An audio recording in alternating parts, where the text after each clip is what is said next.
Chapter 336. We know that you sometimes like to deliberately hide your abilities, and you still have many skills that you haven't used. Hearing Li Zishuan's sincere praise, Li Er didn't show any joy on his face. He looked at Li Zishuan for a long time, and Li Zishuan thought that there were flowers on his face. Finally, Li Er opened his mouth and continued. Therefore, we want to tell you today, don't be afraid of the slightest thing, and don't be afraid of making too many contributions and arousing our suspicions. Kid, don't worry and do it boldly. Whatever abilities you have, use them all. As long as you can make contributions, we will dare to reward you. With we here, no one can steal your contributions, and there is no such thing as a high merit shocking the emperor. We can tolerate millions of people in Tang, so why can't we tolerate you? Our goal is to surpass the Qin Emperor and Emperor Wu of Han, and achieve unparalleled hegemony. We hope that our subjects can each do their best, and not all of them only care about their own interests and be afraid of the slightest thing. Kid, do you understand? Li Er once again showed Li Zishuan his broad-mindedness and ambition. After hearing this, Li Zishuan couldn't help but admire Li Er's foresight. He was indeed a little afraid of the slightest thing, and he deliberately hid his abilities. He was afraid that the fruits of his hard work would be taken away by others, so he didn't seriously promote the road of commercialization of the telegraph machine. Although there were technical difficulties, those were all excuses. In the end, he didn't have the motivation to solve them. Your Majesty is wise. This subject believes that under your Majesty's governance, Tang will become more prosperous and prosperous, far surpassing any previous dynasty. Li Zishuan solemnly cupped his hands and said, Ha! Li Er shook his head, dissatisfied. He said, We have said so much, what do you think? Li Zishuan knew that he couldn't fool around anymore. He suddenly remembered that Li Er had called him over today to criticize him for his malicious revenge against Cui Shanyu and the others. But now, the topic had been infinitely diverted. Li Zishuan couldn't help but observe a moment of silence for Cui Shanyu and the others. Your humble subject admires your Majesty's great ambition. Many of the things that I have done were not for the Emperor's rewards. For example, the curved plow. At that time, I only did it to help my family. At the beginning, I did not think of using it to benefit the people, much less to obtain rewards through it. However, the Emperor was fair in his rewards and punishments. In a few short months, I went from a commoner to a fifth-level official in the Imperial College. I even received a hereditary title. In just a few months, I have walked the path that many people have walked for their entire lives. This subject thought that the higher the rank of an official and the higher the rank of nobility, the happier this subject would be. But that's not the case. Ever since I was promoted to the Imperial College, I have been working hard every day for the student studies. Even so, I was still jointly impeached by Professor Cui and the others. The 3 crimes that the 8 professors accused me of are still vivid in my mind. The conversation I had with Chancellor Kong this morning also made me feel extremely disappointed. I have followed my master in the mountains for 8 years. Apart from martial arts, I have only learned 30% of my master's knowledge. Even so, it is enough for me to benefit for the rest of my life. When I first joined the Imperial College, I only wanted to spread one of the pieces of knowledge that I had learned from my master, the new type of mathematics. I didn't expect to be impeached so soon after I was promoted to the Imperial College's official position. Therefore, I only want to leave behind a spark of my master's wisdom in the world. I don't want to participate in the fight for fame and profit and intrigue. I don't want the position of the Imperial College's official. Hearing this, Li Zishuan remembered that he had called Li Zishuan over today to fight for justice for Cui Shanyu and the others. He didn't expect that the topic would be so far away. Apart from embarrassment, he was more angry in his heart. Did he say so much to Li Zishuan just now for nothing? Bastard! Just a few impeachments and you want to resign and go home? Look at how useless you are. If Priest Spirit Void was still alive, he would definitely be ashamed of you. How could he accomplish great things if he was timid and cowardly when he had the ability to do so? We have said so much to you just now. Didn't you listen at all? Besides, we haven't reached a conclusion on the 3 crimes that Cui Shanyu impeached you for. What are you so anxious for? Do you think we have wronged you? Li Zishuan slapped the dragon table and berated angrily. Your Majesty misunderstands. The reason why I resigned from the Imperial College's official position is that I want to focus on cultivating a group of engineering talents in the future and pass down all the knowledge that I have learned from my master. Being in a high position will only cause me to be immersed in the vortex of power and intrigue with others, unable to extricate myself. I have wasted my good years for nothing. Li Zishuan calmly cupped his hands and replied. Although his heart had turned cold toward Kong Ingda, he had never given up on spreading modern science to the children of the Great Tang and creating interesting modern products. His dream was to be able to enjoy the convenience that modern technology brought to his life in the Great Tang. It would be best if he could stay at home and chat online or play games. Of course, this was rather far away and could only be dreamed about. What is engineering? Li Zishuan sternly asked. Your Majesty, this child has learned mathematics, physics, chemistry, mechanics, electricity, electromagnetism, and so on from my master. This subject calls all of this knowledge engineering. This lowly subject wishes to leave the Imperial College for another important reason. Other than mathematics, the Imperial College does not have any corresponding subjects. Moreover, in the eyes of some of the great Confucians, these subjects will definitely be classified as miscellaneous studies. This subject will not judge which is superior between miscellaneous studies and Confucianism, and this subject does not wish to instigate a war between the schools. 3 years from now, the outcome will naturally become clear. Thus, this subject wishes to distance himself from this whirlpool and focus on his studies. I wish to carry forward my master's engineering and comfort his soul in heaven. Li Zishuan solemnly replied. Li Zishuan's expression relaxed. He nodded and asked, What is the use of this engineering you speak of? Li Zishuan thought for a moment before replying. Your Majesty, engineering is actually the study of engineering. As the saying goes, to do a good job, a worker must first sharpen his tools. Engineering is a whetstone. With it, we will be able to do things more efficiently. Just like the curved plow that this subject built, with it, the farmers can plow the land more quickly and with less effort. This subject believes that in less than 3 years, this subject will be able to train this group of engineering talents and bring about a world-shaking transformation to our Great Tang. At that time, there will be even faster transportation than carriages. We might be able to travel from Chong and to Luoyang and back in a single day. There will be even faster ways to send messages. And sending messages across 1,000 li will no longer be a dream. There would be even sharper weapons and tougher armors. And so on and so forth. Chapter 337. Faster means of transportation, faster means of communication, sharper weapons, tougher armor. Li Er was captivated by Li Zishuan's description of the future of engineering. He couldn't help but mutter to himself.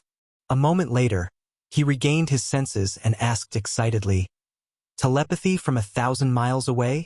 Are you talking about the telegraph machine that you made previously? Li Er, who had experienced hundreds of battles, was most interested in the telegraph machine that Li Zishuan invented. He understood the importance of the telegraph machine in war. In his plan, he had to send troops to the Turkic Khaganate within 3 years. At that time, if there was a telegraph machine that could transmit telepathy from 1,000 miles away, the elusive Turkic Khaganate wolf cavalry would have nowhere to hide in the vast grasslands. The war hadn't even started and Tang Dynasty had already won half of the battle. Yes, Your Majesty, it is the telegraph machine. Li Zishuan had already made up his mind to nurture a group of talents to improve the telegraph machine into a more advanced telephone machine. At the same time, he would also develop a derivative product, the radio. Of course, before this, he had to lead the talents that he was nurturing to improve Tang Dynasty's electronics industry. Yes, that's right. Li Zishuan wanted to bring Tang Dynasty into the era of electricity. As for the steam engine, he didn't need it now. He would talk about it when he needed it. Brat, didn't you say that there were still some technical problems that needed to be overcome before the telegraph machine could be used? Li Er said unhappily. He felt that he had been tricked by this daring little bastard in front of him. Replying to your majesty, this subject did say that. However, this subject also explained that the reason why the telegraph machine couldn't be used was because Tang Dynasty didn't have enough talents in this field. The technical foundation in this field is too weak. That's why this subject wants to nurture a group of talents to strengthen Tang Dynasty's technical foundation in this field. At that time, this group of talents wouldn't just bring the telegraph machine to Tang Dynasty. They would also bring many things that your majesty couldn't even imagine. Li Zishuan saw Li Er's expression and knew what old Li was thinking. He quickly explained. Oh? Then how do you plan to nurture these talents? Tell me about it. Upon hearing this, Li Zishuan was moved. He looked at Li Zishuan and asked, Your Majesty, I intend to build an academy and establish a school for the people. I intend to establish my heart for the heavens and earth, establish my life for the people, inherit the supreme arts of the past saints, and establish peace for all ages. This subject wants the seeds of engineering to set the entire great Tang ablaze. Li Zishuan straightened his back and said heroically, Establishing a heart for the heavens and earth, establishing a life for the people, inheriting the lost arts for the past saints, establishing peace for all ages. You brat, you really talk big. Li Er was shocked by Li Zishuan's bold words, but after a while, he mocked, The various systems of my great Tang's Imperial College have already been perfected. Brat, you don't want to stay in the Imperial College and insist on running off to run your own school. Aren't you just making things difficult for yourself?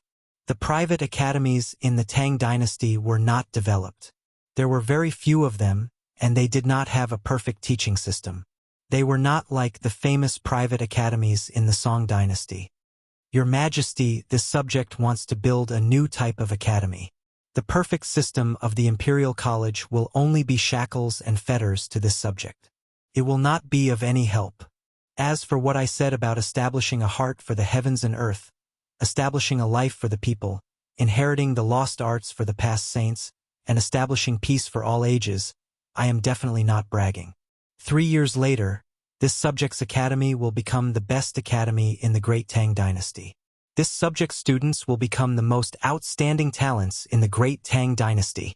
Li Zishuan said seriously. Li Er's eyes flashed. He pondered and said, Then where do you intend to build the academy? Do you need me to allocate money and manpower?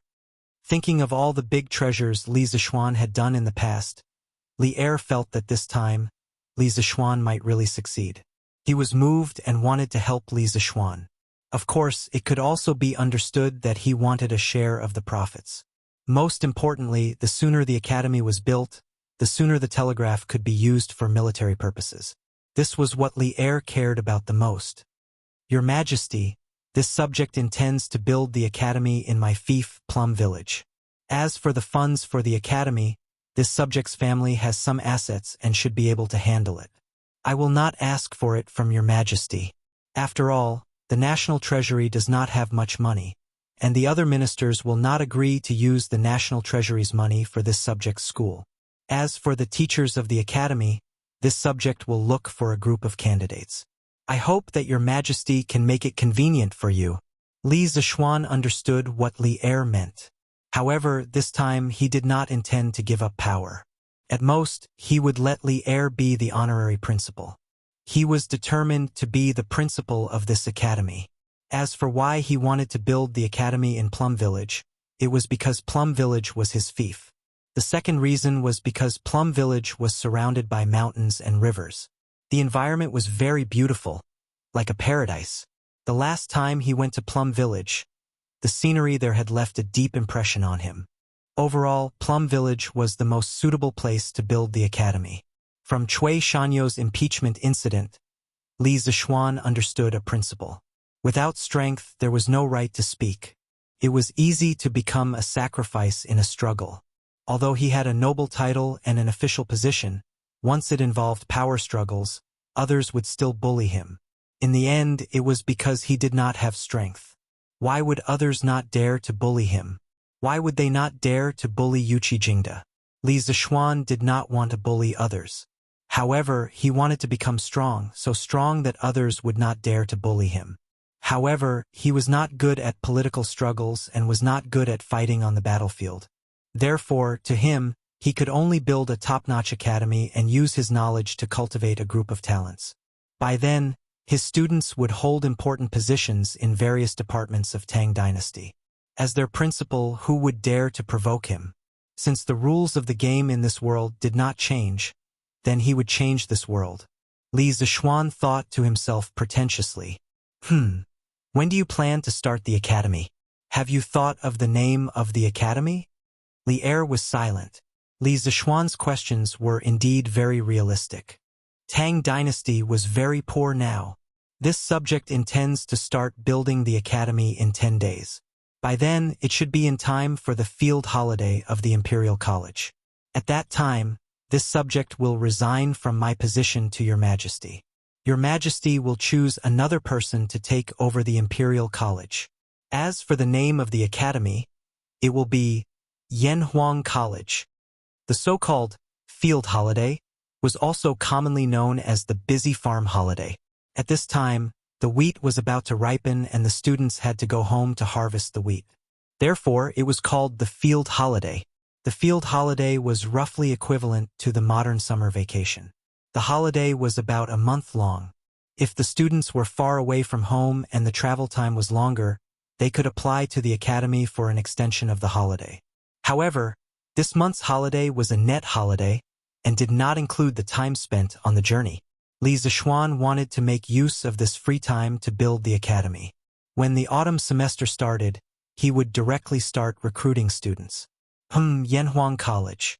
How can a deceased husband not be favored? Both are the descendants of Huang and Yan. Good. When the time comes, I will write a question for the plaque of the academy. However, why do we have to wait until 10 days later? Li Er was indeed an erudite sovereign king. He immediately thought of the origin of Yanhuang. He muttered to himself in a low voice and asked. Chapter 338. I'm getting married in 5 days. I should be busy with the wedding recently, so I pushed the construction of the academy to 10 days later. Li Zishuan scratched his head embarrassedly when he heard Li Er's question. The heavens took pity on him. He had lived 2 lives, but this was his first time marrying a wife. Hey, it's rare for you to be embarrassed. Li Er teased as if he had discovered a new continent. I've heard of your fiancée. She's a famous beauty in the surrounding villages of Chong and... I didn't expect you to be such a pervert at such a young age. What the F***ck? Li Zishuan opened his mouth wide and looked at Li Er with a dazed expression. This dirty old man actually had the face to call him a pervert. Old Li, you mother ***cur. Don't you have a conscience when you talk about this young master like that? Your Majesty, I'm loyal to one person. How can I be a pervert? Li Zishuan's words were filled with thorns as he retorted. Since Li Er said such indecent words, it proved that he was joking with him. It shouldn't be too much for him to joke back, right? Bastard! How dare you make insinuations? What did he mean by loyal to one person? Wasn't Li Zishuan mocking Li Er for being a playboy? How could Li Er not understand the meaning behind it? Cough, cough. I'm just speaking the truth. I didn't make any insinuations. Li Zishuan said innocently. Get lost. There's nothing for you to do here. Li Er waved his hand helplessly. He didn't want to see Li Zishuan anymore. Your Majesty, I still have one more thing. Li Zishuan secretly despised old Li's low quality. What, get lost?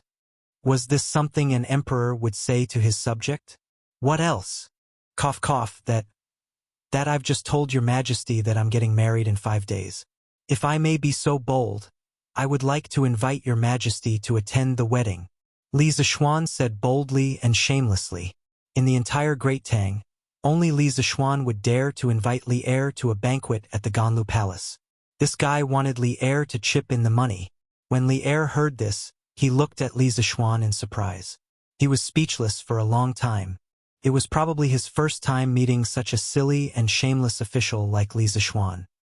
He had no experience dealing with him at all. I understand.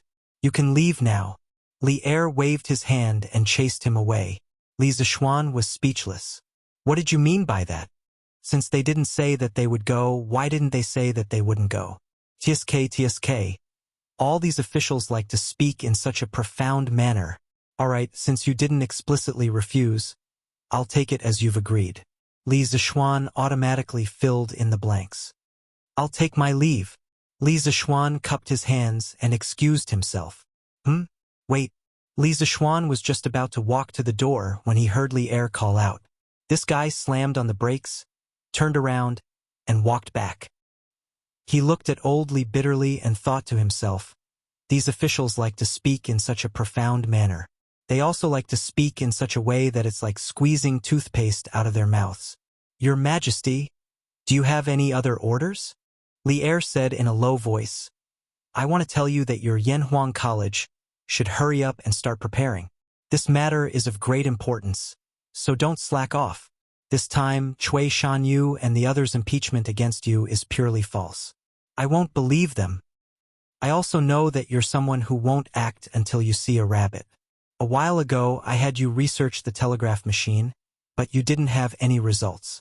Now that you're suddenly so enthusiastic, isn't it because you have motivation? But don't worry, I won't mistreat you. When you resign from your position at the Imperial College, I'll promote you to be the Crown Prince's steward and give you the title of Golden Purple Guanglu Daifu. How's that? Damn, that's awesome, my brother. This is a 7-level promotion in a row. He was directly promoted from the 5th rank Imperial College's steward to the 3rd rank Crown Prince's steward, which was 1 level higher than Kong Ingda's 3rd rank Imperial College Chancellor. Thank you, Your Majesty. Li Zishuan thanked him happily in his heart. Old Li had finally done something good. Go. Li Er waved his hand without raising his head. After leaving the palace, Li Zishuan really wanted to sing at the top of his lungs. This time he chatted with Li Er for more than 2 hours. It was the longest he had ever stayed in an audience with the emperor. The key point was that he told Li Er about the big event that he had been brewing for a long time and approved it. In the future, he would be the principal. How could Li Zishuan not be happy? Haha, in the future, he wouldn't have to scheme against Cui Shanyu and those old bastards in the Imperial College anymore. TSK. While it's still early, I should quickly go back and chat with my wife. Thinking of this, he couldn't help but quicken his pace. On the other side, in order to investigate the case, Chicken Bro brought 2 little brothers to Cui Shanyu's house for a field inspection. Needless to say, this guy was really good at acting. Seeing him squatting on the ground, he kept gesturing at some poop, but at this moment he was really cursing in his heart. It was too smelly. If not for Madame Cui watching at the side, he would definitely have quit long ago. Pang Sigi, how is it? Have you found out who the culprit is? Seeing Chicken Bro measuring the poop, Madame Cui hurriedly came over to ask. The pile of poop in front of her house had seriously affected her life. Chicken Bro pretended to analyze. Cough, cough. According to the clues I found, this pile of poop was probably pulled down this morning. There are a total of 40 people who shit, and all of them are children. Madame Cui, these results of the investigation, I will truthfully report it to the higher-ups. Please believe that our Wu Ho government will definitely help you find the culprit. Cough, cough. In fact, any random person would be able to find out what Chicken Bro had said. This guy was deliberately pretending to be garlic. He knew in his heart who was behind this, but he definitely couldn't say it out loud.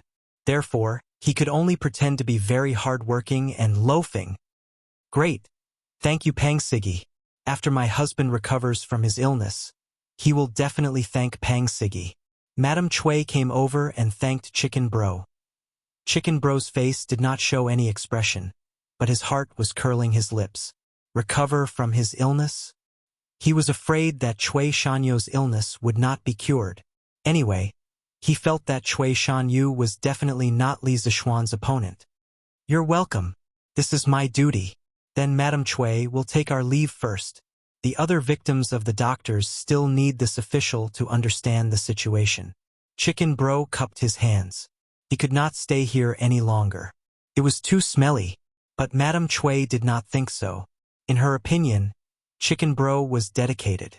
After looking at this house, he immediately went to inspect the next one. He was too dedicated. Then Pang Siggy has worked hard. Take care. N. Chicken Bro pretended to N, but in his heart, he almost burst out laughing. Chapter 339. Father, how much money can our family take out right now? Li Zixuan didn't know that Chicken Bro was wiping his butt behind his back. Oh, no, it should be wiping the buttocks of those kids he hired. After dinner in the evening, he called his parents to the study and planned to tell them about the matters regarding the academy. What's wrong? You don't have enough money? Li Jingma asked in surprise. Ever since Li Zixuan started his own business, his monthly income had exceeded even that of the head of the family. How could Li Jingma not be surprised that his son was asking for money? That's right. Xian did you run into some trouble recently? Madame Li asked with concern. Under normal circumstances, the concerns of parents were always different. Haha, mother. I didn't run into any trouble. Don't worry. Li Zixuan smiled and comforted his mother. Then he looked at his parents and sternly said, Father, I'm in the palace. Father, mother, His Majesty summoned me to the palace today. I will resign from His Majesty. I will no longer serve in the Imperial College. What? Li Jingma and Mrs. Li's eyes widened upon hearing this, and they exclaimed in unison. Xian did you do something wrong? Is that why His Majesty is having you resign? Li Jingma asked. His son had been conferred a noble title at the age of 14 and was a minister of the Imperial College. This was something that Li Jingma and Madame Li were proud of every morning. How could Li Jingma sit still when he heard that his son had resigned? Father, it's nothing. This child doesn't want to be a minister of the Imperial College anymore. This child wants to... Bastard!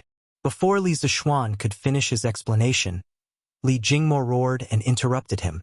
You're about to start a family, so why are you still so fickle? Father told you long ago that being a minister of the Imperial College is a matter of great importance. His Majesty is willing to let you take on this responsibility because he values you. How can you be so greedy for fun and not know what's good for you? Hurry and apologize to His Majesty. Just say that you were confused this afternoon. Father, stop. It's not what you think. Li Zixuan saw that his father was getting more and more ridiculous, so he quickly interrupted him. I am resigning from His Majesty mainly so that I can focus on my studies in the future and bring my master's knowledge to greater heights.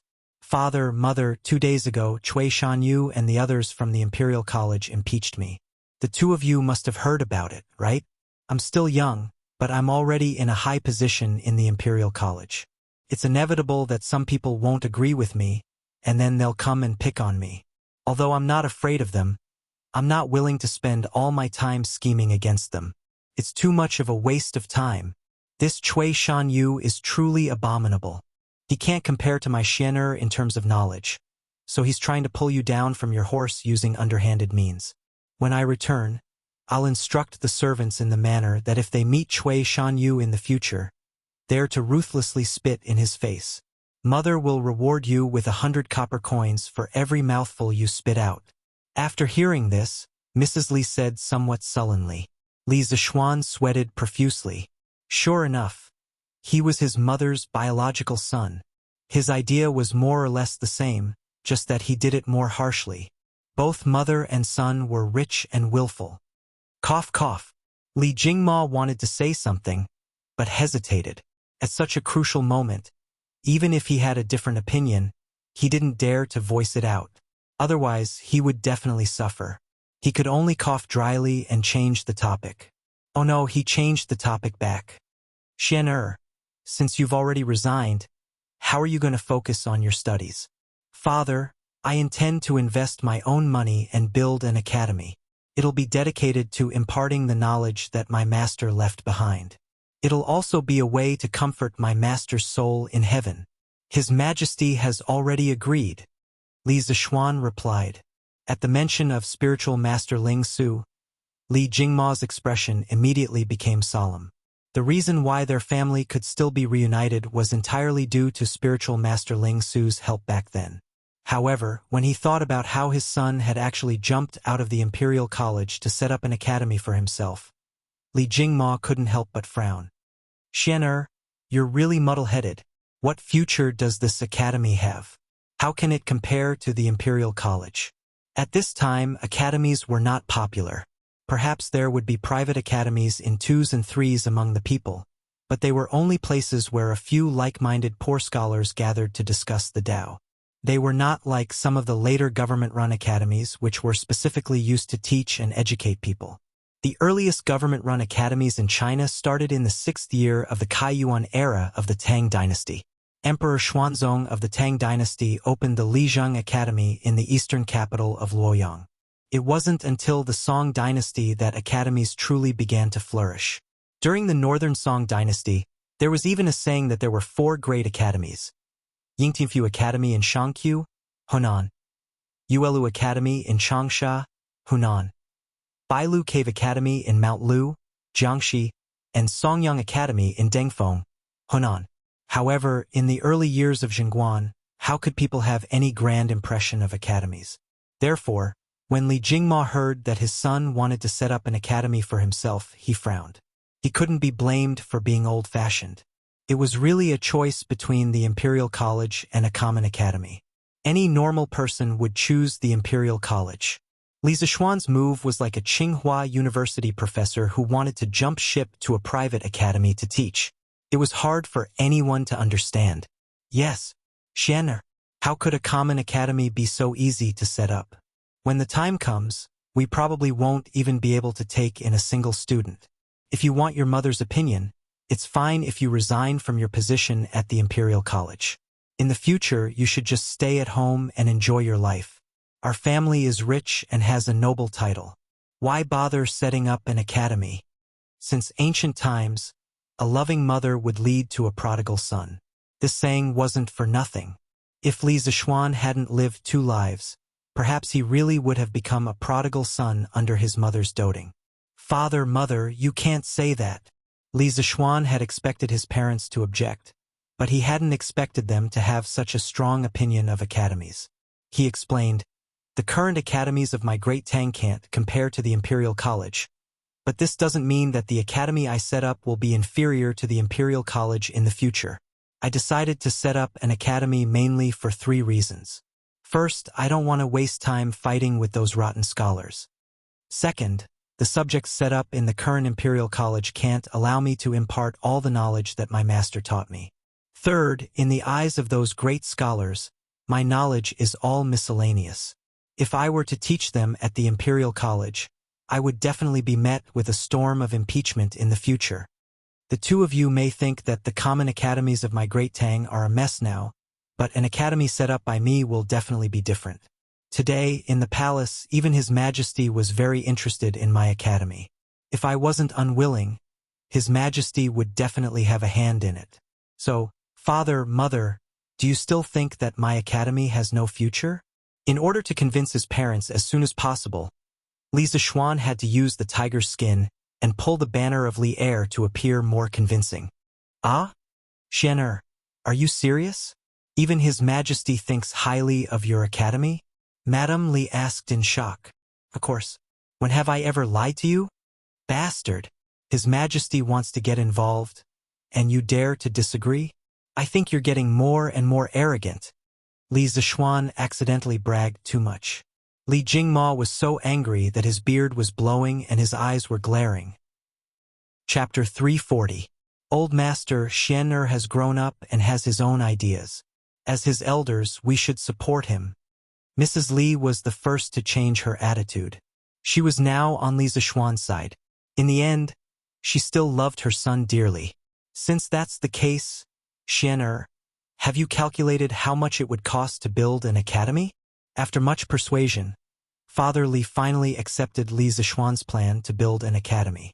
At this moment, Li Jingma finally remembered that Li Zishuan was about to borrow money when he first entered the room, so he asked, Father, I estimate that it would cost about 200,000 strings of cash to build the entire academy. However, I won't be able to finish it in the early stages. I plan to invest 100,000 strings of cash to build a place for the students to study, live, read, and play in. On the way back from the palace, Li Zishuan had already roughly estimated the amount of money needed to build the ideal academy in his mind. Therefore, he said, "Let's go." Fortunately, Li Jingma was sitting down. Otherwise, he would have knelt down when he heard this number. How much? 200,000 strings of cash. Xian are you building an academy or a palace? Li Jingma jumped in fright, his voice rising an octave as he exclaimed. In his opinion, the academies outside were just a courtyard and a few rooms. At most, it would cost a few hundred strings of cash to build one. How could it cost 200,000 strings of cash? In this era where prices were extremely low, even the emperor wouldn't need 200,000 strings of cash to build a palace. What he didn't know was that Li Zishuan planned to build an academy on the scale of a modern university. If that was the case, 200,000 strings of cash wouldn't be much. Perhaps some people would think that 200,000 strings of cash wouldn't be enough to build an academy on such a large scale. After all, the cost of a modern university was in the tens of billions. However, one had to consider the price of goods at the beginning of the Tang dynasty.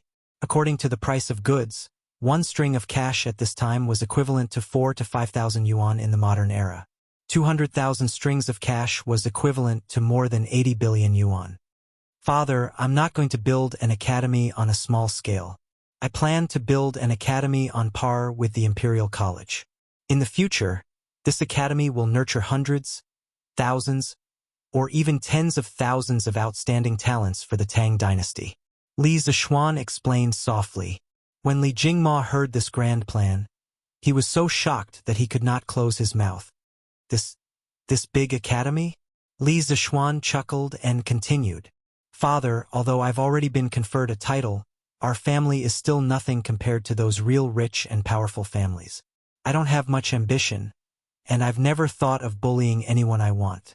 I just want to become stronger so that others won't dare to bully our family. And if this academy is completed, it will complement your child's new philosophy and the knowledge that Master has imparted to your child. In the future, this academy will become our clan's most solid backing and foundation. Our Li clan will have a place in Chong, and perhaps even in the entire Great Tang. All of Chong and even the Great Tang will have a place for our Li clan. Li Zishuan's last sentence caused Li Jingma's breathing to quicken as it echoed in his mind.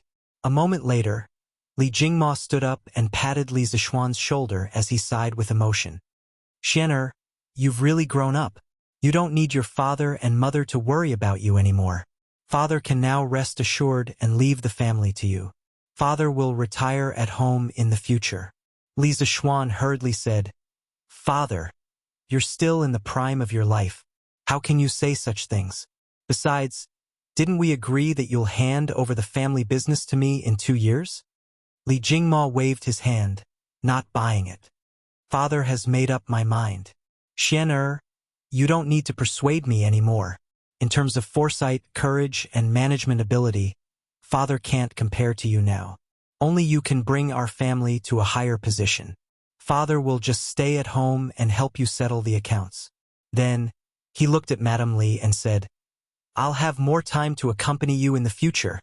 Father, Xian don't try to persuade me anymore. Mother and your father both believe in you. We believe that you'll break out of this world in the future. Madame Li smiled lovingly. That's good. Your son has grown up. It's time for me to take on this responsibility. In the future, father and mother should rest more. Eat well, drink well, and play well. Your son doesn't ask for anything else. I just want you to be happy every day and live a long life.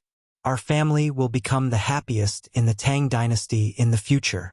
Li Zishuan suddenly glanced at the few strands of white hair on his father's temples. His heart was touched. Perhaps he should have stood up long ago. Good. Mother and your father are still waiting to hold a grandson. You and Yushi have to hurry.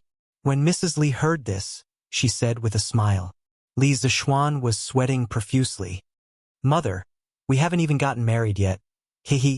Soon. Madame Li couldn't restrain the smile on her face when she thought of her son getting married in a few days. Ahem, Xian'er, our family spent a large sum of money to buy chicken seedlings for the farmers. Later on, Xian'er, you set up the winery, the Strange Taste Pavilion, and the Strange Taste Culture. These are all very profitable. Now, the family can take out about 120,000 strings of cash. It's enough for you. Li Jingma's face was flushed red, as if he had become a few years younger. He briefly explained the family's current financial situation to Li Zishuan. Thank you, father. Li Zishuan breathed a sigh of relief. Fortunately, there was enough money for the first phase. Otherwise, he would have to think of other ways to raise money. That's right. After talking for so long, I still don't know the name of the college you're going to build. Madame Li interrupted. Mother, the name of the college will be Yanhuang College. His Majesty has already agreed to personally inscribe a plaque for me. Really? His Majesty will personally inscribe a plaque? That's great. Xian'er, when the time comes, you have to send someone to guard the plaque. Don't let anyone steal it. Madame Li was pleasantly surprised. Li Zishuan didn't know whether to laugh or cry. Mother, you're thinking too much. Who would dare to steal a plaque inscribed by His Majesty himself? You still have to take care of it. Oh, that's right. Why is the college called Yanhuang College? What does Yanhuang mean? Madame Li was puzzled. Descendants of Yanhuang first came from the Guoyu, Zhou Wuxia. The emperor was blessed by the heavens. He was bestowed with the surname Si and the name Wuxia. So his surname was lost, and he died without power. He had no descendants and was buried in the name of Li. How could a deceased husband not be favored? They were all descendants of Huang and Yan. However, terms such as descendants of Yanhuang and descendants of the Yellow Emperor were rarely used in ancient times. The reason probably had to do with the fact that the ancient China people had a weaker sense of nationality. They revered the two emperors of Yan and Huang more because of their culture than their bloodline. The term descendants of Yanhuang had a smaller scope of reference. Ancient China was a dynastic country, not a nation-state in the modern sense. At the end of the Qing dynasty, the concept of descendants of Yanhuang spread more widely along with the construction of China's nationalism. The early revolutionaries who rebelled against the Manchus at the end of the Qing dynasty used the slogan descendants of Yanhuang, descendants of the Yellow Emperor, to gain the support of the Han people. The radical revolutionaries believed that descendants of Yanhuang, only Han people. The moderate reformists believed that all of China are descendants of the Yellow Emperor. Therefore, it was understandable that Madame Li didn't know about the concept of descendants of Yanhuang. Chapter 341. Without a master, the descendants will be annihilated. How can a dead husband not be loved? Both are descendants of Huang and Yan. Xian'er used these two words as the name of the academy. Are you trying to say that we are all descendants of Yan and Huang? Li Jingma thought for a moment and figured out where the descendants of Yan and Huang came from. Although he was just a merchant, ever since he had some success in business and settled down, he began to read up on history and classics in his free time. Thus, he was more knowledgeable than Li Zishuan when it came to the 4 books and 5 classics. Li Zishuan was still in a state of confusion when he heard his mother's question. When he gave the name of the academy, he thought that everyone would know that it was descendants of Yan and Huang. However, looking at his mother's state, it was clearly not like that. When he heard his father mention a literary phrase, Li Zishuan heaved a sigh of relief. He was really lucky. Fortunately, he didn't know which book recorded something similar. Otherwise, wouldn't he have to work hard to cover up his lie? Yes, that's what it means. Father, you are really knowledgeable. The Yan and Huang emperors are the ancestors of the Han people. I think that people of the Central Plains can all be called descendants of Yan and Huang. In the future, the enrollment requirements for my academy are that no matter rich or poor, as long as you are a descendant of Yan and Huang, you can enroll. Once you enroll, you must remember that you are a descendant of Yan and Huang and never forget your roots. Li Zishuan obviously didn't read the Mandarin, but since his father took the initiative to explain it for him, There was no reason for him not to agree. Hee. Then let's leave it at that for now. Xian'er, your mother and I will go back to rest first. Li Jingma was very pleased to be praised for being knowledgeable by his son, who seemed to be very high up in the Imperial College. He laughed and pulled his wife's hand, preparing to go back to sleep. Ah, all right, father, don't go yet. I forgot to tell you and my mother something. Li Zishuan hurriedly stretched out his hand and said, "What is it?" Li Jingma asked casually. He had just passed on the responsibility of being the head of the family to his son, and was now without an official position. He was even more relaxed than Li Zishuan. Today, His Majesty also told me that when I resign in 10 days, His Majesty will promote me to be the Crown Prince again and confer me the title of Jinziguang Lu Daifu. Li Zishuan said, "What? Crown Prince Zhan Shi? Dr. Jin Zi Guanglu?" Li Jingma was no longer calm. He originally thought that after Li Zishuan resigned from the Imperial College, he would only have the title of Baron in name. He never expected that there would be the even higher ranking titles of Crown Prince Zhan Shi and Jinziguang Lu Daifu. He and his wife were just lamenting over Li Zishuan's resignation. "Xian'er, is what you said true?" Mrs. Li looked at Li Zishuan excitedly and asked. Li Zishuan nodded. "Of course it's true, Mother. His Majesty is the Emperor of the 9 and 5. Of course. His words carry enormous weight.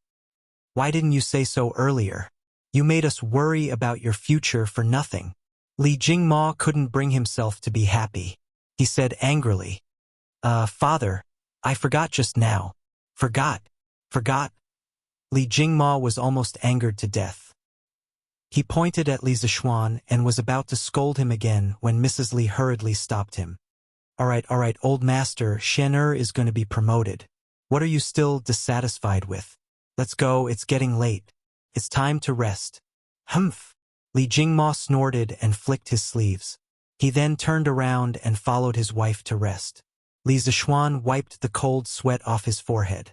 If he had known earlier, he wouldn't have said it. The next day, Li Zishuan arrived at the Imperial College's School of Mathematics early in the morning. Counting the days, he had less than 5 days left at the School of Mathematics. Although he told Li Er yesterday that he would resign in 10 days, he still had to get married in the meantime. It would probably take a lot of time. After teaching here for more than a month, Li Zishuan was really reluctant to leave. There were 45 students in the School of Mathematics. Li Huiren came yesterday. Li Zishuan remembered the names of the 45 students in the School of Mathematics. He even remembered their exam results in his heart. To be honest, he had poured too much effort into this batch of students. This time, when he was running his own school, he really wanted to bring this batch of students over. Of course, that was definitely impossible. Compared to the Imperial College, his school wasn't that attractive. After all, the Imperial College was the highest school run by the Tang Empire's government. Therefore, Li Zishuan knew very well that if half of these students were willing to go with him, he would be very satisfied. Thinking of this, Li Zishuan felt a little sad. Perhaps this was the sad parting of sentiments since ancient times. "Master, what's wrong?" Iron Egg asked curiously. It was rare to see his master looking a little sad. He stood behind Li Zishuan and asked curiously. "Haha, nothing. Iron Egg, you've been studying in the School of Mathematics for so long. What do you think of it?" Li Zishuan asked lightly. "Oh, it's pretty good. The schoolmates here are all very friendly, and many of them are very strong." Iron Egg thought for a while and answered. Li Zishuan nodded. Iron Egg was right. The most important feature of the School of Mathematics now was that there were many experts. It could be said that the students in the School of Mathematics could basically dominate a region in the field of mathematics. Haha. Iron Egg, you should cherish your time in the School of Mathematics these days. Li Zishuan patted Iron Egg's shoulder and then turned to enter the classroom. He saw that there were already a few students not far away who were walking towards them. As his personal disciple, Iron Egg would of course follow him to Yanhuang College in the future. That was why he said that. "Ah? Why, Master?" Iron Egg was dumbfounded. He hurriedly chased after Li Zixuan and asked, "Hey, Chumo, I brought 2 persimmons today. This is the Qingzhou lotus persimmon. It's very sweet. Do you want one?" During the break in the morning, Wang Meng ran to Chang Chumo's seat with 2 big yellow persimmons in his hands and said with a sneaky smile. This guy's voice was relatively loud. The rest of the students in the classroom immediately looked over. When Chang Chumo heard this, he immediately thought of the prank that Wang Meng played on him in the classroom yesterday. His face turned red, white, purple, and black. He endured it and finally couldn't take it anymore. He said furiously, "Damn! Come on, my ass. Wang Meng, King deserve a beating." Before he finished speaking, Chang Chumo's big fist greeted Wang Meng's body. "Ow! Damn! Chang Chumo, how can you be so ungrateful? I kindly gave you persimmons to eat. It's fine if you don't want to eat them, but why are you hitting me?" Chang Chumo's fist was dodged by Wang Meng. However, Wang Meng deliberately pretended to be in pain and cried out in grievance. This guy was really a drama queen when it came to acting. "Eat your mother's persimmons. From now on, you're not allowed to mention persimmons in front of me." Chang Chumo was even more furious. This guy was now traumatized by persimmons. "Ha ha! This bunch of clowns." Li Zixuan, who was sitting in the RV outside the classroom, curled his lips and shook his head when he heard the commotion in the classroom. Chapter 342. Is Li Sai inside? Just as Li Zixuan was lamenting about the idiots in the Institute of Mathematics, an aged voice came from outside the carriage.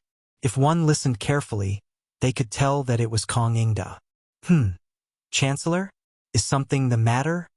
Li Zixuan pulled open the curtains and jumped down from the carriage. He stood in front of Kong Ingda and asked indifferently. Not sure if it was an illusion, Li Zixuan felt that there were more wrinkles at the corner of Kong Ingda's eyes.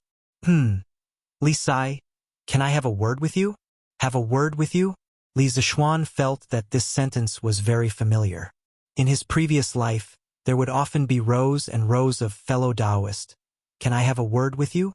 Email 110***9@qq.com.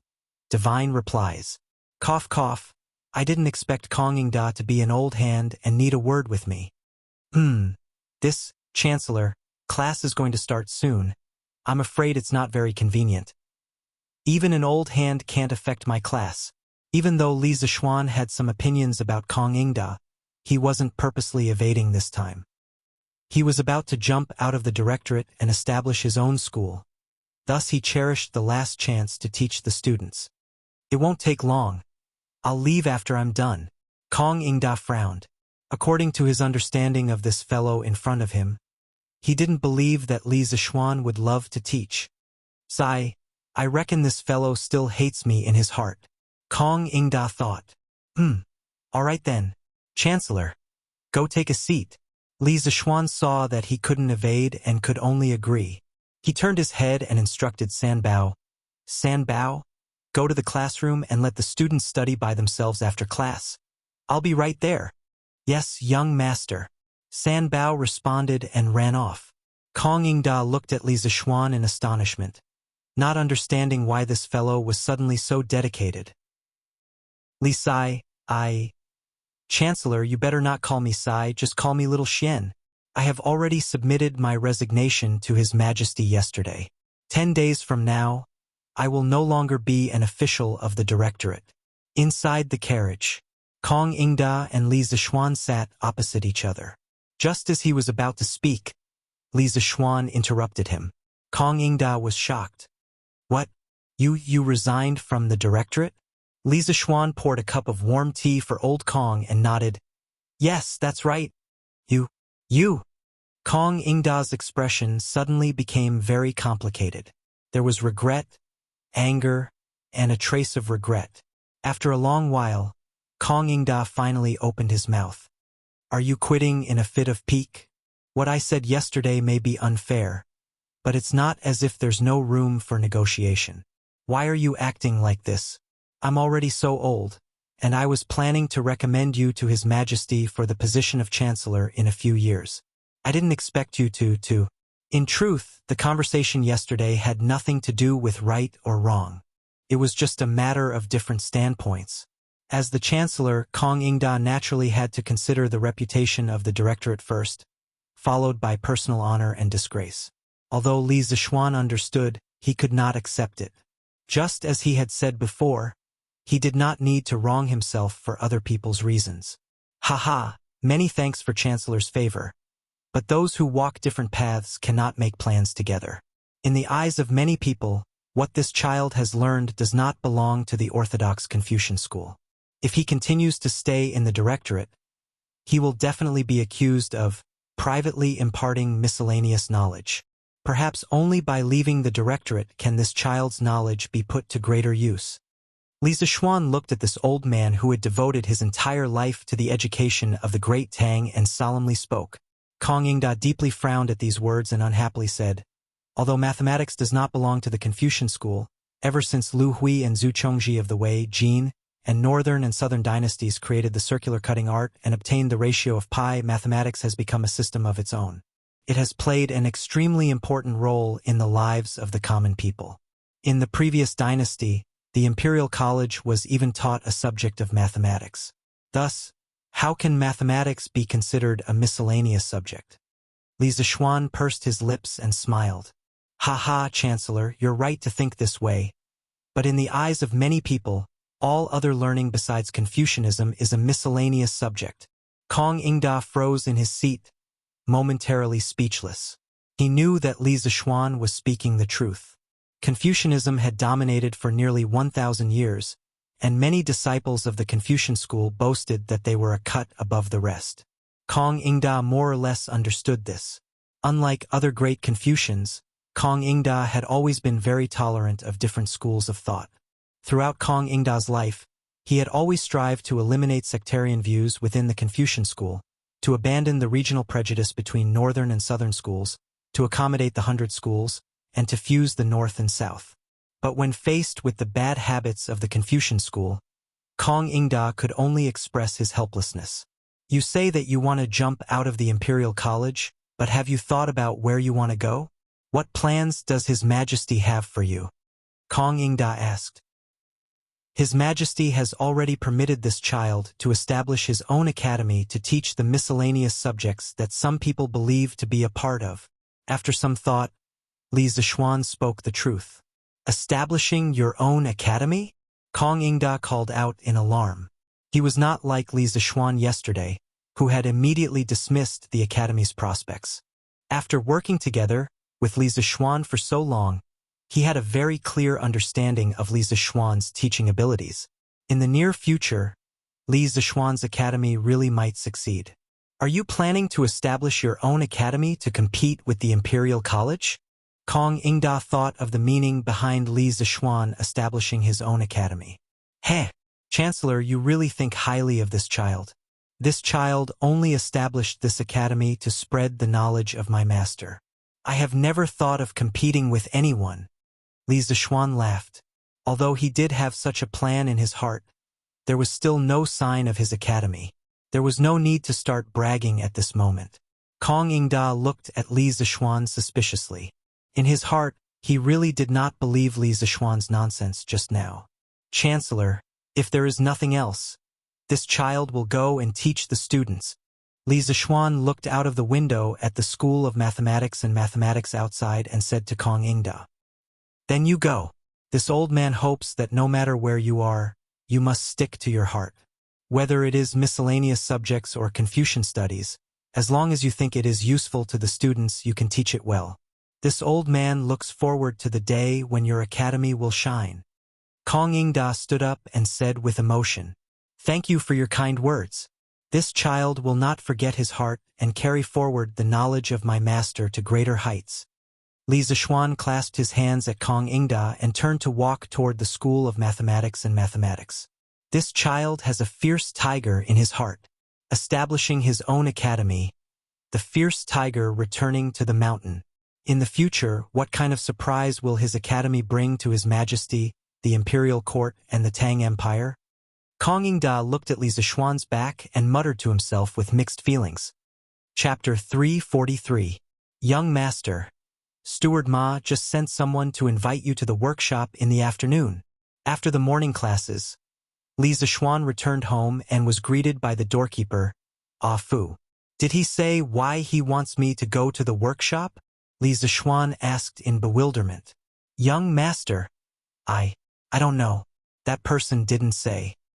Okay, I got it. Li Zixuan waved his hand and walked in. He guessed that Ma Zhou was looking for him because there was something wrong with the newspaper. With a lot on his mind, Li Zixuan ate his lunch hastily and took a break. Then, without even taking a nap, he took his private car and went to the workshop. Got it. The streets were empty at noon. This was the hottest time of the day. Most people would not come out if there was no urgent matter. On the ginkgo trees by the roadside, there were groups of cicadas singing to their heart's content. They seemed to be telling the story of the summer heat. Li Zixuan did not feel the heat in the carriage. There were many ice cubes in his carriage, and he was even holding a cup of iced tea in his hand. At this time, the superiority of the rich was reflected. After arriving at the workshop, Li Zixuan went straight to the back office, Datong Daily's editorial department. He saw Ma Zhou instructing a few people to organize the manuscripts. Li Zixuan walked forward and shouted, Brother Ma! Hey, Lord Zhu, you're here so soon? Ma Zhou turned around and said in surprise.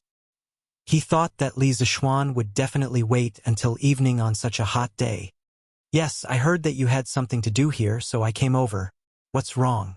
Brother Ma, why are you looking for me? Li Zixuan looked around and found that there was nothing unusual in the editorial department. He asked curiously, Oh, Lord Zhu, you're Li Sai Li Xianan, right? Ma Zhou was about to explain when he was interrupted by a slightly old voice.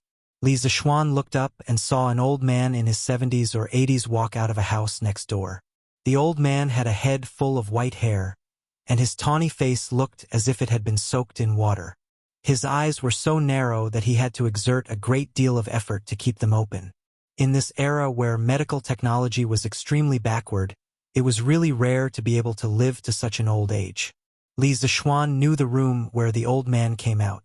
It was the office for the grand secretaries who came to help compile the Tang dictionary. But he had never seen this old man before. That's right.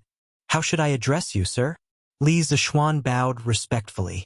The ancients were 20 years old, 30 years old, 40 years old, 50 years old, 50 years old, 50 years old, 60 years old, and 70 years old. Old people usually had a higher social status, and the imperial court would also have some government orders to support the elderly. Regardless of the identity of the old man in front of him, just his age alone was worthy of respect. After all, to be able to live to such an old age, he had already surpassed 99% of the people in Tang Dynasty. I'm Li Gang. The old man walked to Ma Zhou's side and answered with his hands behind his back.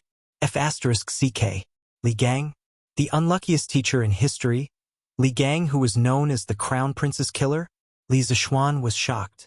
He did not expect to meet such a great person on a trip out. He knew a little about Li Gang's deeds. It was said that this old man had experienced the North Zhou, Sui, and Tang dynasties. He could be said to be a senior official of 3 dynasties. What was even more amazing was that he had also served as the teacher of the Sui Yongjian Crown Prince Yang Yong, the Tang Li Yuan Crown Prince Li Jianqing, and the Tang Li Shimin Crown Prince Li Chengqian. However, the tragedy was that these 3 crown princes in history did not have a good ending. Therefore, Li Gang in history also had the title of Crown Prince Killer. Lord Zhu, Mr. Li Gang also contributed a lot to the compilation of the Tang dictionary. But you were not there when he came the last few times. Ma Zhou was worried that Li Zixuan did not know Li Gang, so he explained in a low voice, Oh, it's Master Li. Sorry for the disrespect. Brother Ma, let someone serve tea. Li Zixuan hurriedly cupped his hands in greeting. What Master Li? This old man has retired for many years. Li Sai, don't be mistaken. Li Gang said curiously. In the 2nd year of Wuda, Li Gang asked to resign due to old age.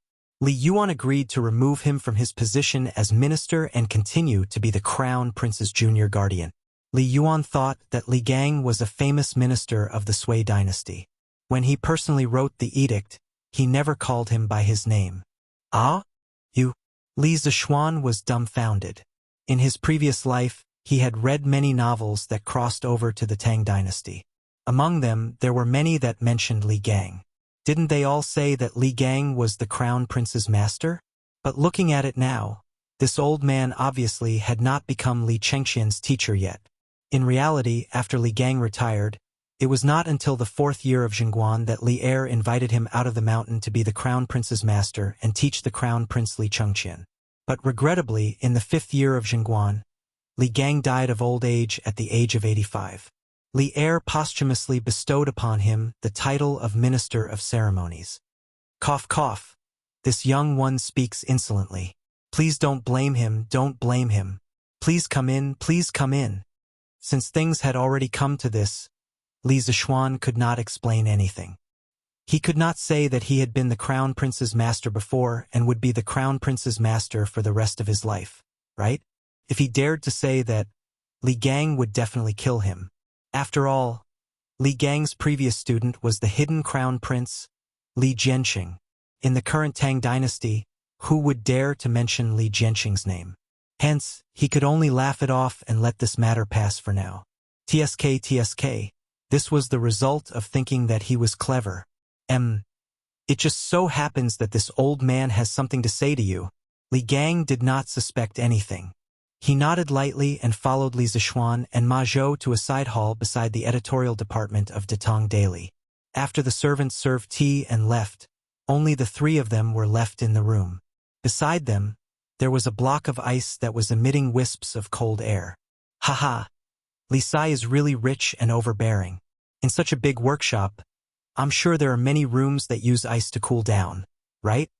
Li Gang joked and took a sip of tea. Then he frowned and said, Tui, you're still serving me hot tea in this weather? You're too stingy. This old man knows that you have good wine. Yes, it's that drunken immortal or something. Hurry up and give me a pot. It's best if you put some ice in it. Li Zishuan's mouth twitched. You're almost 80 years old, aren't you? Who would dare to serve you drunken immortal? If something bad happened to you, this young master would not be able to explain himself even if he had 8 mouths. It was said that ancient scholars loved wine. Li Zishuan finally had a better understanding today. This King good wine was so good that one would even throw away one's life. It's not that I don't want to use it. The main thing is that the drunken immortal is too strong and can easily harm the body.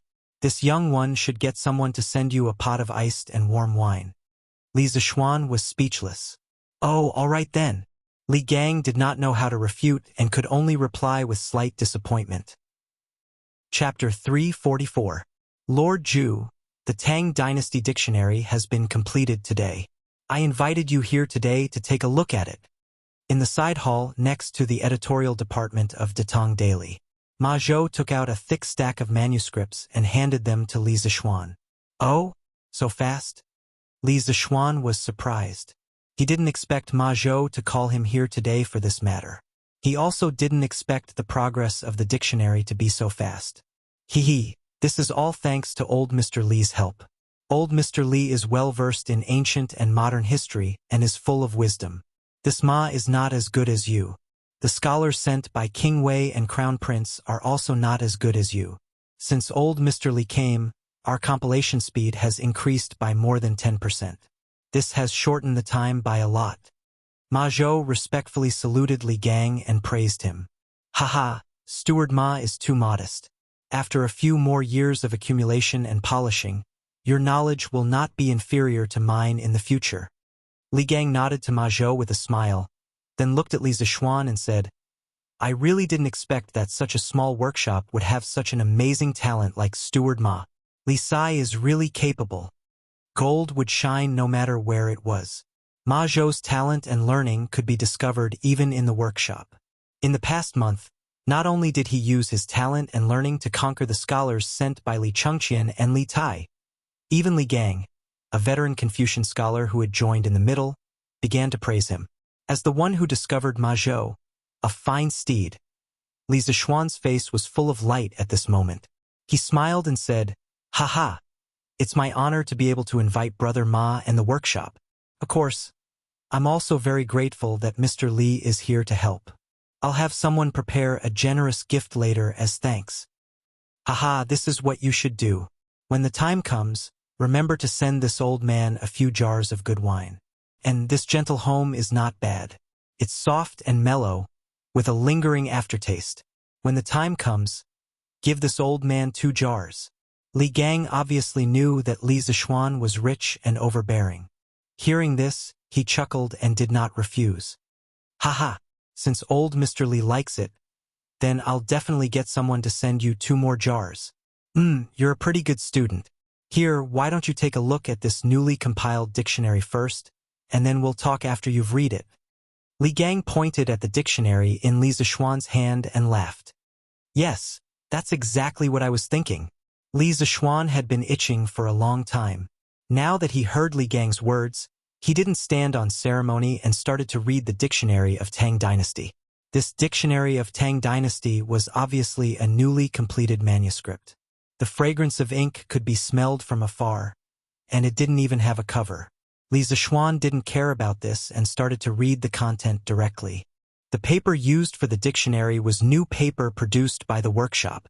The size of the paper was based on the current book size. For Li Zishuan, who had used the modern Xinhua dictionary, this kind of paper was a bit big. However, for people of the Tang dynasty, it was just right. He had discussed this issue with Ma Zhou before, and Li Zishuan finally decided to adapt to the times. The first few pages, as expected, were part of the table of contents. First, it was arranged according to the order of the phonetic alphabet, and the page number of each pronunciation was marked one by one. Then, there were a few pages of table of contents to search for words through the radicals. Looking at the Dictionary of Tang Dynasty in front of him, Li Zishuan couldn't help but miss the shabby Xinhua dictionary that he used when he was in elementary school in his previous life. Stroking the glossy paper of the dictionary, he had an idea and wanted to search for a word in the Dictionary of Tang Dynasty. Let's search for Zay. Although he hadn't used the dictionary since he graduated from elementary school, he still remembered how to search for a word in the dictionary. After a while, he found the page where Zay was located and saw the words written on it. Zay is pronounced as Zay, which refers to the place where water gathers. It also means grace and benevolence. The detailed explanation is as follows. 1. Deep lakes and swamps, or lakes and swamps with aquatic plants. There is water below, and it is called Zay. Shuming 2. Grace, favor. Zay reaches all ages, but not benevolence. Zhuangzi, great Grandmaster Shimin Bao, was named Yi Ling, and his name was known throughout the world. Historical records. Shimin Bao's biography 3. Benevolent action.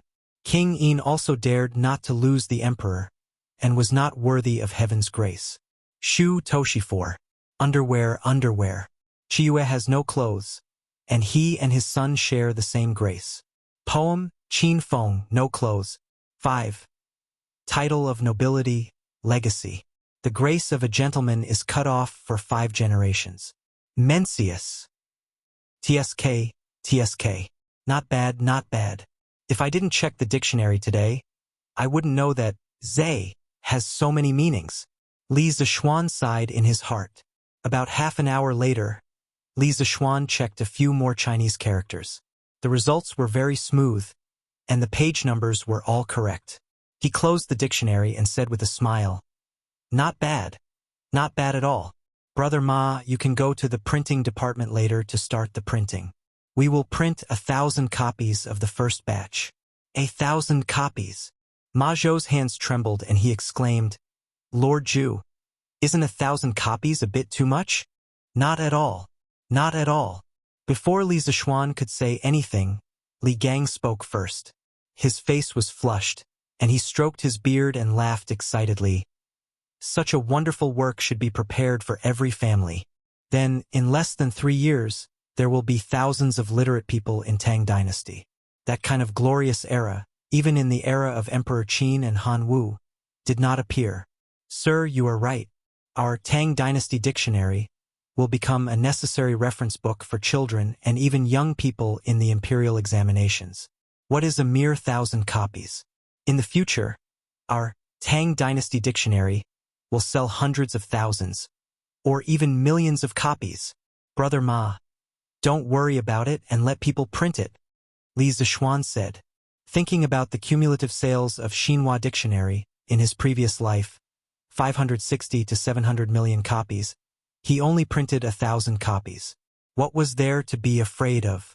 Hearing their words, Ma Zhou couldn't help but think about how the Tang Dynasty Dictionary would become a sacred book that was comparable to the 4 books and 5 classics among all the scholars. He couldn't help but feel excited. Wasn't this one of the dreams that he wanted to realize when he followed Li Zishuan?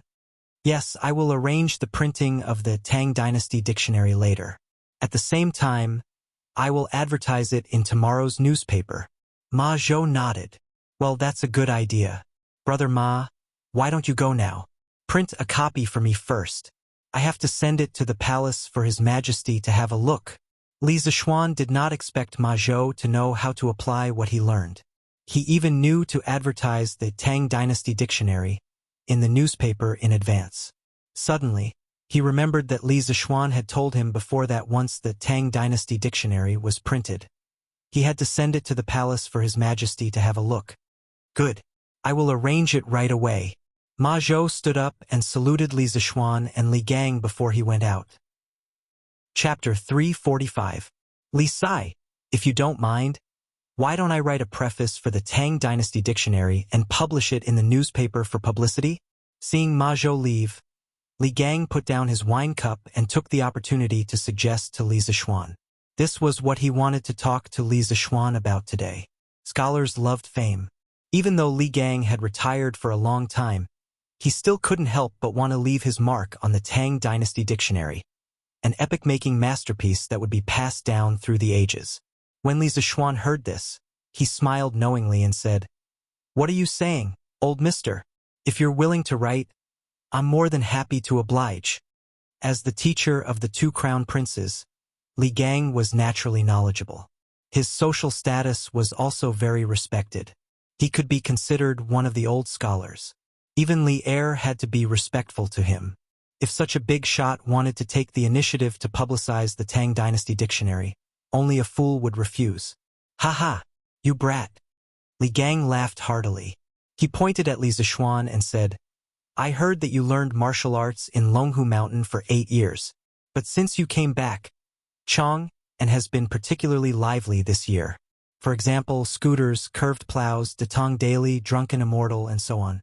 There are all kinds of things to eat, drink, play, use, and see. Can be said that there are all kinds of things. Although I am idle at home, I can feel the changes outside. I have heard your story many times. Today I see you, but I didn't expect you to be so young. The younger generation will surpass us in time." Li Zishuan cupped his hands and said modestly, "You flatter me," Li Gang said with a faint smile.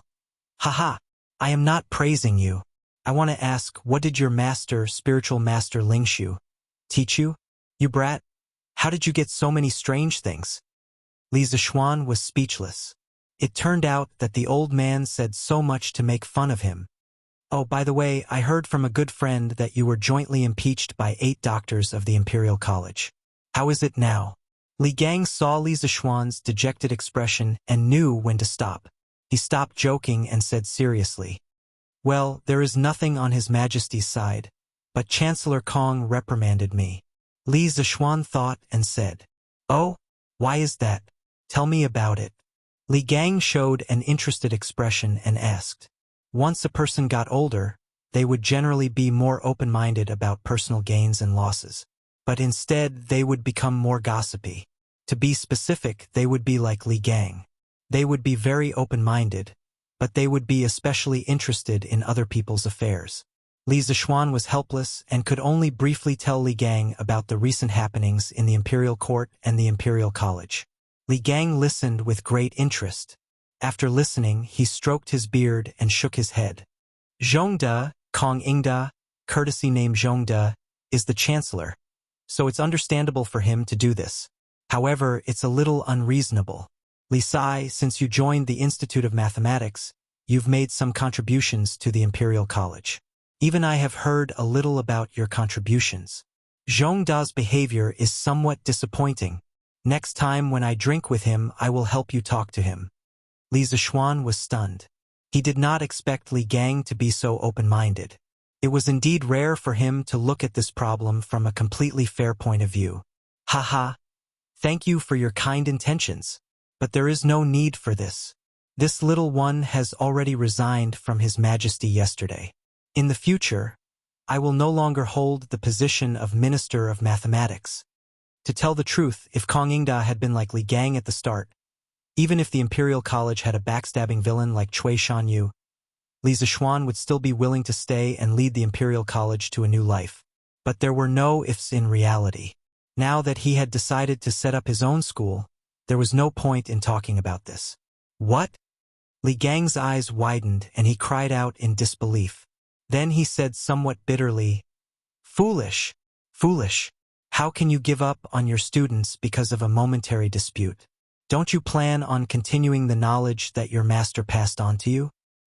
General Yuchi, this subordinate brought people to investigate the houses of the 8 victims yesterday and found that almost all of it was the feces of the waiters. Moreover, according to the descriptions of the servants of these families, the feces should have all been taken before 5 in the morning. At that time, everyone was still dreaming. East of the Imperial Palace, right Marquis Wei Manor. Chicken Bro bowed and handed over a page of the dossier. Then did you bring people to ambush and capture people in those places in advance this morning? Yuchi Jingda sat at the head of the table and didn't take the file.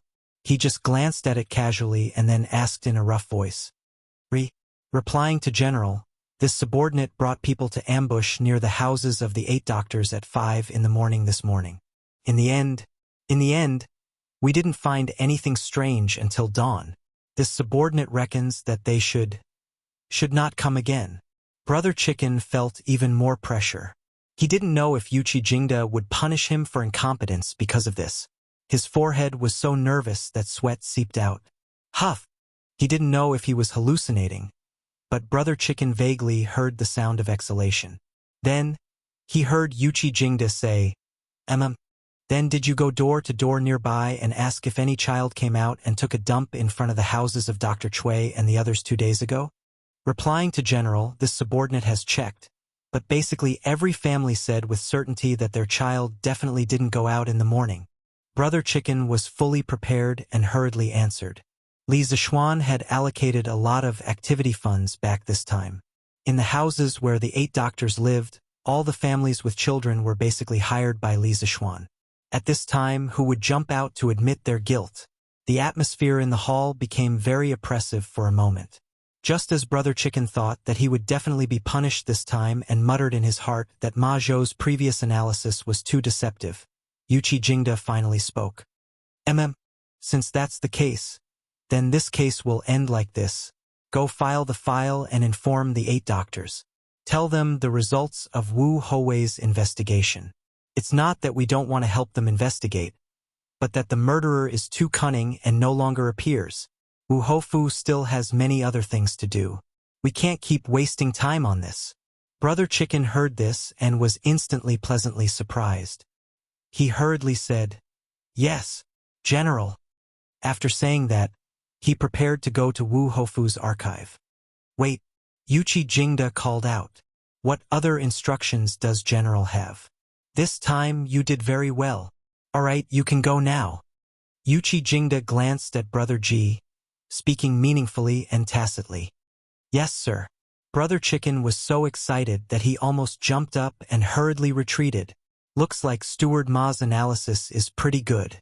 General Yuchi sent me to investigate the case. As expected, it was just a formality. Steward Ma is amazing. This time, I must treat him to a big meal and repay him well. Brother Chicken silently praised in his heart. Chapter 346. That's how it is. Perhaps in the eyes of others, this kid's decision may be extremely stupid, but there are some things that will never succeed if you don't try. This kid's family is rich, and he could have lived a comfortable life without worrying about food or clothing. However, if a man doesn't show his ambition, he's just a waste of his body. This kid believes that a life of trial and error is more glorious and meaningful than a life of idleness. Therefore, whether it's for myself or to carry forward my master's lifelong learning, this kid must build this academy, and it must be the best academy in the Tang Empire. In the side hall of the editorial department, if a man doesn't show his ambition, he's just a waste of his body. Li Gang was still immersed in Li Zishuan's plan to establish his own school and establish an academy. When he heard the last sentence, he couldn't help but be stunned in his seat. He muttered to himself, and then his eyes became brighter and brighter. A moment later, he clapped his hands and praised, "Good, good, good. This old man originally thought that you just left in a fit of anger. But I didn't expect you to have such lofty aspirations. A month ago, you stabilized the paper price, and now you've launched the Tang Empire Dictionary. In the future, you'll establish an academy to educate the common people. It seems that you've been prepared for this for a long time. Haha, kid, no matter what other people think, and no matter whether your knowledge is miscellaneous or not, this old man will support you. Your contributions to the culture and education of the Tang Empire will one day be recorded in the annals of history. In the future, if you have any use for these old bones of mine, just tell me." Li Zishuan was overjoyed. He thought that although Li Gang received orthodox Confucian education, his thinking was not pedantic at all. When the academy was built in the future, it would be good to invite Li Gang to be an honorary professor. This Ma also supports Lord Zhu. A few months ago, Lord Zhu said that he would let all the poor children of the Tang Empire be able to afford to study. At that time, no one believed him, but now, our strange culture is infinitely close to this goal. Now that Lord Zhu has established his own school and set up an academy, I am very willing to lend Lord Zhu a hand. When Li Zishuan was telling Li Gang about his conversation with Li Zishuan yesterday, Ma Zhou had already returned from the printing department. Therefore, he knew the whole story from beginning to end. At this time, he stood on Li Zishuan's side without hesitation. "Thank you for your understanding. Thank you for your support, Brother Ma. After the academy is built, I'll have to trouble Mr. Li to teach the students a thing or two." Li Zishuan said sincerely. People who were noble, open-minded, and tolerant were the easiest to gain the favor of others. Li Gang was such a person. "Haha, when the time comes, you better treat me with good wine and good food. Otherwise, this old man won't go and mess around." Li Gang pointed at Li Zishuan and joked, "Haha, if Mr. Li is willing to come, not to mention good wine and good food, this little one is willing to send you mountains of gold and silver." Li Zishuan said with a smile, "Hey, this old man has half of his body in the ground. I don't want your mountains of gold and silver." Li Gang scolded with a smile. "Here, Mr. Li, this is a new carriage developed by our workshop. The interior is spacious and the facilities are complete. You won't feel the slightest bump in it. Your house is quite far from here. Why don't you take this carriage home?" In the evening, Li Zishuan and Ma Zhou sent Li Gang to the front yard of the workshop. Said with a smile. Li Gang's house was in Sujiang Square, located in the southeast corner of Chang'an City. It was about 10 miles away from and East Square, where the workshop was located. When Li Gang went back, he brought 4 jars of wine with him. Li Zishuan certainly wouldn't let an old man in his 70s or 80s travel so far alone. TSK. When it comes to enjoyment, no one in the whole Great Tang can compare with you. Okay. This old man will be disrespectful to refuse. Otherwise, with my old arms and legs, it will take a lot of effort to get home." Li Gang lifted the curtain and looked at the luxurious interior of the carriage. He turned and pointed at Li Zishuan and joked with a smile. "Hee, you flatter me. One should work hard to earn so much money in one's life. In addition to helping others, one should also enjoy himself. Haha, you're interesting." Li Gang laughed and got into the carriage with the help of the servant. He tried the sofa and couldn't help but exclaim, TSK, this old man still underestimated you. This carriage is more comfortable than I imagined. If you like it, how about I give you one?" Li Zishuan laughed outside the window. "Haha, I won't accept a reward for nothing. Your carriage is so luxurious that it must be worth a lot. This old man can't afford it. Li Gang waved his hand and refused without hesitation. He could accept a few jars of tenderness, but this carriage was too expensive. How could Li Gang be willing to accept it? You can't say that. Old Mr. has been working tirelessly on the revision of the dictionary of the Tang dynasty. How can a mere carriage compare to old Mr.'s efforts? Hey, this old man didn't help you edit the dictionary for you. This dictionary is the foundation of the future prosperity of the literary world of Tang. Li Gang let out a sigh and said, "Let's go. It's getting late. I'm going back. Tomorrow I'll write a preface for the Tang dictionary and send it over. Take care, old man. Xiaoxi, take good care of the old man." Seeing that Li Gang insisted on not accepting it, Li Zishuan did not force him. He saluted Li Gang and then instructed Song Xiaoxi. "Yes, young master." Song Xiaoxi nodded and drove the carriage away. "Brother Ma, the workshop will spare a carriage for old man Li in the future." Seeing that Li Gang had left, Li Zishuan turned around and said to Ma Zhou, "Yes, that's right. Old man Li is too old." Ma Zhou nodded and replied, "Hey, young master, since you're here, I have something to tell you." At this moment, Uncle Fu hurried over. Li Zishuan was surprised and said, "Oh? Faubert, what's the matter?" "Young master, you've ordered the workshop to speed up the production of the new carriages. We haven't dared to slack off. As of today, the workshop has produced more than 50 new carriages. Do you think we can sell this new batch of carriages first? This way we can recover some of the money and use it for turnover." Faubert said worriedly. The cost of a new carriage was as high as 400 to 500 strings of coins. Faubert was also under a lot of pressure from the workshop. After all, the cost alone was more than 20,000 strings of coins. It was not a small sum. If they were sold as soon as possible, there would be a surplus of money. That was why Faubert was so eager to sell the new carriages. Chapter 347. Oh, 50 carriages. That's not a small number. Brother Ma, get someone to write an advertisement for our carriages and put it in the Datong Daily tomorrow. Oh, and the advertisement for the Tang Dynasty Dictionary. You can start publishing it tomorrow as well. Do the initial publicity first. Once we have printed 1,000 copies, we can put it in Chitsu Culture and sell it in the front yard of the workshop. Li Zishuan nodded in agreement after hearing Faubert's suggestion. "Yes, no problem. But didn't you ask old Mr. Li to write the introduction for the Tang Dynasty Dictionary? Why did you?" Ma Zhou was puzzled. "Haha, what we are doing now is only the initial publicity. The printing of 1,000 copies of the Tang Dynasty Dictionary is not something that can be done in a day. Even if the workshop is much larger than before, it will take at least 2 to 3 days. We need to let people know what the Tang Dynasty Dictionary is first. Then, when we have enough copies, we can release old Mr. Li's introduction. After all, he is one of the most honorable writers for the Datong Daily." Li Zishuan chuckled and explained. Although Li Gang had retired many years ago, his qualifications were still there. He was still at the top of the pyramid of Tang Dynasty's literary world.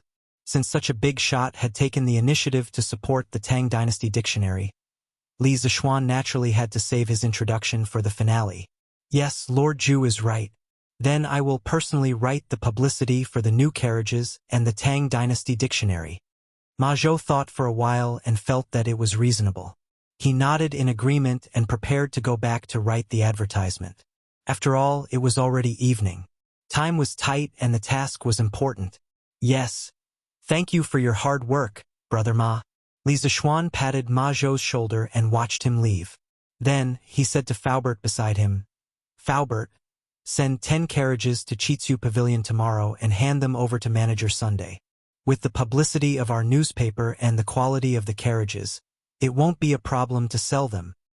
"Yes, young master." Faubert heaved a sigh of relief and cupped his hands. "Your Majesty, Li Sai requests an audience." Within the Sweet Dew Hall, with great difficulty, he finally finished dealing with today's memorials. Li Er stretched his body tiredly and moved his wrists. Suddenly, an eunuch came in and reported with a bow. "Oh? This brat actually took the initiative to look for me?"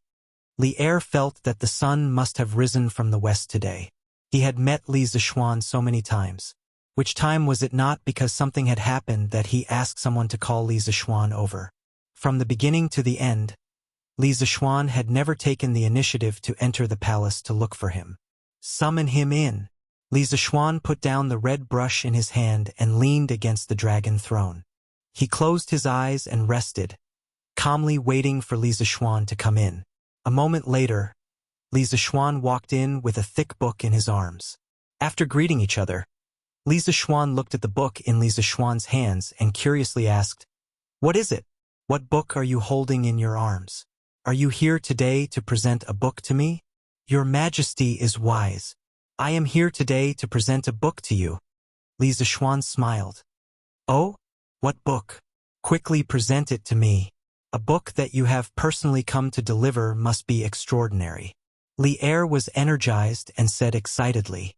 Zhao Song, who was beside Li Er, hurriedly went to take the book and presented it to Li Er with both hands. Li Er took the dictionary with one hand. It was slightly heavy in his hand. He saw that, on the red cover, there were 4 flamboyant golden words, Dictionary of the Tang Dynasty. These 4 words were as graceful as silver hooks, moving like a startled phoenix, floating like clouds, and as vigorous as a startled dragon. The strokes were powerful and intoxicating. The Dictionary of the Tang Dynasty that Li Zixuan gave was the first dictionary that the workshop had just printed. It even came with a cover. As for the 4 words on the cover, it was written by Li Gang himself. Naturally, it looked very cool. "Oh, it's actually the Dictionary of the Tang Dynasty? It's done so quickly." When Li Erei saw the words Dictionary of the Great Tang on the cover, he instantly recalled that a month ago, Li Zixuan had mentioned to him that he wanted to compile a dictionary to help the children of poor families learn how to read and write. At the time, not only had he praised Li Zixuan greatly, he had also specially asked the 2 brothers, Li Changqian and Li Tai, to send people to help Li Zixuan complete the compilation as soon as possible. However, he truly had not expected the progress to be so fast. "Yes, Your Majesty. The Dictionary of the Tang Dynasty has just been compiled today. I have specially brought it here for you to take a look. After that, we will print it in large quantities and send it to Chitsu Pavilion to be sold. By then, countless people will learn how to read." Li Zixuan cupped his hands and said, "Ha ha! Good, good, good." Li Er was so happy that he shouted 3 times. He laughed and said, "You have done well this time. You have done well. I am very pleased. Your Majesty is too kind, too kind." He. Li Zixuan was so happy that he could not find north and laughed. "Who wrote the words Dictionary of the Tang Dynasty? Looking at this handwriting, why do I feel that it is very familiar?" Only then did Li Er ask about the 4 words that were full of pretentious style on the cover. "Your Majesty, the person who wrote these 4 words is old Mr. Li Gang. Old Mr. Li is a person of virtue and prestige, so I invited him to come out and nominate him for the cover of the Dictionary of the Tang Dynasty." Li Zixuan talked nonsense, as if he was running around and visiting famous scholars for the publication of the Dictionary of the Tang Dynasty. "Li Gang!" Li Er was stunned and muttered to himself as if he had suddenly realized something. After being stunned for a good half an hour, Li Er stared into Li Zixuan's eyes and said with a complicated expression, "You are really capable, kid. Mr. Li Gang has been in seclusion for many years. I have always wanted to invite him back to be Chengxian's teacher, but he has always refused. I didn't expect him to run over to you. Really?" So Li Er had the intention of letting Li Gang be Chengxian's teacher for a long time. TSK. But this progress doesn't seem to be what Li Er wanted. Li Zixuan muttered to himself. He did not expect that, as the emperor, old Li would also have a time when he was ignored by others. How rare. This kid is not really that capable. It is just old Mr. Li's great favor. Li Zixuan said humbly. "Haha, let's not talk about this first. Let me see the content inside first." Li Er shook his head and said that. He opened the Dictionary of the Tang Dynasty and began to read. After realizing the superiority of Pinyin, Li Er had spent a period of time specifically learning Pinyin. Similar to when Li Zixuan first saw the Dictionary of the Tang Dynasty today, Li Er first looked curiously at the pinyin table of contents in front of him and the table of contents in front of him. Then, he thought of a few random Chinese characters for himself and began to look them up for fun. The results were without a doubt. There were no mistakes in the page number annotations. They were all accurate. Haha, good. This Dictionary of the Tang Dynasty is really good. I will leave this to me. Kid, quickly arrange for people to print this dictionary in large quantities and promote it as soon as possible. When the time comes, I will reward you handsomely. Chapter 348. Master, the people from Wuhou government said that a few days ago, a group of children pooped in front of our house, but the group of children never appeared again.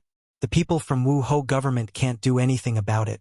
They told us to look for them after we have new clues. Imperial Medical Department. After 2 days of care, Cui Shanyo's complexion was much better, no longer as pale as before. When he heard this, he couldn't help but be angry, and said angrily, "Preposterous! What is this? How dare they be so perfunctory? This group of Wuhou has no respect for the law."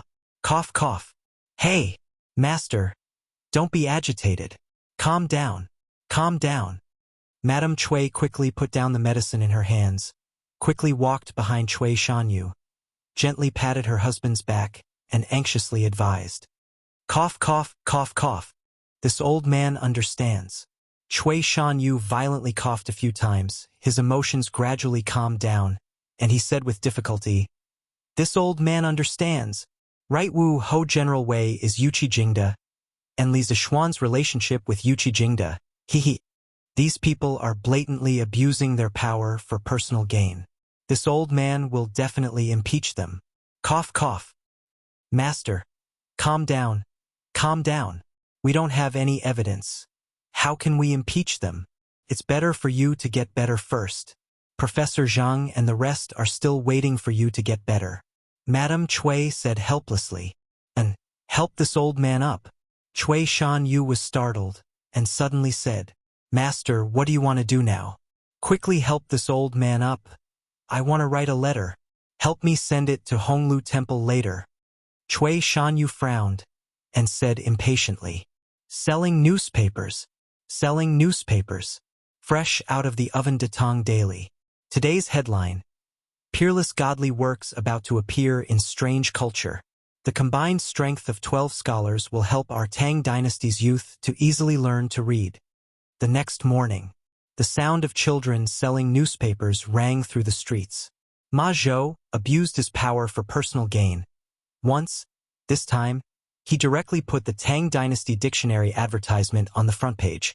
The arrogant, egotistical, domineering advertisement directly attracted the attention of many people in Chang'an. Oh, there's actually such a powerful book in this world? I wonder if it's expensive? If it's not expensive, I can even buy one to help my child learn to read. Books about strange culture shouldn't be expensive, right? Why don't you buy a copy of the newspaper and read it? Then, can you give me a copy of the newspaper? Of course, there was no first place in ancient literature, and no second place in martial arts. This arrogant and domineering advertising message inevitably caused dissatisfaction among the literati. It's just an unknown book, yet it dares to claim that it's a peerless divine work. What an arrogant tone. Yes, aren't you afraid that the wind will cut your tongue? Even if it was compiled by 12 grand scholars, do you dare to call it a peerless divine work? What shameless boasting. That's right. Let's go to Chitsu culture and see what kind of clown came out to make a fool of himself. Let's see what the newspapers say first.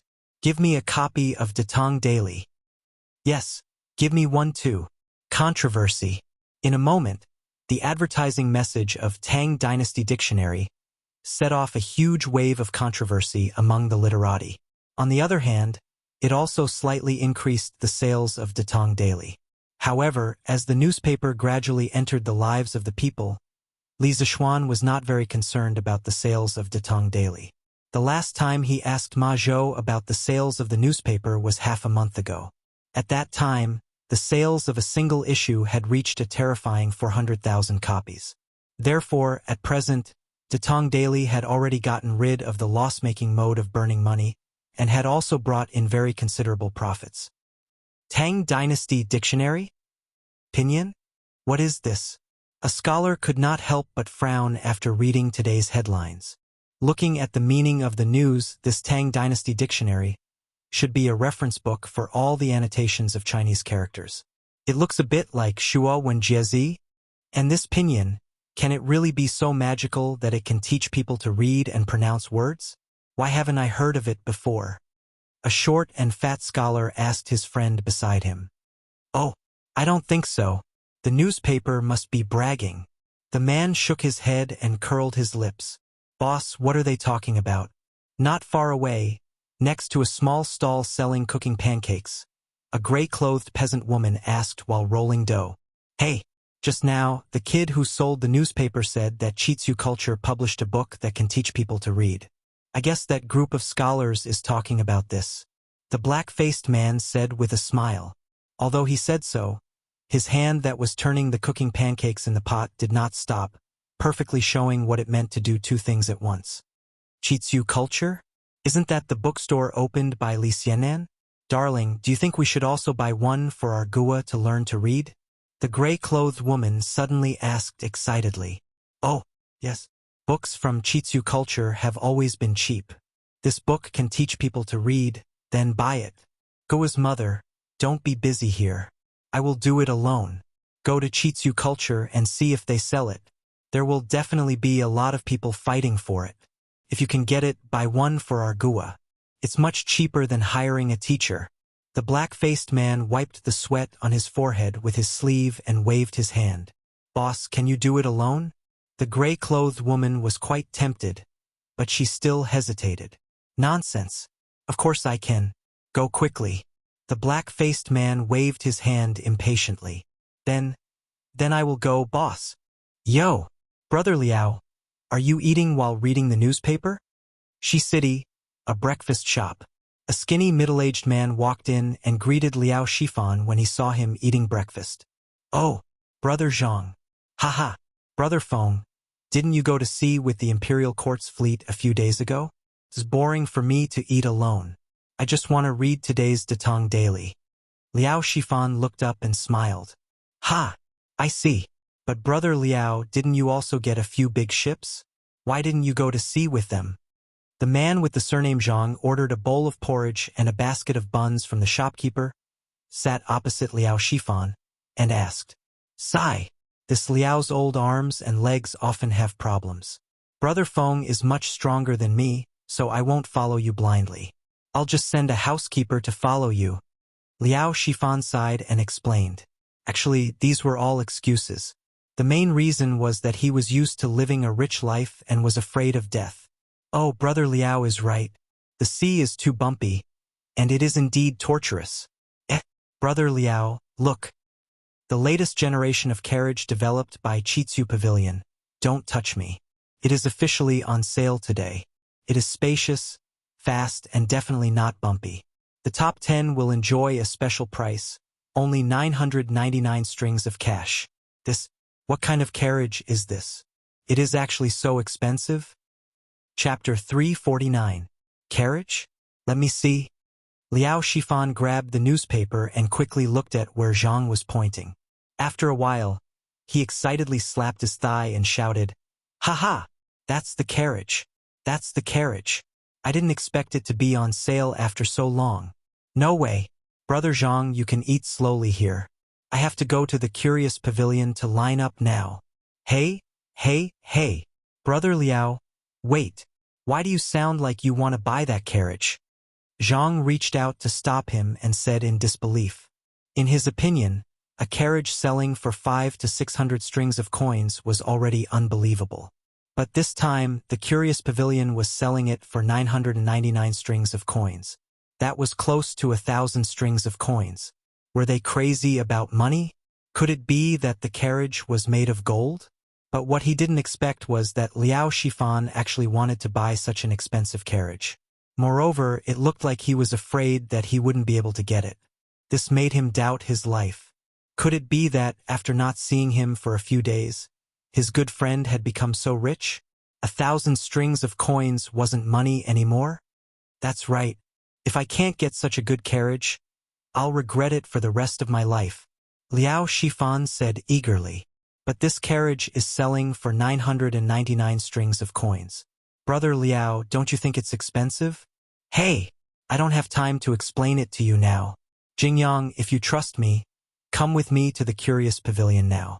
You'll know if it's worth this money or not. Liao Shifan said hurriedly. He quickly took out a few copper coins and threw them on the table, saying, Shopkeeper, here's the money. Jingyang, let's go. Oh. Zhang Jingyang reacted and ran out with Liao Shifan.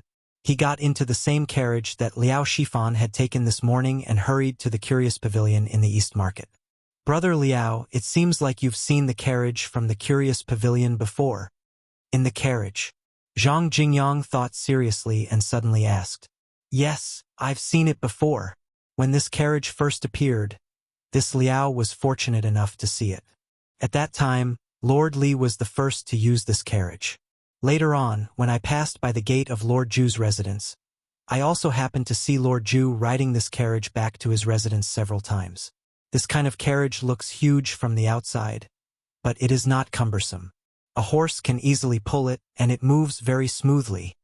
This Liao has long coveted this sort of carriage, but after asking around, I was unable to find a place that sold it. Moreover, it is said that in all of the Great Tang only Lord Duke Li, His Highness the Crown Prince, His Highness King of Wei, Duke of Lu, Duke of Yi, General Yuqi, and General Niu have this sort of carriage. Haha, I didn't expect that after waiting for so long, I would finally get it. If I don't hurry up and buy it, wouldn't I regret it for the rest of my life? Zhang Jingyang was enlightened when he heard this, but he still had some doubts, so he asked, Brother Liao, this carriage is so expensive. There must be very few people who would buy it. You don't have to be so anxious. Heh, Jingyang, if you think about it carefully, you won't say that. Liao Shifan shook his head and anxiously looked out of the window, saying, It has been almost a month since this Liao first saw this type of carriage. What does this mean? It means that this type of carriage is not easy to manufacture, so I am not surprised that it is so expensive now. Also, in this month, whenever Lord Duke Li went out, he would always ride in this type of carriage. In the entire Great Tang, in this Liao's opinion, the person who knows how to enjoy life the most is definitely Lord Duke. If this old man is so fond of this type of carriage, then there is no need to doubt the excellence of this carriage. Such a superior and difficult carriage to mass-produce. If this Liao doesn't hurry up and snatch it, I'm afraid that I won't be able to get it. After all, there are many people in Chang, and who can take out 999 strings of coins, and there are even more people with foresight. Perhaps even Li Zishuan himself did not expect that he would be treated as an old man by successful businessmen like Liao Shifan. However, from the few businesses that Li Zishuan did in Chang, and all of them had extremely high returns, he indeed had the qualifications to be a role model for these businessmen. Hearing this, Zhang Jingyang's eyebrows twitched. He slowly nodded and said in a deep voice, Thank you, Brother Liao, for your advice. After hearing what you said, I am also very curious about this carriage. I must take a good look at it later. You can take a look at it, but don't fight with me. Liao Shifan suddenly said with a vigilant look. Zhang Jingyang was speechless. Could it be that this friendship could not be compared to a carriage? How heart-wrenching. On the other side, in the East Market, Strange Culture and Strange Taste Pavilion, which had been quiet for a long time, became popular again today. These two shops had been the hot topic of Chang and before.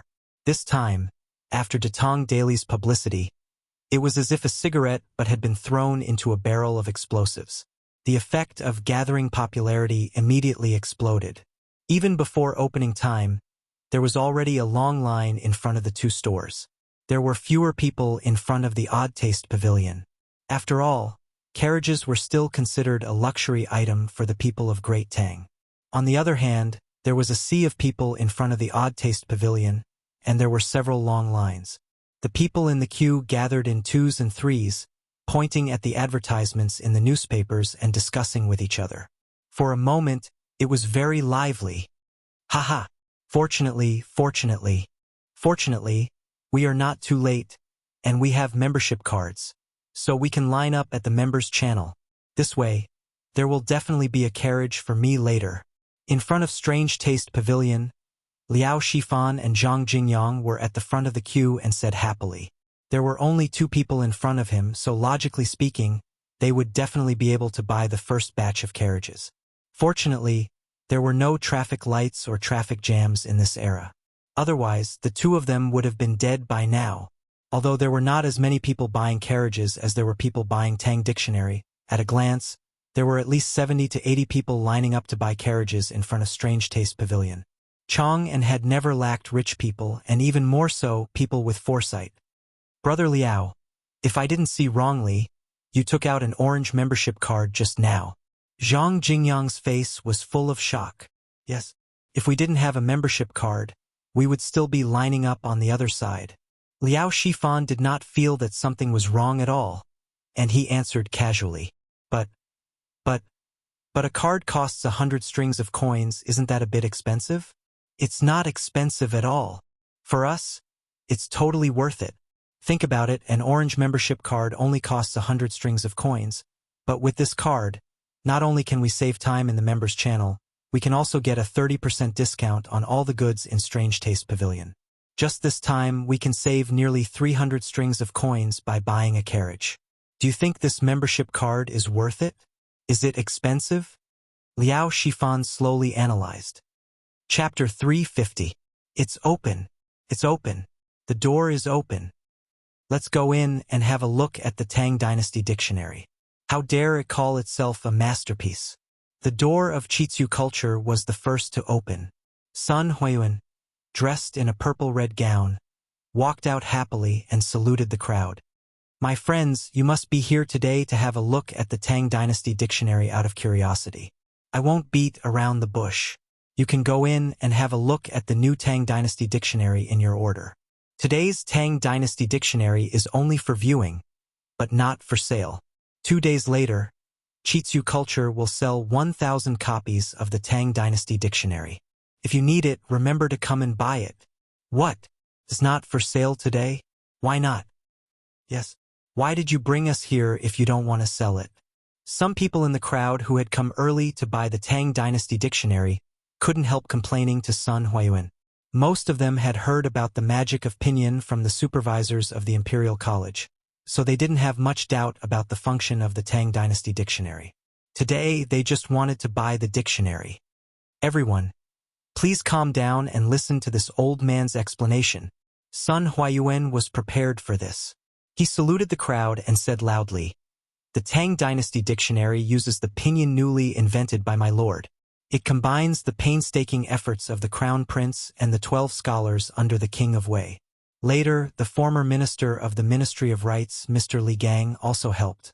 His Majesty has given great attention and support to it. After the dictionary was compiled yesterday, my lord brought the first Tang Dynasty Dictionary to the palace.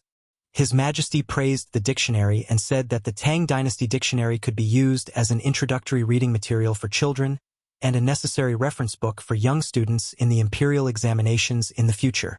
Our workshop is doing its best to print the dictionary. It is estimated that 1,000 copies of the dictionary will be printed in 2 days.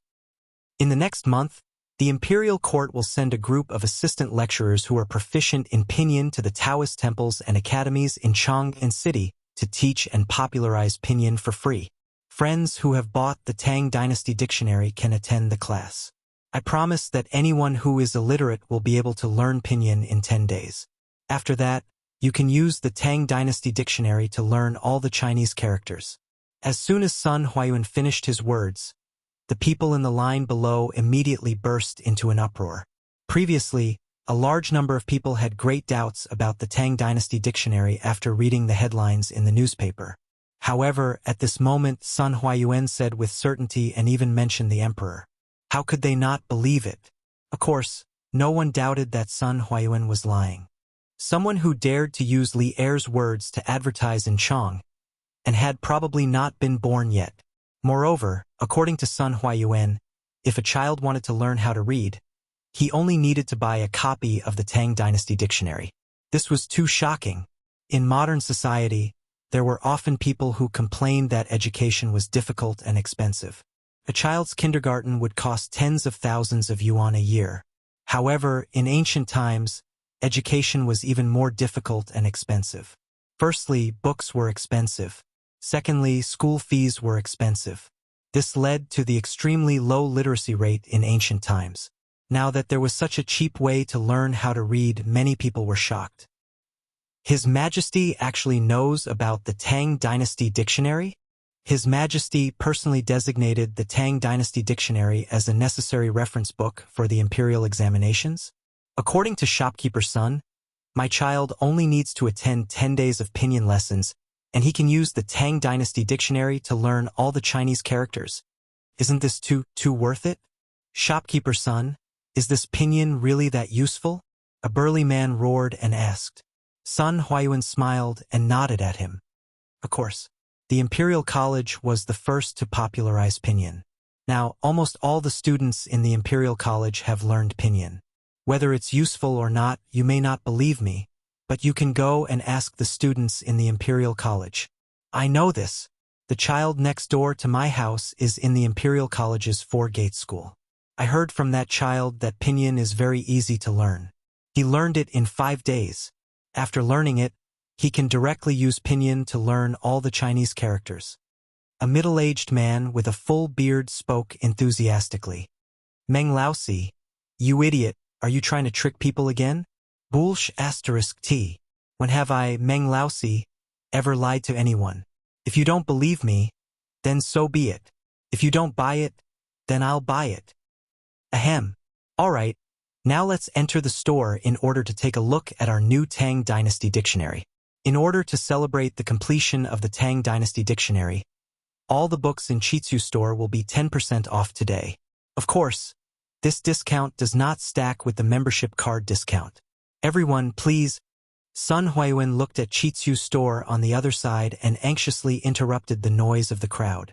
Good, good, good. Today's trip was not in vain. Ha ha. Yes, yes, yes. The crowd burst into cheers. Sun Huayuan smiled and shook his head. He called a servant over and instructed him to look after the store carefully. Then he walked quickly to Chitsu store. There were many big bosses waiting for him to open the store. Hey! Shopkeeper's Son is finally here. Yeah. We've been waiting for so long. When Sun Huayuan came over, the rich businessmen in front of the line could not help but complain. They were all queuing up to buy things, but Chitsu store opened first. This inevitably made them unhappy. Ha! Old Master Wu, Old Master Liao, please forgive me. I really can't split myself up. Most of the people in front of him were old acquaintances. Sun Huayuan bowed apologetically and greeted them. Ha! Open the door quickly. Let us see the same model as Old Master Li's car. This old man has been eyeing it for a long time. Yes, Shopkeeper's Son, hurry up. Those who were well-informed all knew that the carriages being sold today were similar to the new type of carriage that Li Zishuan had been riding. Previously, when Li Zishuan went out in the new type of carriage, they had more or less seen it before. Just from its appearance, it was very mighty and domineering. And the people who came to line up were all people who didn't lack money. Now that they went out, they paid attention to the issue of ostentation, so these people all wanted to buy one to go back and show off, cough cough, to show off. Ha! Alright, this old man will not talk nonsense. Later, you can experience it for yourselves.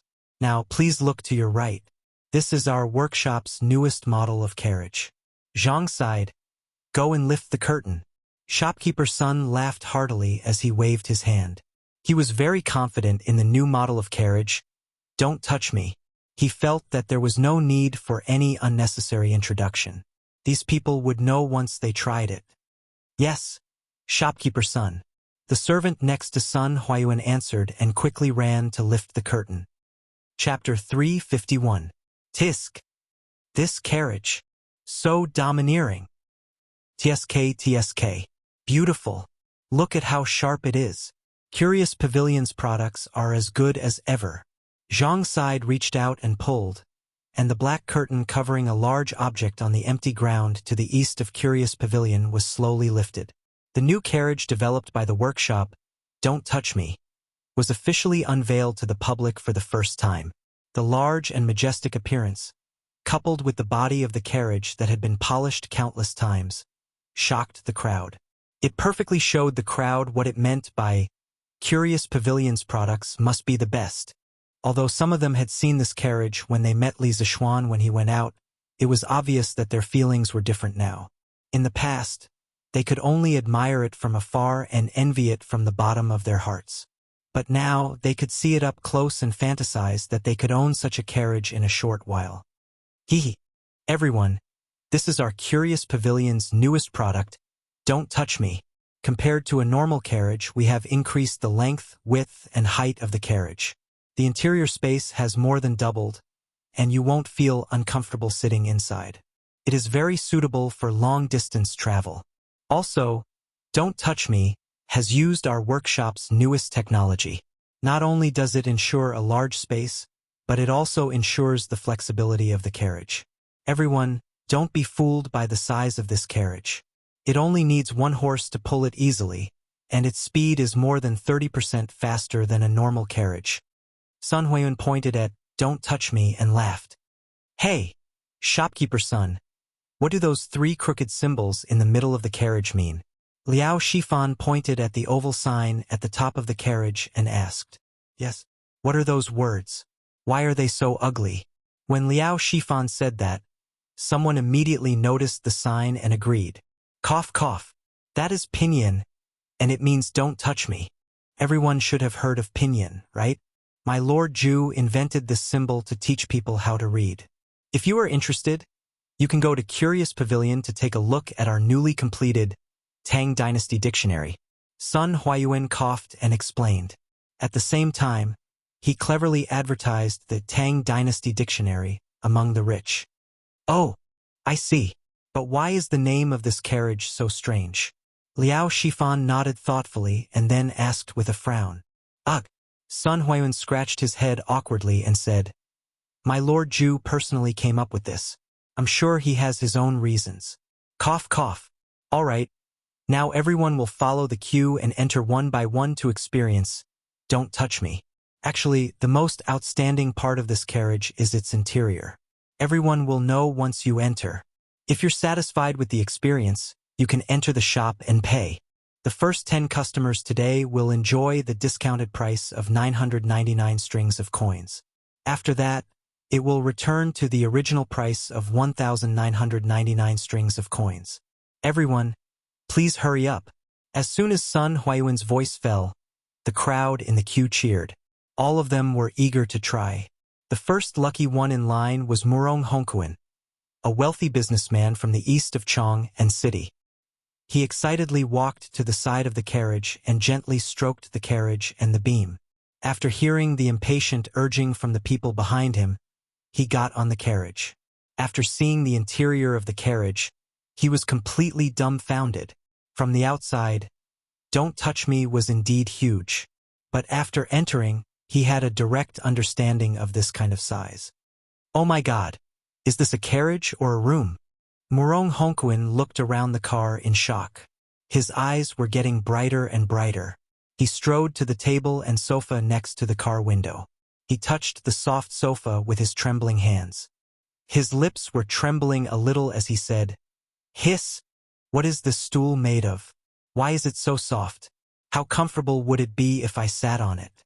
After hesitating for a moment, he carefully sat on it. At first, he didn't dare to use too much strength, fearing that he would break it. After testing it a little bit, he finally sank his whole body into the sofa. Phew! So comfortable! So comfortable! This 999 strings of coins is so worth it. So worth it! I must buy it. This old man must buy it today. Murong Hongkuan sighed as he stretched his body comfortably. Hey, brother Murong. Hurry up. We're all waiting. Yes, yes.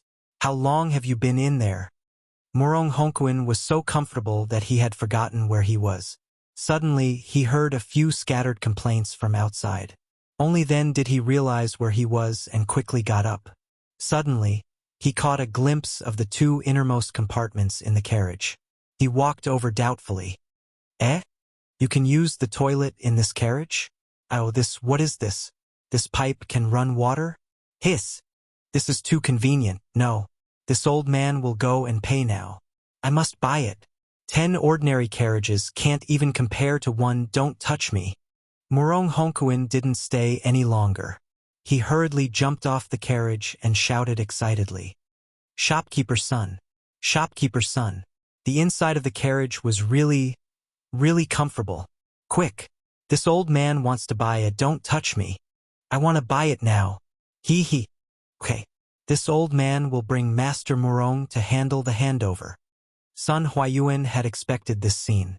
He smiled and was about to bring Murong Hongkuin to handle the handover. However, Murong Hongkuin's next sentence made him unable to smile. Oh, by the way, shopkeeper's son, this old man has the orange membership card of Strange Interest Pavilion. According to your previous rules, can I enjoy a 30% discount? Silence. As soon as Murong Hongkuin's voice fell, everyone in the venue fell into silence. They cast their gazes over. After all, although these people were rich, their money didn't grow on trees. Using an orange membership card could save 300 strings of cash. Many people were still willing to save this money. Sun Huayuan stopped in his tracks and his face immediately froze. He wanted to curse in his heart. The introduction of the membership system in the past had indeed helped Strange Interest Pavilion accumulate a lot of liquidity in a short period of time. But now, the negative effects of the membership system were starting to show. According to this discount, Strange Interest Pavilion would earn a lot less money. The cost of a Don't Touch Me carriage was close to 500 strings of coins. If they gave a 30% discount, they would only earn 100 strings of coins. It wasn't easy to make a carriage. Usually, it would take several craftsmen 3 to 4 days to make a carriage. If a Don't Touch Me carriage could only earn 100 strings of coins, it would be a loss. Couldn't be compared to selling wine. However, Sun Huayuan knew that the most taboo thing for businessmen was to go back on their word. The membership system was proposed by them a long time ago. If they went back on their word now, Strange Interest Pavilion would lose more than just a few hundred strings of coins. It involved credibility and couldn't be measured by money. Ahem, of course, the membership card discount system can be used on a Don't Touch Me carriage. Strange Interest Pavilion has always valued credibility. Sun Huayuan gritted his teeth and said he could only look for Li Zishuan to discuss the remedy for this problem later.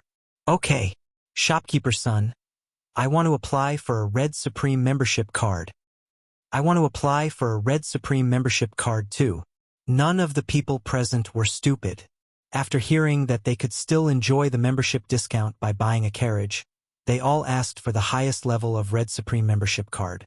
Sun Huayuan's heart was bleeding when he heard this. He finally understood what it meant to be happy with pain. It wasn't a good thing to have too many members. Chapter 352. Side, what's going on outside? How many carriages have we sold? How many people want to apply for a card? In a side hall of Strange Interest Pavilion. After the queue outside the Strange Interest Pavilion became orderly, Sun Huayuan took a break and came here to rest. The main reason was that he didn't want to see the scene of a group of people fighting to get a Red Supreme membership card. A Red Supreme membership card had a 40% discount. According to the discount price of 999 strings of coins, each carriage earned less than 100 strings of coins. This made Sun Huayuan very sad. Luckily, only the first 10 carriages were priced at 990 strings of coins. The rest of the carriages returned to 1,199 strings of coins. Boss, when I came here, I had already sold 20 Don't Touch Me carriages. The carriages sent by the workshop yesterday are almost sold out. There are 40 people who want to apply for a Red Supreme membership card. Mr. Wu is registering them now. Zhang Side bowed and said, the Mr. Wu he mentioned was the accountant of Strange Interest Pavilion. F***CK. This bunch of people. Even someone as refined as Sun Huayuan could not help but curse. His heart ached as he said, previously, there were only 5 Red Supreme members in our Strange Interest Pavilion.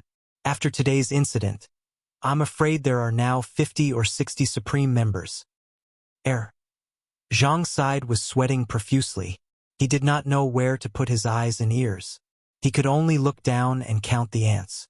Of course, there were no ants in the house. No. You go and tell the workshop not to send any more carriages here. The 25 carriages they sent yesterday are enough. Sun Huayuan suddenly stood up and patted Zhang Side's shoulder. Huh. Zhang Side was puzzled. But there are still so many people outside who have not bought a carriage? Stupid. If I tell you to go, then go. If they really send the rest of the carriages here, it will all be over. Sun Huayuan knocked Zhang Side's forehead and scolded him. Oh, I'll go and tell them now. Zhang Side rubbed his forehead and ran away like a wisp of smoke. Sigh. I can only wait and let Lord Ju think of a way. Sun Huayuan sighed and walked out.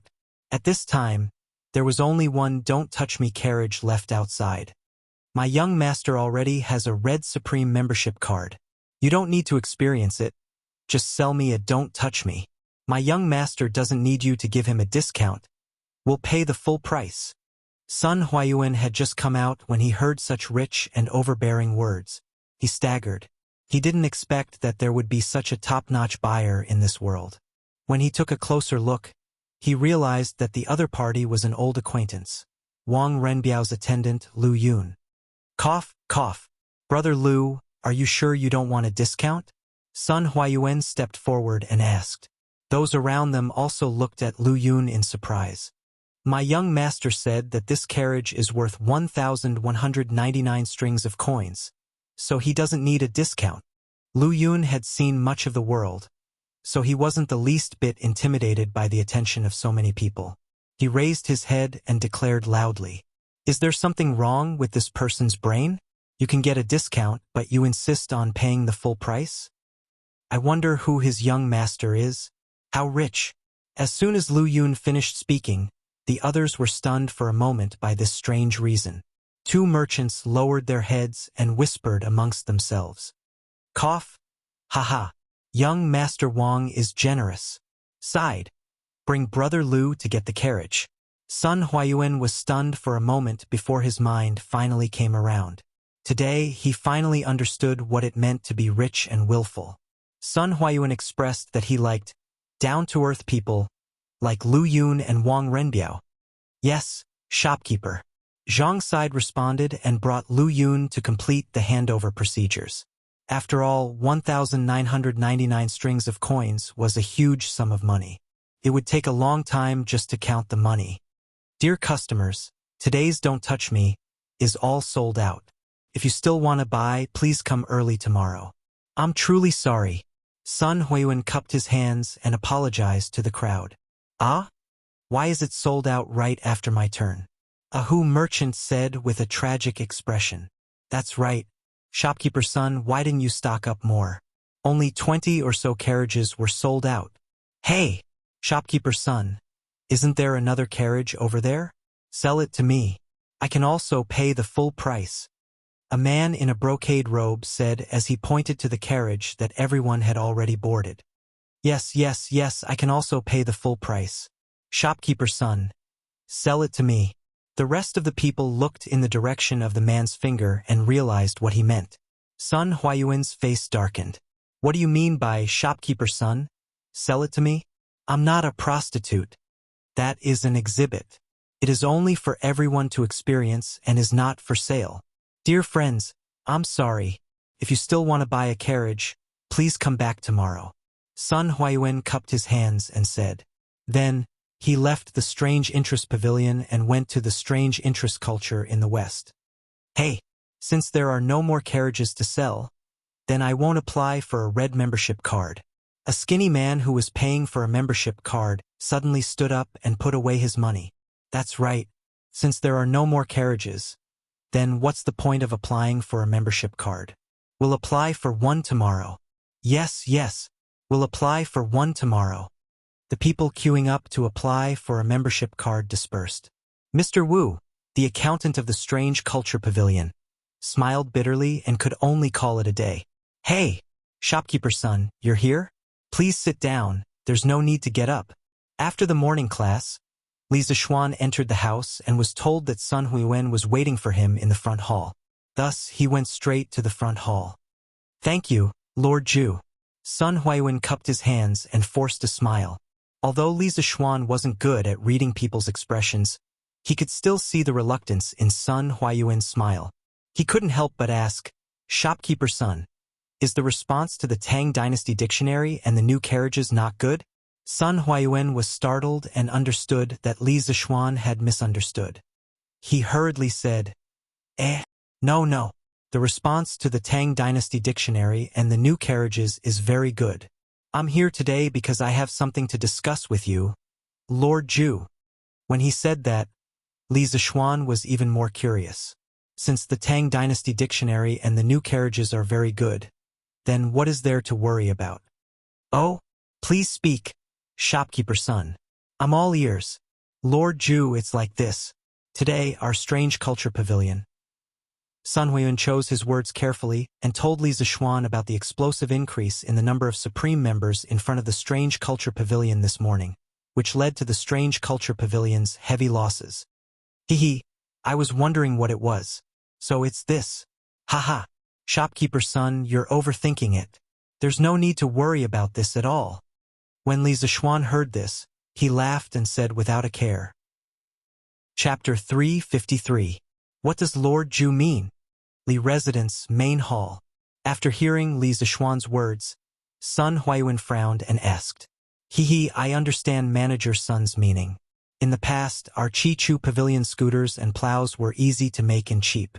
Even if those customers with membership cards were able to enjoy a discount, compared to the value of the card itself, Manager Sun, you might feel that the small amount of profit we are giving away is not worth mentioning.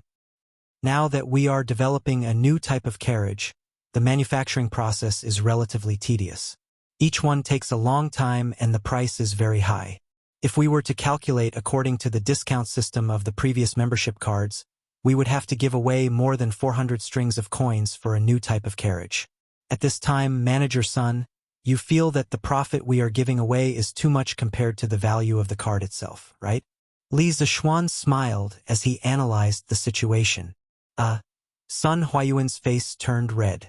After hearing Li Zixuan's words, he felt that he was being described as an untrustworthy profiteer who forgets righteousness at the sight of profit.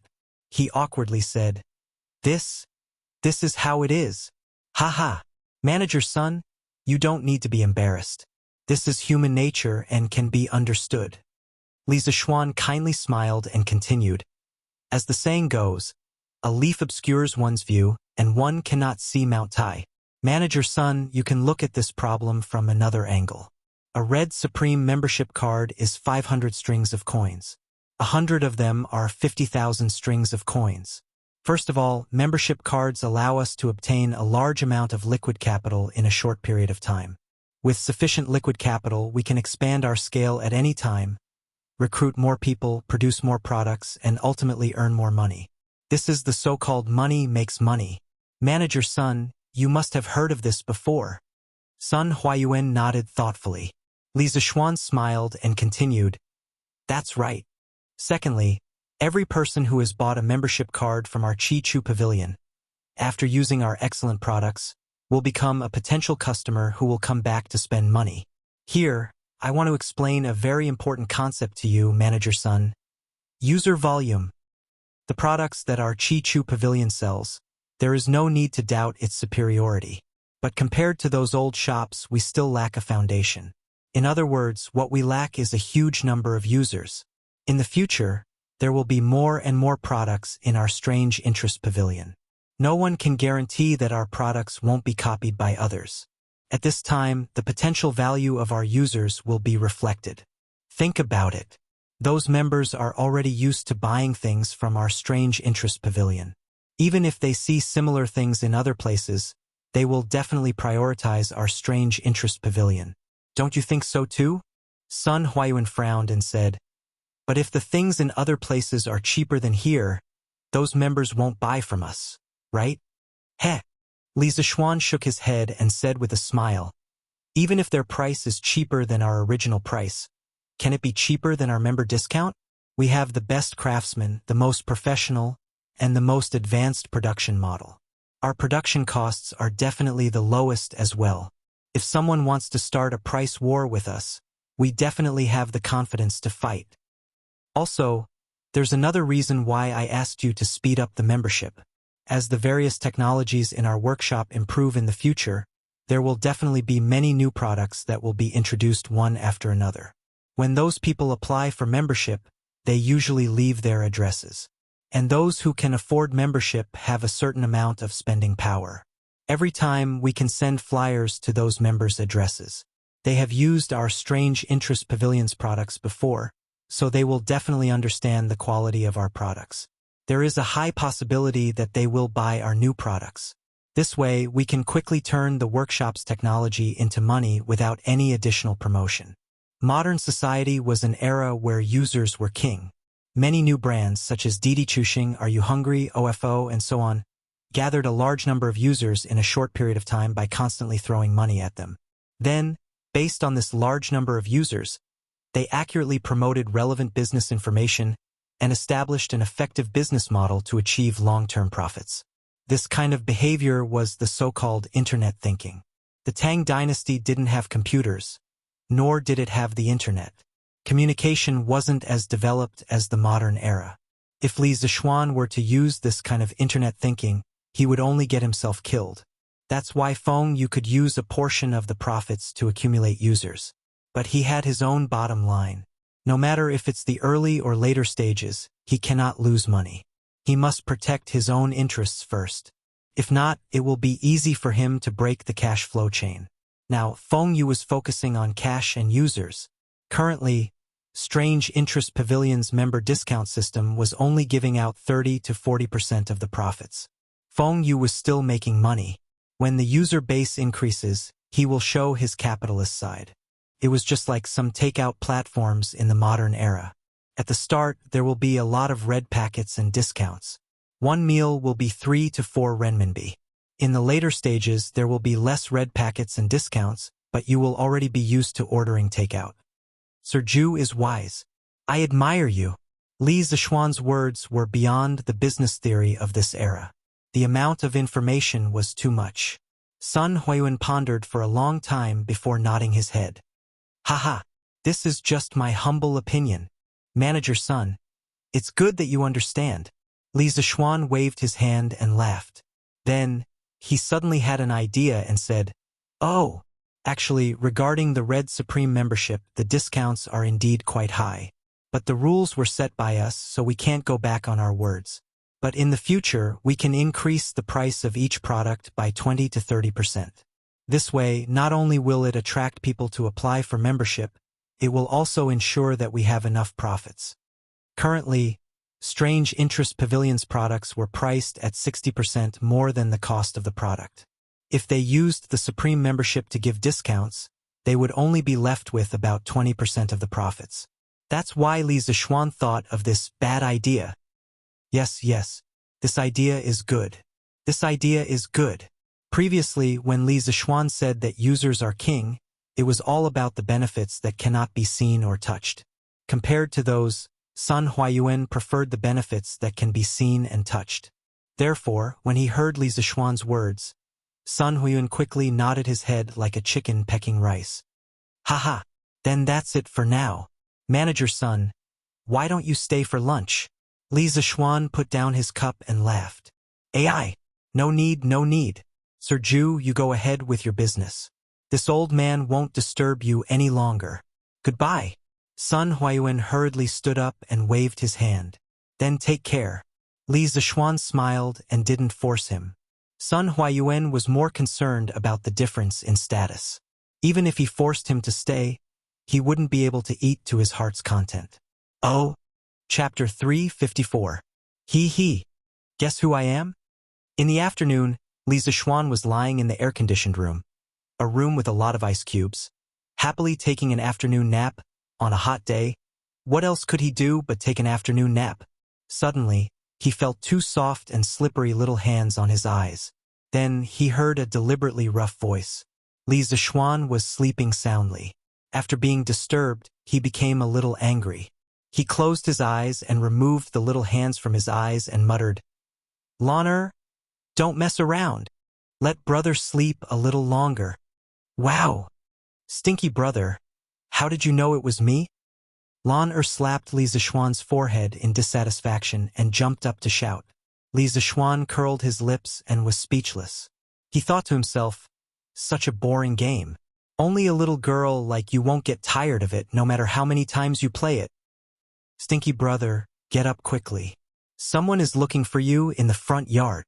Seeing that Li Zixuan was about to go back to sleep, Lan impatiently pinched his face and said, Ouch! Little girl, let go of me. Although Li Zixuan had practiced martial arts, he had never practiced being thick-skinned. He quickly slapped the little girl's hand and shouted, Hiss! Who is looking for me? In this state, he definitely couldn't go back to sleep. He sat up and rubbed his face. He thought to himself, this little girl is really ruthless.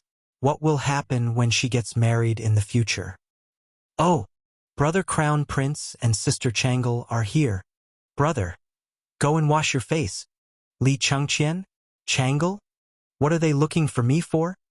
Li Zixuan said in disbelief. He suspected that Lan was deliberately teasing him. How would I know? They just said that they have something to talk to you about. Brother, go quickly.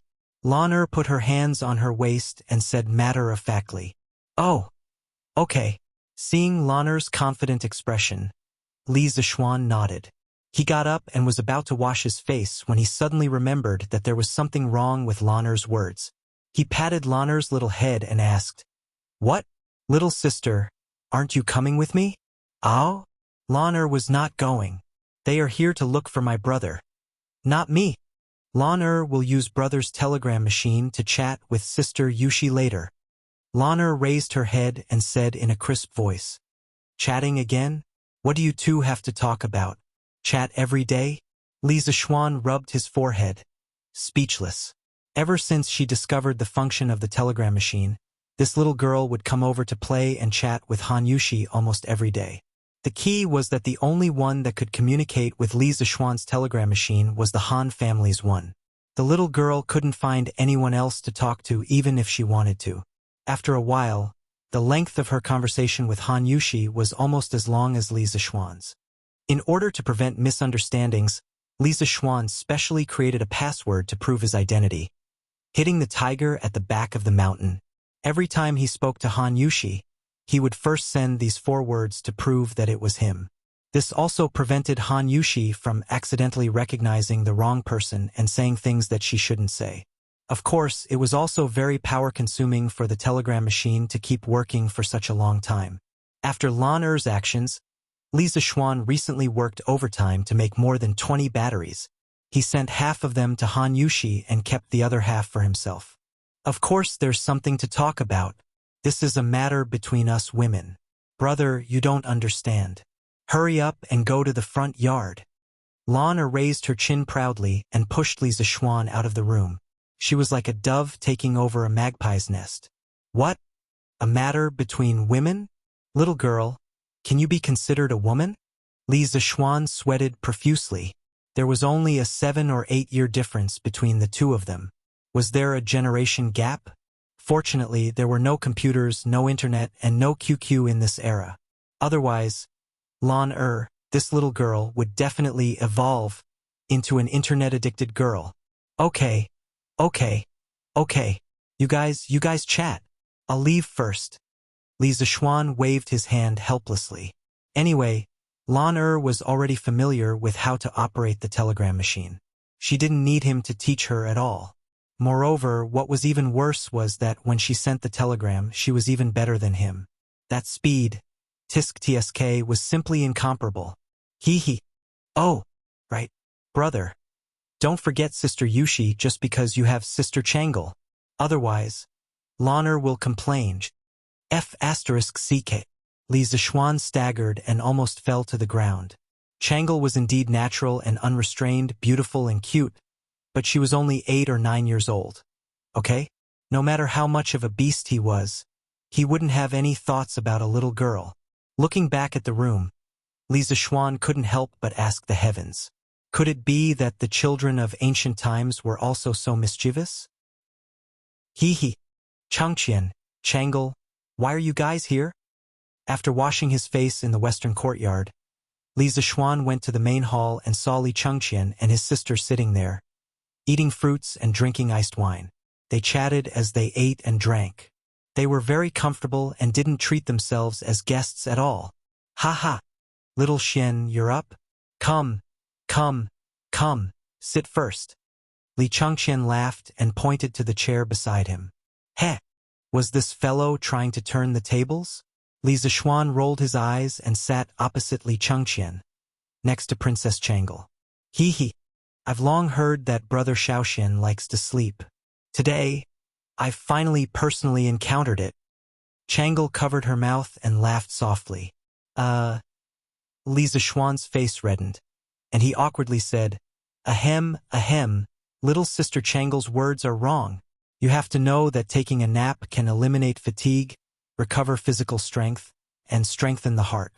It can also increase the ability to resist diseases, delay aging, and promote longevity. There are many benefits, so we should all take more naps. Stop. Li Chengqian hurriedly waved his hand and interrupted. He speechlessly said, Xiaoxian, your skin is really thick. You can find so many excuses for your own laziness. I'm convinced. Changle couldn't help but giggle. However, she was afraid that Li Zixuan would be too embarrassed and hurriedly covered her mouth. Li Zixuan angrily said, What do you mean by looking for excuses? Everything I said is in line with medical theory. If Chengqian doesn't believe me, you can go to the Imperial Physician Bureau and ask the old Imperial Physician. He then turned his head to look at Changle and said, Also, little sister Changle should do as I say and take more naps. Your foundation is weak to begin with. Oh, that's right. Is your qi better? Hearing Li Zixuan's slightly concerned words, Changle's tender face reddened. She softly said, It's better. Previously, Dao's son gave Changle a prescription. Changle has been taking it all this time. It's already been a long time since my qi flared up. Li Zixuan nodded his head. In history, Changle had died before the age of 22. Regardless of the reason, Li Zixuan didn't want such a gentle and pleasant girl to die so early. However, it was a pity that he hadn't studied medicine in his previous life. Now, he could only hope that Sun Simiao was more capable. That's good.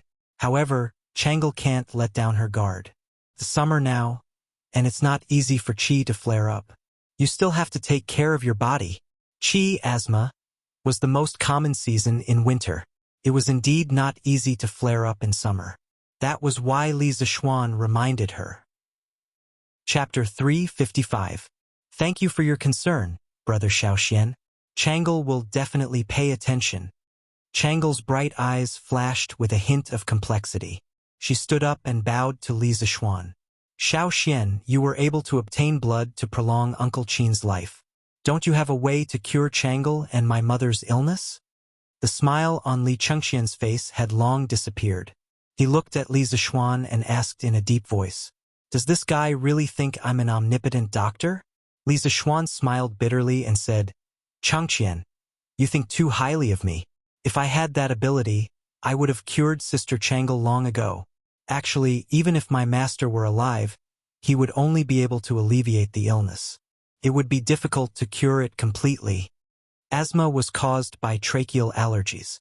There were as many allergens as there were things in the world.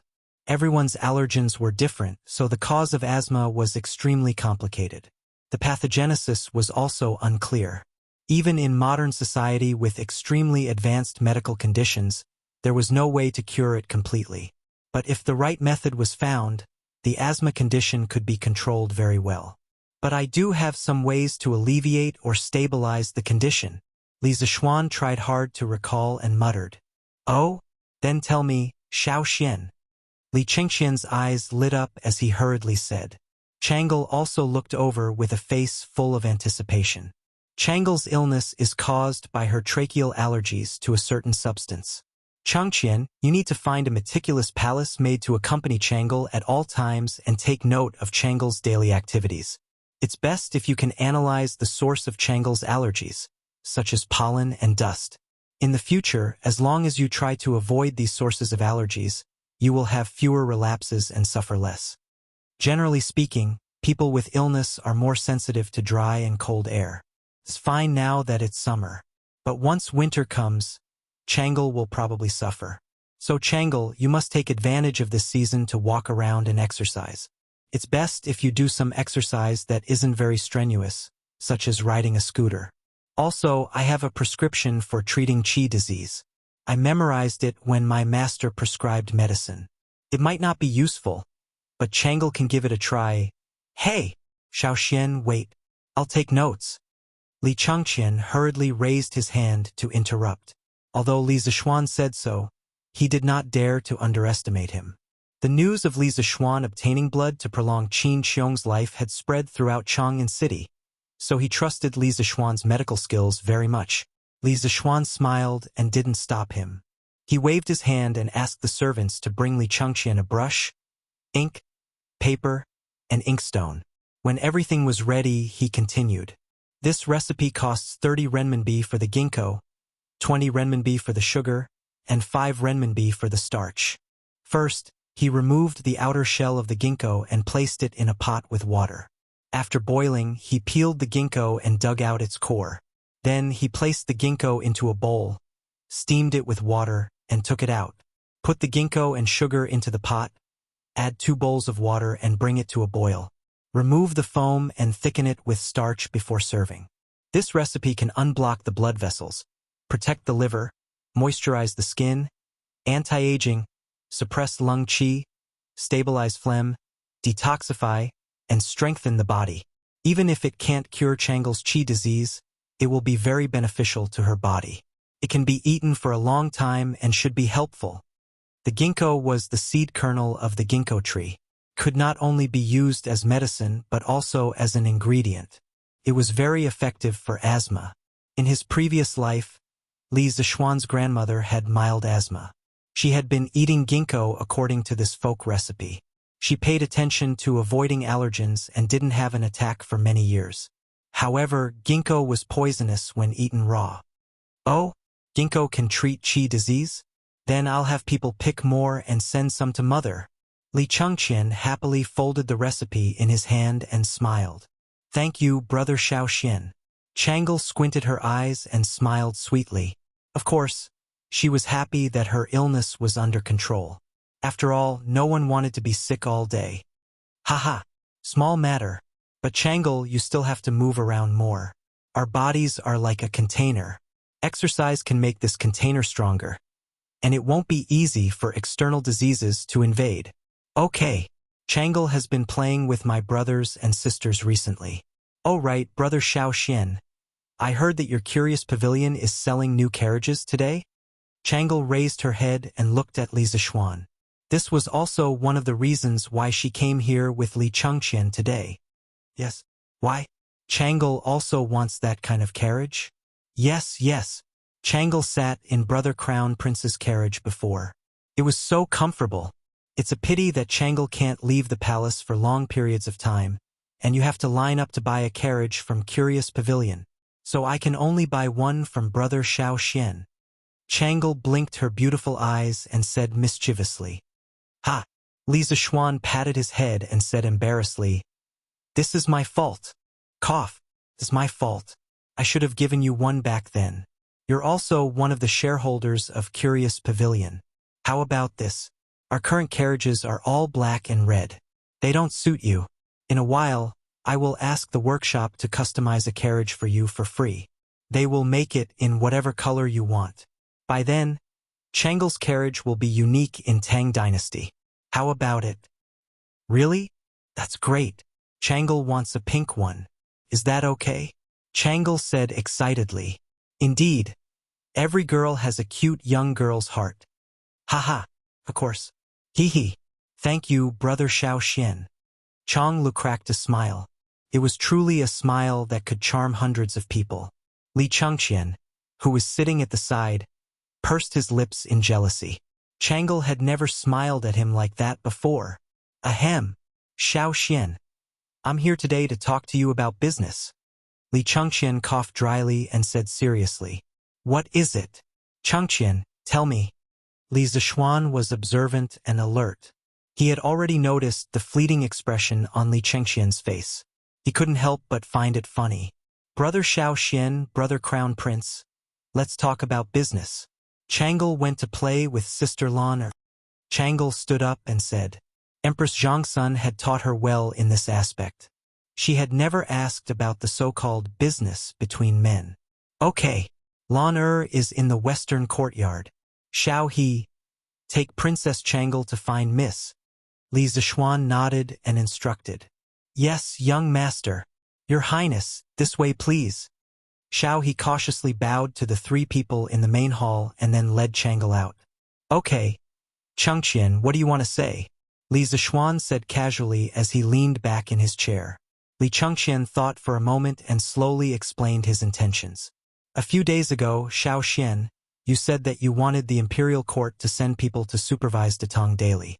Imperial father arranged for me to come over. Therefore, I came today to discuss the follow-up matters with you. Chapter 356. Li Changqian came over today mainly to contact Li Zishuan before he officially sent someone to the Datong Daily editorial department. He wanted to confirm the scope of authority of the person he sent over. While ensuring that he could complete the task given to him by Li Zishuan, he tried his best to avoid conflicts with Li Zishuan's people. Just like what Li Zishuan said before, if the person he sent over didn't know the scope of authority and blindly fought for power, it would affect the normal operation of Datong Daily. As the founder of Datong Daily, Li Zishuan didn't want to see this result. As the leader of the Tang Empire, Li Er also didn't want to see this result. Li Changqian himself didn't want to see this result. Because he was already a small fan of Datong Daily, he would take time to read every issue of the newspaper. After an hour of friendly negotiation, both sides finally reached a peace treaty. From tomorrow onwards, Li Changqian would send 5 scholars, led by Yu Shernan, to the Datong Daily editorial department to set up the censor department. Every issue of the newspaper had to be submitted to the censor department for content review before it was published. If it passed the review, it could continue to be published. If it didn't pass the review, it would be rectified. The censor department only had the right to review the content and didn't have the right to appoint or remove the internal personnel of Datong Daily. As for the restrictions on the content of Datong Daily, as long as it didn't involve party struggles or maliciously smearing the imperial court, it would be reviewed and passed. Of course, this didn't mean that Datong Daily could only flatter the imperial court in the future. For some corrupt officials, if there was conclusive evidence, the censor department could also report it on Datong Daily after more than half of the scholars approved it. The Datong Daily editorial department also had the right to supervise the censor department. If the censor department's review wasn't fair, it could be reported to Li Changqian 3 times. If Li Changqian couldn't make a decision, it would be reported to Li Er. At first glance, in terms of function, the so-called censor department was a bit like the modern ****, which specialized in reviewing media content. But in terms of power, the censor department was much weaker because it could be supervised by the editorial department. It was a bit like the modern political commissar, and the editorial department was equivalent to the military chief. The military chief was to solve the problem of how to fight a war. The military chief, including the company instructor, battalion instructor, and the political commissar of regiments and above, solved the problem of why to fight a war and who to fight for. It was hard to say who was more powerful between the two of them, as they did not have a direct superior-subordinate relationship. They were supposed to keep each other in check. The purpose of their existence was not to fight for power, but to help the army win the war. Similarly, the censor department and the editorial department didn't want to let Datong Daily to get on the big ship of the imperial court and get rapid development nationwide. Li's ultimate's goal was to let Li's to get involved. What? Where's Changle? After the discussion, Li Changqian looked at the time and felt that it was time to return to the palace. So he followed Li Zishuan to the west courtyard to find Changle and return to the palace together. But he didn't see Changle and Lan in the courtyard, so he couldn't help but ask in confusion. He thought that Changle and Lan would be playing with the scooter in the west courtyard. That was why he asked. But he didn't know that Lan already had a new toy, which was the radio telegraph. As for the scooter, to hell with it, couldn't be helped. Children liked the new and hated the old. Li Zishuan rolled his eyes and said unhappily, "Why are two little girls playing around in the courtyard on such a hot day? They're in my room." In my room. Hearing this, Li Chengqian looked at Li Zishuan with a strange expression.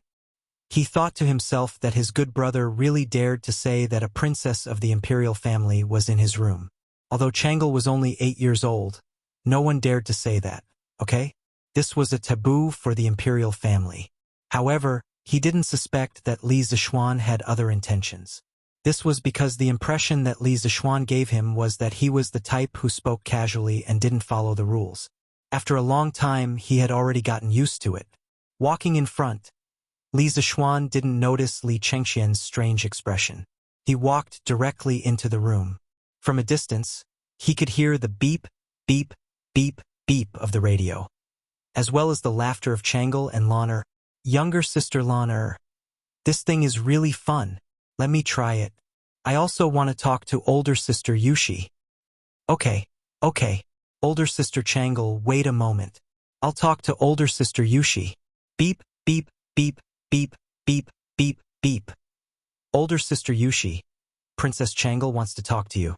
Is that okay? Dozens of li away, in the Han residence's small courtyard. Upon receiving this message, Han Yushi's wrist couldn't help but tremble, her heart beating wildly. She would be very happy to talk to Li Zishuan and Lan'er because she was very familiar with them. However, Chang'e, a high and mighty princess of the imperial family, Han Yushi was somewhat at a loss. Beep, beep, beep, beep, beep, beep, beep, beep. Older sister Yushi, are you still there? Ah! Han Yushi jumped in fright. After translating Lan'er's telegram, she promptly replied, "Beep, beep, beep, beep, beep, beep, Lan'er, I'm still here. Ask the princess to come over and talk." Yushi is all ears. Li Residence, Western Courtyard.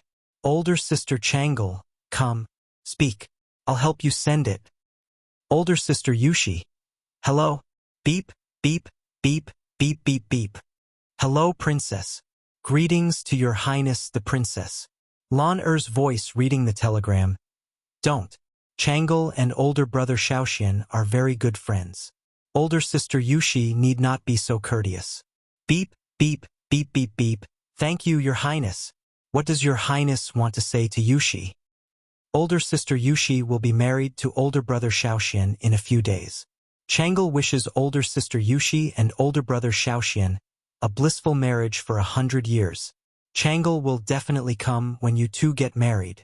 Also, older sister Yushi, you're so lucky. Older brother Shaoxian treats you so well. After Chang'e finished speaking, she stared at the telegram machine in a daze. A trace of envy and inexplicable complexity flashed in her eyes. Lan'er waved her pianist and quickly operated the telegram machine to send this sentence to Han Yushi. Beep, beep, beep, beep, beep. Ahem. Lan'er. Chang'e, what are you doing? Li Zishuan listened outside the house for a while and couldn't listen anymore, especially since Li Chengqian looked at him strangely. He coughed dryly and entered the house to interrupt. Brother, you're here? Wait a moment. Lan'er will send this sentence to older sister Yushi first. Lan'er didn't even raise her head. She waved her hand and said, Ah, brother Crown Prince. Older brother Shaoxian. You're here? Chang'e, who was in a daze, was shocked by this voice. After she reacted, the little girl's face turned a little red. Chapter 357. Little Xian, is this a telegraph machine? I've heard father mention it before. It said that it can send messages from far away. Today, I've finally seen its true form. After all, she was still his sister. Li Chengqian saw Chang'e's embarrassed face and hurriedly tried to smooth things over. However, his interest in this telegraph machine was real. Hearing this, Li Zishuan's eyes moved away from Chang'e's blushing face. He nodded and replied, Yes, that's right. This is a wireless telegraph machine. Tisk TSK, how magical. It's amazing that such an iron box can send messages to each other from so far away. Li Chengqian walked to the side and looked at it seriously for a moment. He kept making tisk-tisk sighs. Then he turned his head and said to Li Zixuan, Xiao Xian, although I don't know how to make those scooters, plows, bearings, and so on, I can still understand them. But for this telegraph machine, even if you explain it to me, I probably won't be able to understand it. I keep feeling that this iron box is wrapped in endless mystery. Little Xian, you're really getting better and better. Is this the engineering you were talking about? Yes, this is engineering. It includes many other basic subjects. Changqian, it's normal that you don't understand it. Li Zixuan had never expected people from the Tang dynasty to be able to understand electromagnetism now. That was an extravagant hope. However, after his Yanhuang College was built, this would no longer be an extravagant hope. Oh, I also heard that little Xian wants to build an academy to teach the engineering you talked about. If there's anything you need help with in the future, just tell me. If I can help, I'll definitely do my best to help. Speaking up to here, Li Changqian sighed and said sincerely, if I were just an ordinary person, I would definitely enter your Yanhuang College. Listening to the engineering you talked about, I keep feeling that it's not the knowledge of the human world. Unfortunately, it's not up to me. Li Zixuan said unhappily, don't make trouble here. Changqian, you were born with a noble status and didn't have to worry about food and clothing. Do you know how many people envy you? If you're still not satisfied, how are those poor commoners going to live? As the saying goes, be content with what you have. When you are envious of others, you don't know that even more people are envious of you. Li Changqian was stunned when he heard this. Then he smiled bitterly and said, be content with what you have. Looks like I still don't understand it as well as you, little Xian. Brother little Xian, where are you going to build your academy? Was there enough money? If it's not enough, Chang'e can give up this year's bonus. When Chang'e heard them talking about Yanhuang College, she raised her head and said, no need, no need. I have more than enough money. Li Zixuan waved his hand in relief and said with a smile, the academy will be built in Plum Village in the east of Chang and City. It's surrounded by mountains and rivers, and the environment is beautiful. It's very suitable for learning. Moreover, it's not far from Chang'an City. If Chang'e and Changqian have time in the future, you can visit Yanhuang College. After my academy is built, it will definitely be beyond your imagination. Oh, is that so? When the time comes, Chang'e must go and have a look. Chang'e blinked her eyes and said excitedly, little Xian, how big is your academy going to be? The more Li Changqian listened, the more he felt that something was amiss. How was this building an academy? This was building AF * King Villa. Haha, it's not that big. The Cloud Mountain behind Plum Village is about 1,000 acres. After some rest, it should be enough to build Yanhuang College. Li Zixuan rubbed his chin and said, 1,000 acres. Li Changqian and his sister were instantly petrified. Brother Crown Prince, Chang'e heard from Lan that this telegraph machine was made by Brother Little Xian to relieve Sister Yushi's boredom. Brother Little Xian is so good to Sister Yushi. On the carriage back to the palace, Chang'e shifted her gaze from outside the window and said as she held her little face, oh, I didn't expect Little Xian to be a guy who forgets his friends over his lust. Li Changqian had never heard Li mention this before. He couldn't help but say with a cheeky look, Humph, what do you mean by forgetting his friends over his lust? It's obviously Brother Little Xian who values his friends. Okay? Chang'e rolled her eyes at her brother, and secretly thought that her brother Crown Prince was really unromantic. After being together for so many years, how could Li Changqian not understand what Chang'e's expression meant? His face was full of black lines. He wanted to explain but didn't know how to. He could only blame Li Zixuan. Brother Crown Prince, if Chang'e can be like Sister Yushi in the future and marry someone who loves me so much, Chang'e will have no regrets even if I die. But it's said that the marriage of the children of the royal family can never be decided by themselves. In another 3 years, father and mother will probably arrange a marriage for Chang'e. Chang'e is so scared that I'll marry the wrong person. But Chang'e doesn't want to make father and mother unhappy. Brother Crown Prince, what should Chang'e do? The carriage was silent for a few breaths of time. Changle suddenly raised her watery eyes and looked at her brother as she said with a pained expression. Li Chengqian had always doted on his sister. Now that he saw Changle like this, his heart felt as if it was pierced by a needle. He hurriedly said, "Don't think like that, Changle. Father and mother have doted on you since you were young. They definitely won't let you marry someone who doesn't love you. Besides, I'll definitely speak up for you when the time comes." "Hey, Faubert, busy?" After sending Li Chengqian and his sister off, Li Zishuan let Lana chat with Han Yushi at home while he went to the workshop to see how the printing of the Tang Dynasty dictionary was going. "Yo, young master, you're here?" Faubert put down the stack of papers in his hand and said with a bitter smile, "Young master, the entire workshop is so busy that their feet don't even touch the ground now. I'm no exception." Li Zishuan scratched his head in embarrassment. He was here today to give the workshop an additional task.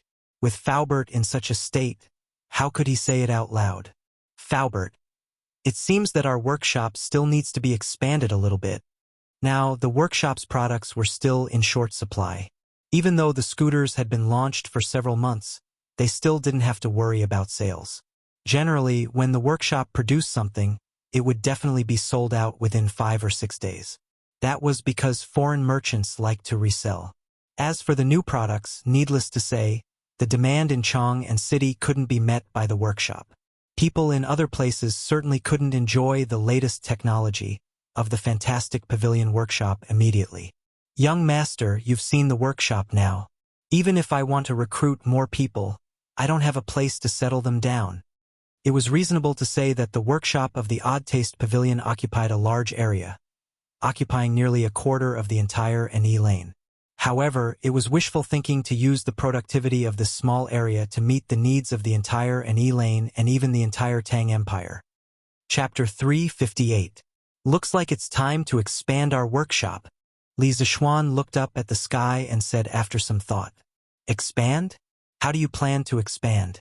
When the workshop was in Minister Yan's hands, the surrounding houses that could be moved away had all been moved away. "Now, we can't expand anymore." Faubert shook his head and sighed. "Since there's no space in Chang'an, we'll move outside of Chang'an." Li Zishuan's eyes suddenly became firm as he said in a deep voice, "Outside of the city? How can we do that?" "Young master, people in any era tended to live in big cities. Just like how modern people like to live in big cities like Tiandu and Shanghai, the ancient people were no exception. The workshop had finally taken root in Chang'an. Now that Li Zishuan wanted to move the workshop out, how could Faubert agree to that? "Why not? Faubert, you know that I'm going to build a college in Plum Village, right?" "Well, I've heard about it from Ma Zhou." "Haha, it's good that you've heard about it." Li Zishuan nodded and smiled.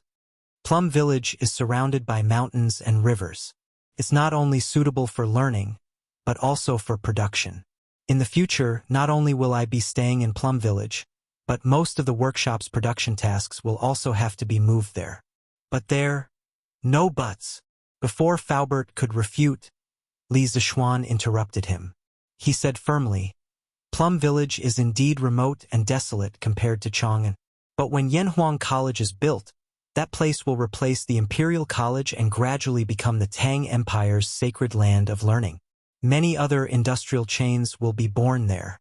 Moreover, with the talents cultivated by Yanhuang College, the workshop will gain a lot of benefits. Modern first-rate universities basically had a lot of companies under their name. For example, Tsinghua University had 30 to 40 listed companies under its control. Among them, there were a few very famous and powerful companies, such as Tsinghua Tongfang, Tsinghua Purple Light, and so on. This was the so-called combination of production, learning, and research. To the greatest extent, it could quickly turn academic knowledge into wealth. Li Zishuan came up with this idea on the spur of the moment. Yanhuang College's initial position was an engineering college. Of course, it didn't mean that in the future only engineering would be taught. Confucianism would also be taught for political reasons, but the focus would definitely be on engineering. With the engineering foundation provided by Yanhuang College, the workshop would definitely be able to produce more high-end black technology. Of course, there was one thing that Li Zishuan did not mention. Mei Village was surrounded by the Ba River, which was very suitable for using water power to carry out industrial production, especially for some stamping and forging products that required very high surface precision. Hydraulic impact forging could perfectly meet the requirements. When the time came, Li Zishuan might consider making some more awesome black technology. Alright, since young master insists, this old man agrees. Faubert was speechless. Surpassing the Imperial College and becoming the Tang Dynasty's holy land of learning? Although he admired Li Zishuan's creativity, running an academy and inventing and creating were two completely different things. Okay? Why did he feel that Li Zishuan's words just now sounded like he was listening to a heavenly book? But who asked him to be the boss? Faubert could only succumb to Li Zishuan's perverted thief, and expressed that it was fine as long as he was happy. Ha. 2 years later, Faubert, you will definitely admire my wise decision. Li Zishuan could see Faubert's helplessness from Faubert's expression and couldn't help but laugh. Faubert was too lazy to even speak. He just stood there and rolled his eyes. Faubert, I will go to Plum Village in a few days. Come with me then and see where we can build our workshop. In the future, and Elaine will be the headquarters of our workshop. It will only be responsible for decision-making and some production tasks. Most of the other things will be in Plum Village. Therefore, the workshop there must be a large layout. Don't be afraid of spending money. Just tell me how much land you need. If Plum Village doesn't have enough, I will go to the neighboring villages to buy it. Li Zishuan said in an overbearing manner. He liked to do things in one step. Instead of constantly expanding in the future, it was better to do things perfectly now. Yes, young master. This old man will go with you. Faubert couldn't change Li Zishuan's decision. He could only hope that they could choose a good place with convenient transportation. Oh, Faubert, have you built a house before? Li Zishuan suddenly asked. Of course. Faubert had a bad feeling, but he still answered truthfully. Ha, that's great. Li Zishuan patted his thigh and said excitedly, I already have the blueprint of Yanhuang College in mind. Faubert will also come with me to inspect the site.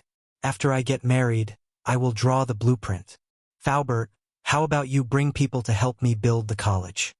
Young master, if it is a simple house, this old man may build it. But if it is a garden with a more complicated structure, this old man is afraid that this old man can't do it. Faubert cupped his hands and said seriously, but this old man thinks that if you can invite someone to help you build the college, it will be absolutely foolproof. The college built will also be a masterpiece. Oh? Who is it? Li Zishuan was a little disappointed when he heard Faubert say no. But when he heard the last sentence, he immediately asked excitedly. Minister Yen. Faubert stroked his beard and smiled. He recommended his old boss to Li Zishuan. Oh, so it's him. Li Zishuan suddenly realized. He had almost forgotten that Yen Lide was a very famous architect. According to historical records, in the early years of Wu De, Yen Lide was Chao Kenjun of the King of Qin's residence. Then he was appointed as the Minister of Imperial Clothing and designed clothes, umbrellas, and other ceremonial items for the palace. After Li Er ascended to the throne, Yen Lide was promoted to Minister of Works and was in charge of building palaces, mausoleums, and other projects. He had presided over the construction of Tsuiwei Palace, Yuhua Palace, Xian Tomb, Tomb of Great Ancestor Li Yuan, Zhao Tomb, Tomb of Emperor Li Shimin, and other major projects. Even the outer walls and city towers of Chong and city were built by him. He was deeply praised and used by Li Er. More importantly, Li Zishuan had a very good relationship with Yen Xiaoning. With this relationship, it might be much easier to ask for Yen Lide's help. Of course, it would be even better if he could steal Yen Lide's younger brother, Yen Libin. This was because the Yen family could be considered a real engineering family. As Yen Lide's younger brother, Yen Libin not only had superb painting skills, but he was also a master of landscape architecture. He was almost comparable to Yen Lide. When Yen Lide presided over the construction of the Zhao Tomb, Yen Libin had also participated in it and played a crucial role. Okay, I'll visit Minister Yen another day. Li Zishuan pondered for a moment and said, yes, that would be for the best. Faubert heaved a sigh of relief and smiled. He was truly afraid that Li Zishuan would assign this task to him. Not to mention his lack of ability, he was also very old. When the time came, he would not be able to endure the torment. Oh, that's right. Faubert, instruct a few craftsmen in the carriage department to make a pink carriage. Apart from the color being different, the rest of the materials and specifications will be the same as the previous Don't Touch Me design. When it's done, I'll send it to Princess Changle. You can continue with your work. I'll go to the editorial department of Datang Daily to discuss some matters with Ma Zhou. Li Zishuan irresponsibly handed over the task and slipped away, leaving behind a confused Faubert alone in the wind. Chapter 359. Xiaoxi. Go and see if the printing department can deliver 500 copies of the Tang Dynasty Dictionary today. If they can't, all of them can stay back and continue working tonight. In the editing department, Ma Zhou was looking at a stack of data sheets. He frowned and ordered. From his expression, it was obvious that he was anxious. Yes, Master Ma. Song Xiaoxi bowed and accepted the order. He turned around and was about to leave when he bumped into Li Zishuan. Ayo. Greetings, Master Zhu. Ma Zhou was deep in thought when he heard Song Xiaoxi's words. He stood up and cupped his hands. Master Zhu, you're here. Yes. Xiaoxi. Go and do your work. Li Zishuan waved his hand. He had heard Ma Zhou's words before he entered the room. He did not mean to eavesdrop, but his hearing was too good. He could not possibly cover his ears. Song Xiaoxi smiled and bowed. He quietly left the room and closed the door behind him. What's wrong, Brother Ma? Is the printing department unable to keep up with the progress? Li Zishuan sat down at the head of the table and asked with a smile. That's true. Ma Zhou nodded helplessly and said gloomily, you can't blame the editing department. The craftsmen there are so busy that they can't even eat. The main reason is that the people are too enthusiastic about the Tang Dynasty Dictionary. Master Zhu, the 1,000 copies you mentioned earlier is far from enough. Oh, why do you say so? Li Zishuan's interest was piqued as he asked curiously. 2 days ago, Ma Zhou was still questioning his decision to print 1,000 copies. He did not expect that in just 2 days Ma Zhou would change his mind. Li Zishuan wanted to know what happened in between. Ma Zhou mumbled. I'm sorry to say that I had doubts about Master Zhu's decision. So after the Tang Dynasty Dictionary was released today, I hired dozens of workers and asked them to go around the streets of Chong and city to find out how many people were willing to buy the dictionary. In the end, what's the outcome? Li Zishuan's eyes lit up. He did not expect Ma Zhou's thinking to be so advanced. He even knew how to do market research before a new product was launched. What a genius! According to the data I just collected, there are nearly 2,300 people who are willing to buy the Tang Dynasty Dictionary immediately, not including those who don't know the news of the Tang Dynasty Dictionary and those who haven't been investigated. In other words, we have attracted at least 2,000 people who are willing to spend money to buy it through just 1 day of publicity. Our printing department worked so hard to print the dictionaries for 2 days, but I don't think it's enough for 1 day. Moreover, as more and more people know about the Tang Dynasty Dictionary in the future, I can't imagine how terrifying its sales will be. I'm afraid that even if everyone in the workshop does nothing but print the dictionary of the Tang Dynasty, we still won't be able to catch up with the sales speed. Ma Zhou scratched his messy hair and smiled bitterly. Li Zishuan said in surprise, why are there so many people who want to buy it? It shouldn't be. He already had a very optimistic estimate of the demand for the Tang Dynasty Dictionary. However, from the data that Ma Zhou brought back, the actual demand for the first batch was more than 4 times higher than his estimate. He found it hard to understand. After all, the Tang Dynasty Dictionary was only advertised in the newspaper today. Why not? Ma Zhou shook his head and explained, I didn't think it would be so crazy at first, but after I got the data, I thought about it seriously. It's reasonable that there would be such a huge demand. Our Tang Dynasty Dictionary is an essential reference book for the imperial examinations and an elementary teaching material for children. How can those students who are preparing for the imperial examinations not buy it when they see today's headlines? Those poor families will see this news and know that the imperial court will send teaching assistants to teach illiterate children pinyin for free. How can they not buy it? After all, they only need to pay the price of a Tang Dynasty dictionary to let their children learn how to read. Which poor family can resist such a temptation? The cost of learning how to read is too low. Now that I think about it, I don't find it strange that there would be such a huge demand. Li Zixuan was enlightened. He correctly estimated that the powerful features of the Tang Dynasty Dictionary would arouse people's desire to buy it. However, he underestimated the huge influence of Li Er's words on the people. This time, he used Li Er's name to advertise. Oh, I see. But Brother Ma, you don't have to feel too much pressure. You can't get fat with a single bite. The situation of supply not meeting demand isn't something that can be solved overnight. Let's take it slow. Those who need to eat still need to eat, and those who need to rest still need to rest. The problem now is that the workshop is not big enough. I just discussed with Faubert about expanding the workshop in the future. At that time, we can recruit more people.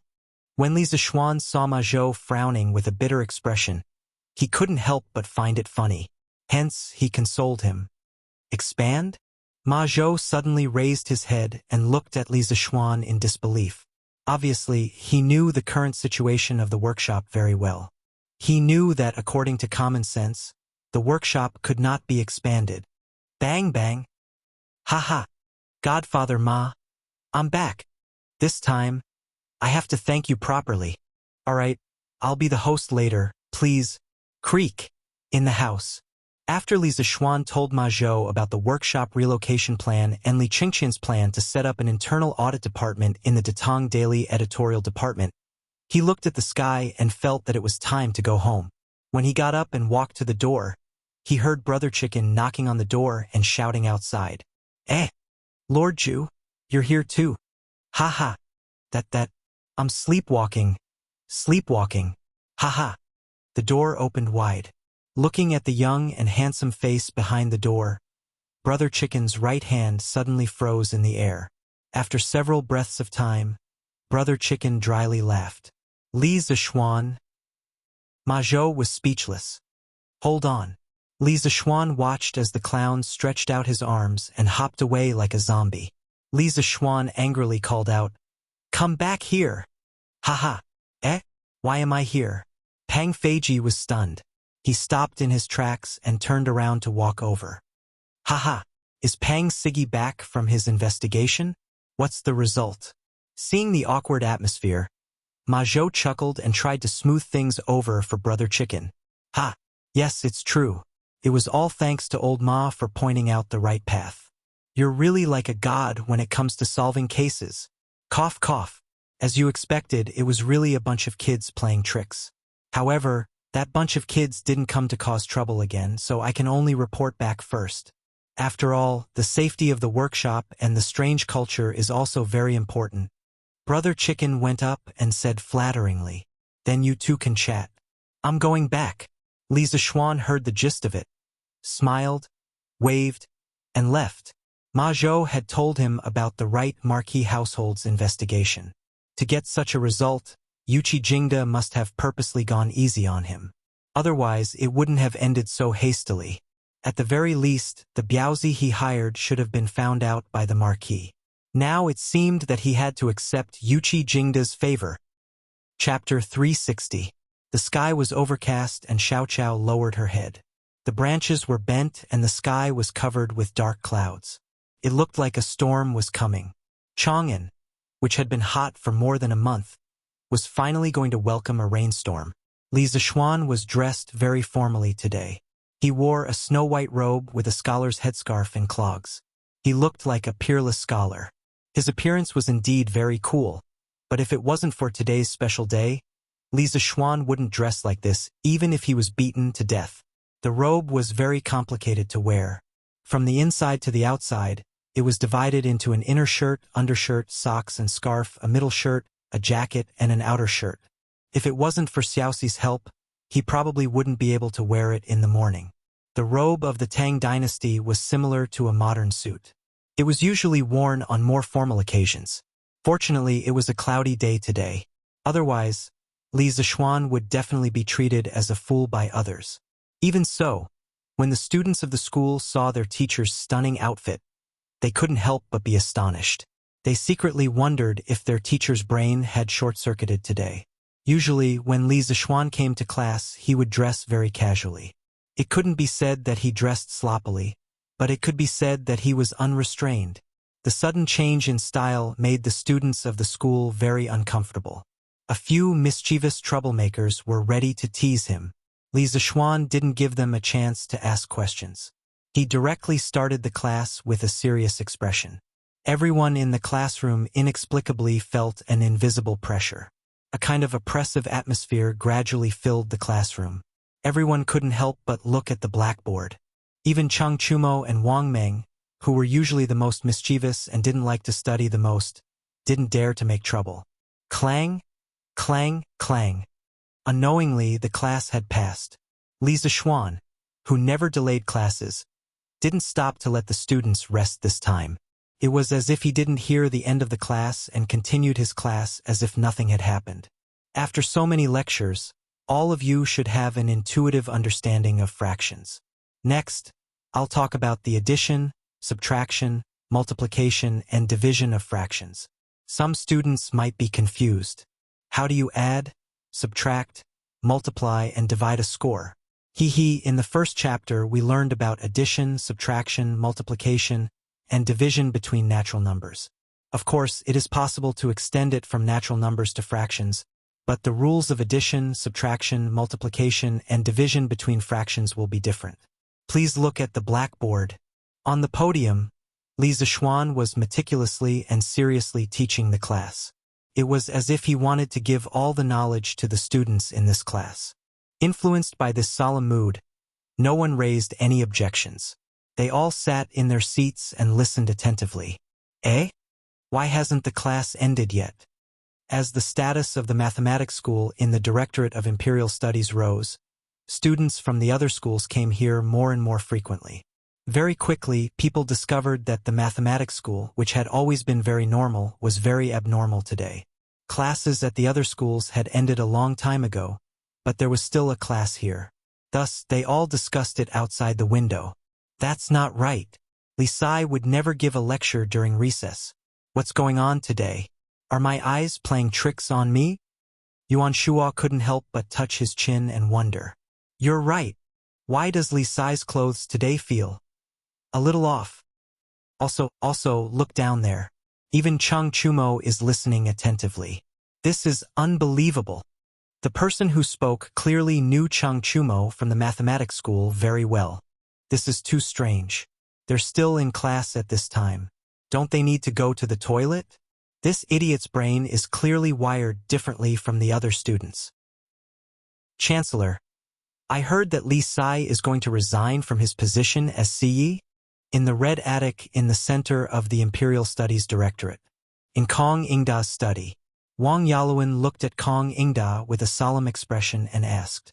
He was the first scholar from the Directorate to publish a policy article on Datang Daily when it was first published. However, due to his old age, Wang Yaluan had long since resigned from his position at the Directorate of Imperial Studies. He hadn't asked about the internal affairs of the Directorate for a long time. However, he was very experienced, even older than Kong Ingda. Most of the teaching assistants and scholars in the Directorate could be considered his juniors. Thus, even though Wang Yaluan had already resigned, he had personally appeared today. Even Kong Ingda, the Chancellor of the Directorate of Imperial Studies, had to take him seriously. Indeed, Brother Yaluan. Kong Ingda smiled bitterly. How did things end up like this? I've heard about what happened before. Li Sai's words in the newspaper were a little too harsh, and many of the things in the newspaper were vague. Overall, it didn't seem like a big deal. At most, Chancellor, you could have just reprimanded him. Why did you have to force him to leave? Wang Yaluan glared as he spoke up for Li Zixuan. Like Li Gang, Wang Yaluan, who was half a foot in the grave, wasn't a pedantic Confucian. He had long since gotten over some problems. He knew very well that there were some arrogant people in Confucianism who thought too highly of themselves. He believed that any method that could help students learn was a good method. Li Zishuan's blackboard, chalk, the start and end of class system, pinyin, and so on were all extremely important for teachers to teach and pass on culture. Thus, Wang Yaluan had always admired Li Zishuan. Brother Yaluan, this isn't this Kong chasing Li Sai away. A few days ago, Li Sai told this old man that he had taken the initiative to resign from His Majesty. This Kong was also very surprised and repeatedly urged him to stay, but Li Sai had already made up his mind. This Kong has the heart but not the strength. Kong Ingda complained with a bitter face. How could this be? Chancellor, can you tell this Wang in detail? Alright, this chapter has been finished. Everyone, remember to revise when you go back and complete the homework.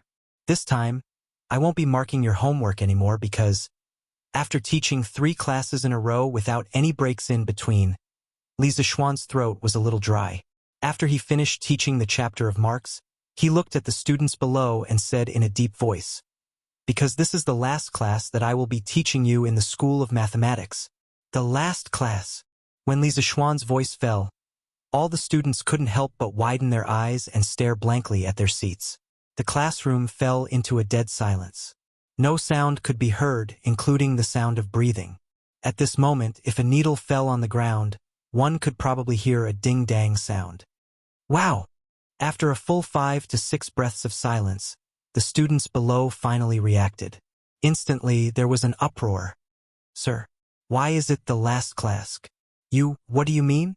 Meng Wenhao gathered his courage and stood up first as he shouted with red eyes. Chapter 361. Sir, what do you mean? Why is it the last class?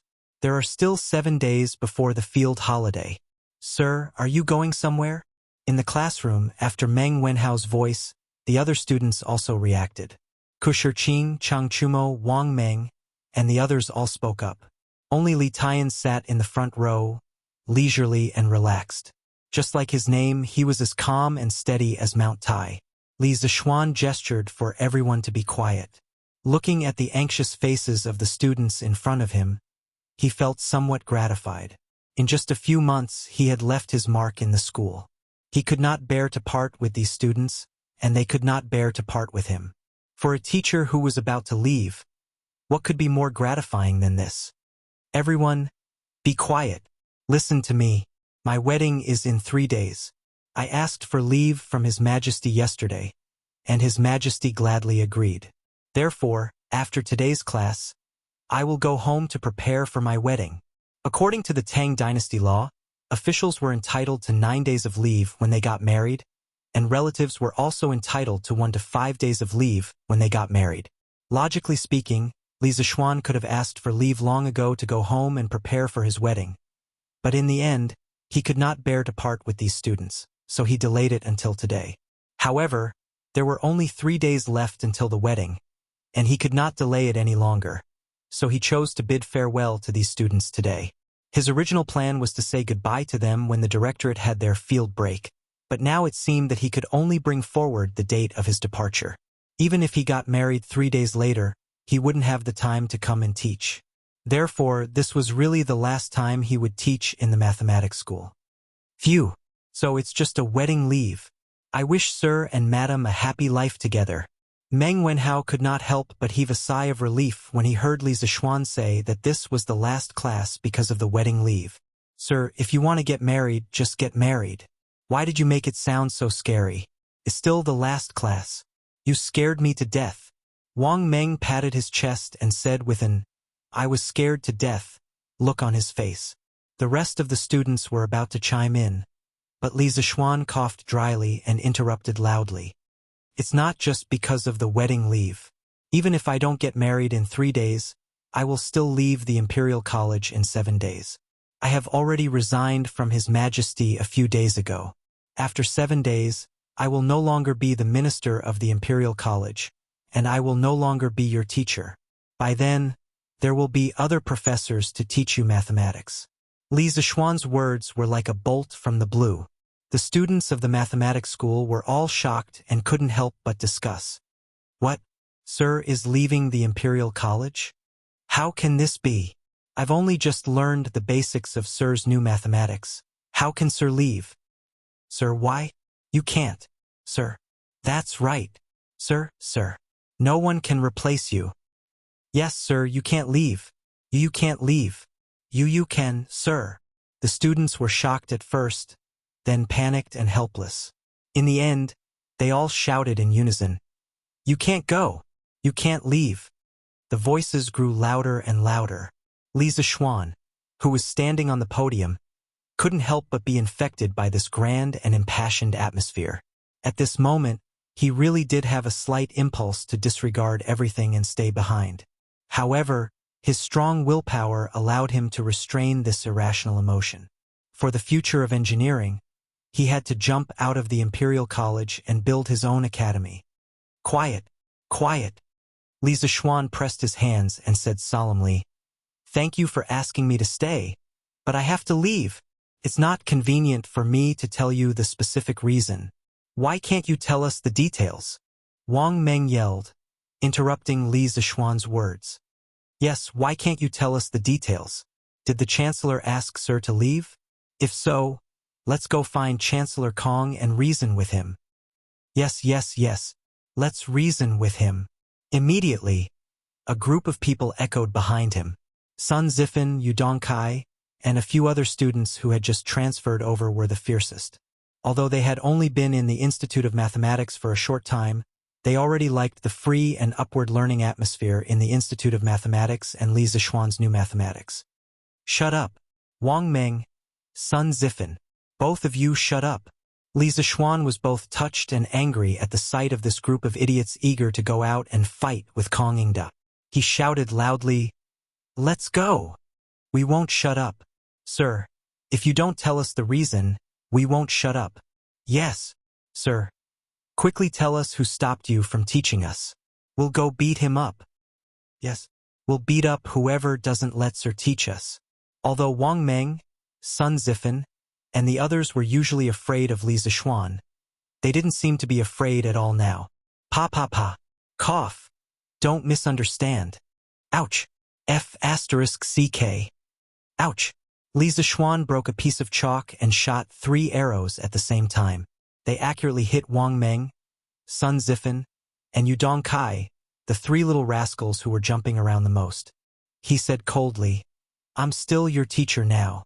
Does no one listen to what I say?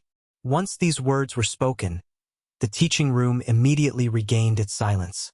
Only then did many people recall Lisa Schwann's past as a pervert and stopped their heckling. No matter what the reason is, I have to leave the Imperial College.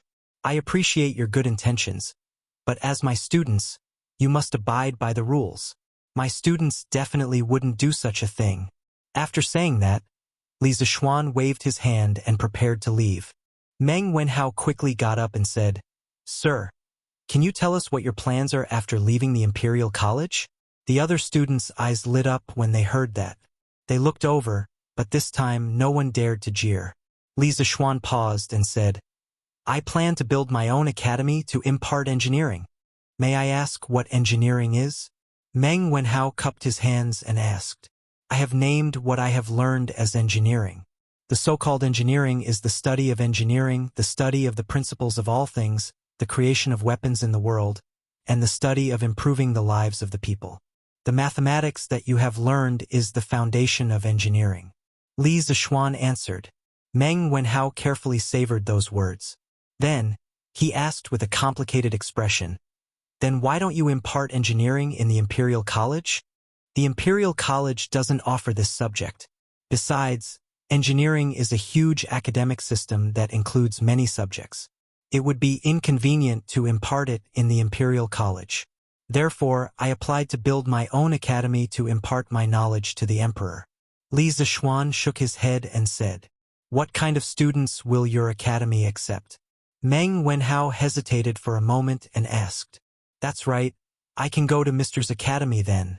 Wang Meng patted his head and said excitedly, When the academy is built, I will hold an entrance exam. At that time, no matter if you are a noble or a commoner, as long as you pass the exam, you will be able to enter the Imperial College and the tuition will be free. However, you have to think carefully about whether you will choose to stay in the Imperial College, where you have a bright future, or go to my academy, where you have an unknown future, to search for the distant truth. You have to know that with your current level of mathematics, you have a high chance of entering one of the 4 schools in the Imperial College's annual examination at the end of the year. Li Zishuan said seriously. He hoped that all the students in the School of Mathematics would go to Yanhuang College. However, people at this age were the most impulsive. Therefore, he had to tell them clearly in advance so that they would not regret it. Chapter 362. I'm not afraid. If you want to set up your own academy, I, Sun Zifan, will be the first to sign up. Li Zishuan's realistic words woke everyone up. Many times there was a big gap between ideals and reality. The Imperial College was the highest educational institution run by the Tang Empire's government. There was no doubt about its superiority.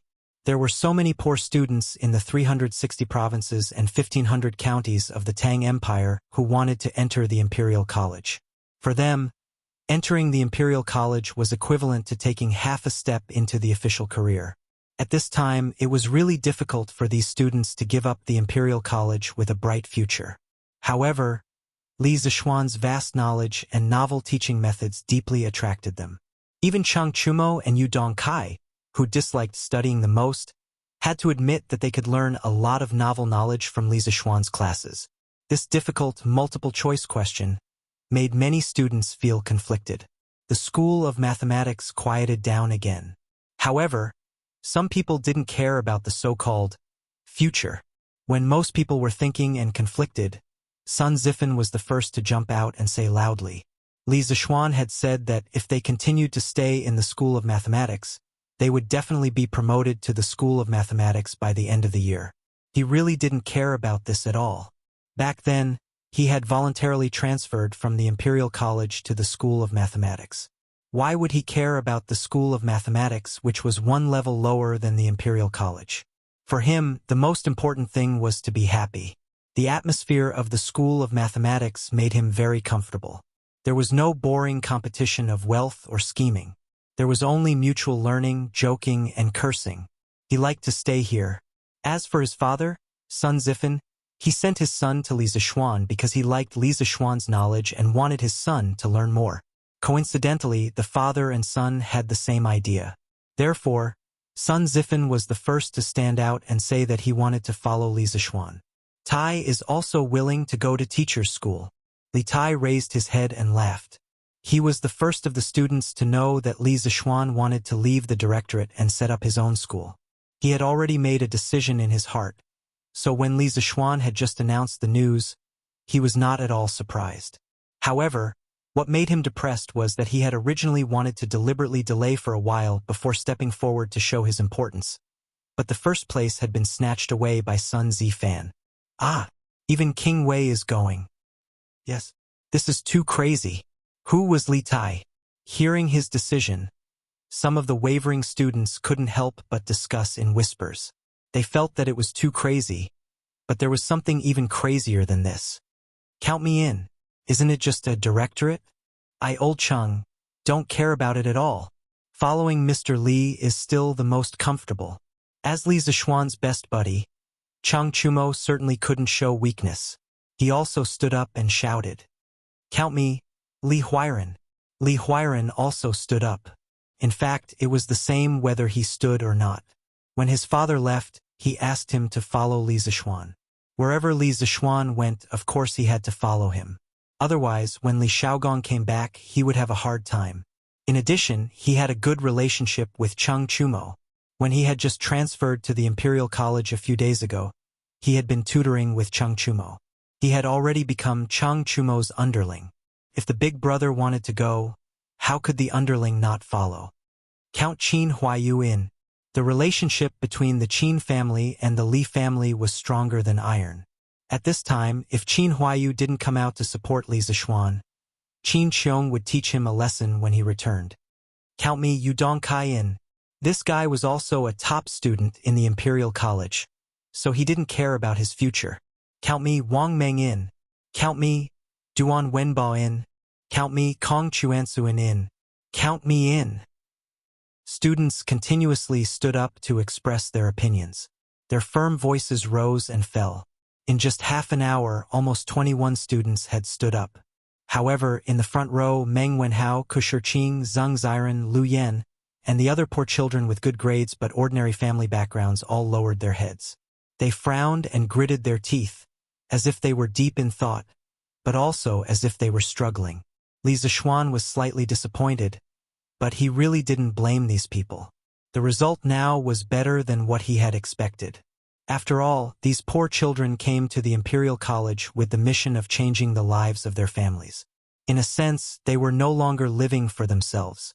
They couldn't be like Cheng Chumo, Sun Zifan, and the other officials' children who casually made decisions. They had too many things to consider. Hey, Meng Wenhao, sir is so good to you. Why aren't you saying anything? You're doing right. Shut up. This strange situation was easily noticed by others. Sun Zifan was the first to jump out and point at Meng Wenhao. However, before he could finish, he was interrupted by Li Zishuan's angry shout.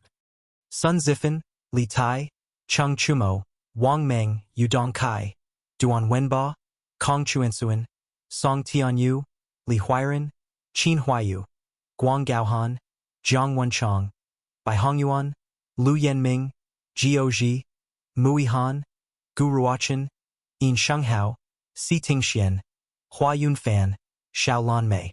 I am very happy that you are willing to give up your future and follow me to the academy to search for the truth. However, each of us has a different destiny. You just have to be yourself. You have no right to criticize other people's choices. Li Zishuan said to the 21 students who were standing.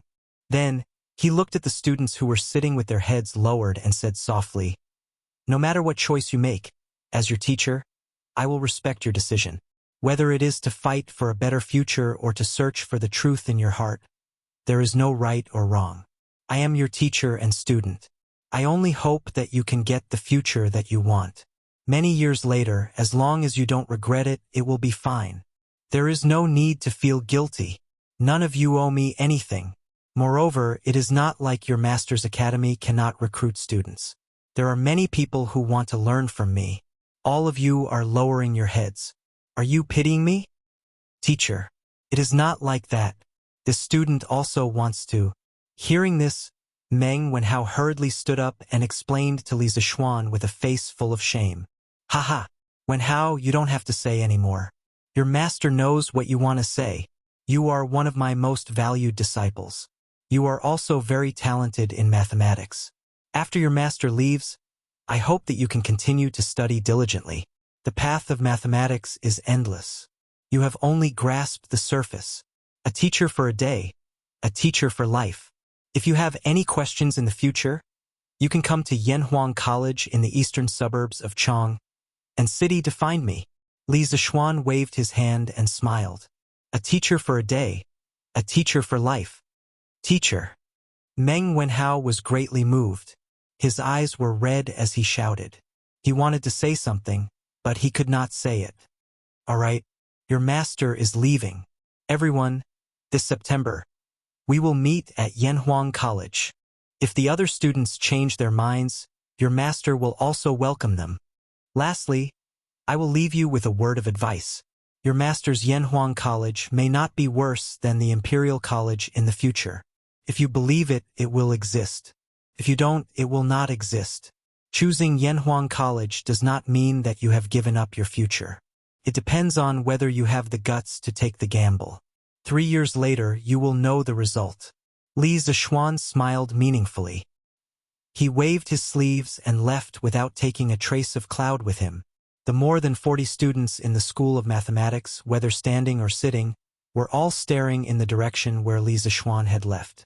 After a while, Li Tai broke the silence and said, "All right, class is over. The teacher has already left. What are you all waiting for?" After that, he tidied up the things on the table and stood up to Meng Wenhao. He whispered, "Wenhao, pack up and come with me." Chapter 363. Qin Ku. On the path of the Imperial College, Meng Wenhao finished packing his things and came out to find Li Tai, who was waiting for him by the roadside. As if he had guessed what Li Tai would say to him, Meng Wenhao's expression was somewhat ashamed. He wanted to say something, but stopped himself. "Haha, let's talk as we walk." Li Tai, who had been in the palace for many years, could tell what Meng Wenhao was thinking. He smiled, picked up his backpack, and walked forward. Li Zixuan was no longer in the Imperial College, and he definitely wouldn't come back in the future. The only reason he came to the Imperial College was because of Li Zixuan's novel knowledge. Otherwise, he wouldn't have come. The knowledge that the other doctorates and teaching assistants in the Imperial College could teach could be taught by the scholars under him. Why would he give up what was near and seek what was far away? Therefore, he was on leave from today onwards. "Oh." Meng Wenhao stared blankly for a moment before responding. He moved his feet and followed behind Li Tai. Li Zixuan announced the big event at the beginning of the 4th class in the morning. At this time, only the mathematics school was open for classes, so the path was quite quiet. Meng Wenhao stepped on the smooth and hard bluestone pavement, listened to the various sounds of insects and birds, looked at the lush branches of the century-old trees around him, and smelled the fragrance of the expensive flowers on the side of the road. Meng Wenhao's mood didn't improve at all.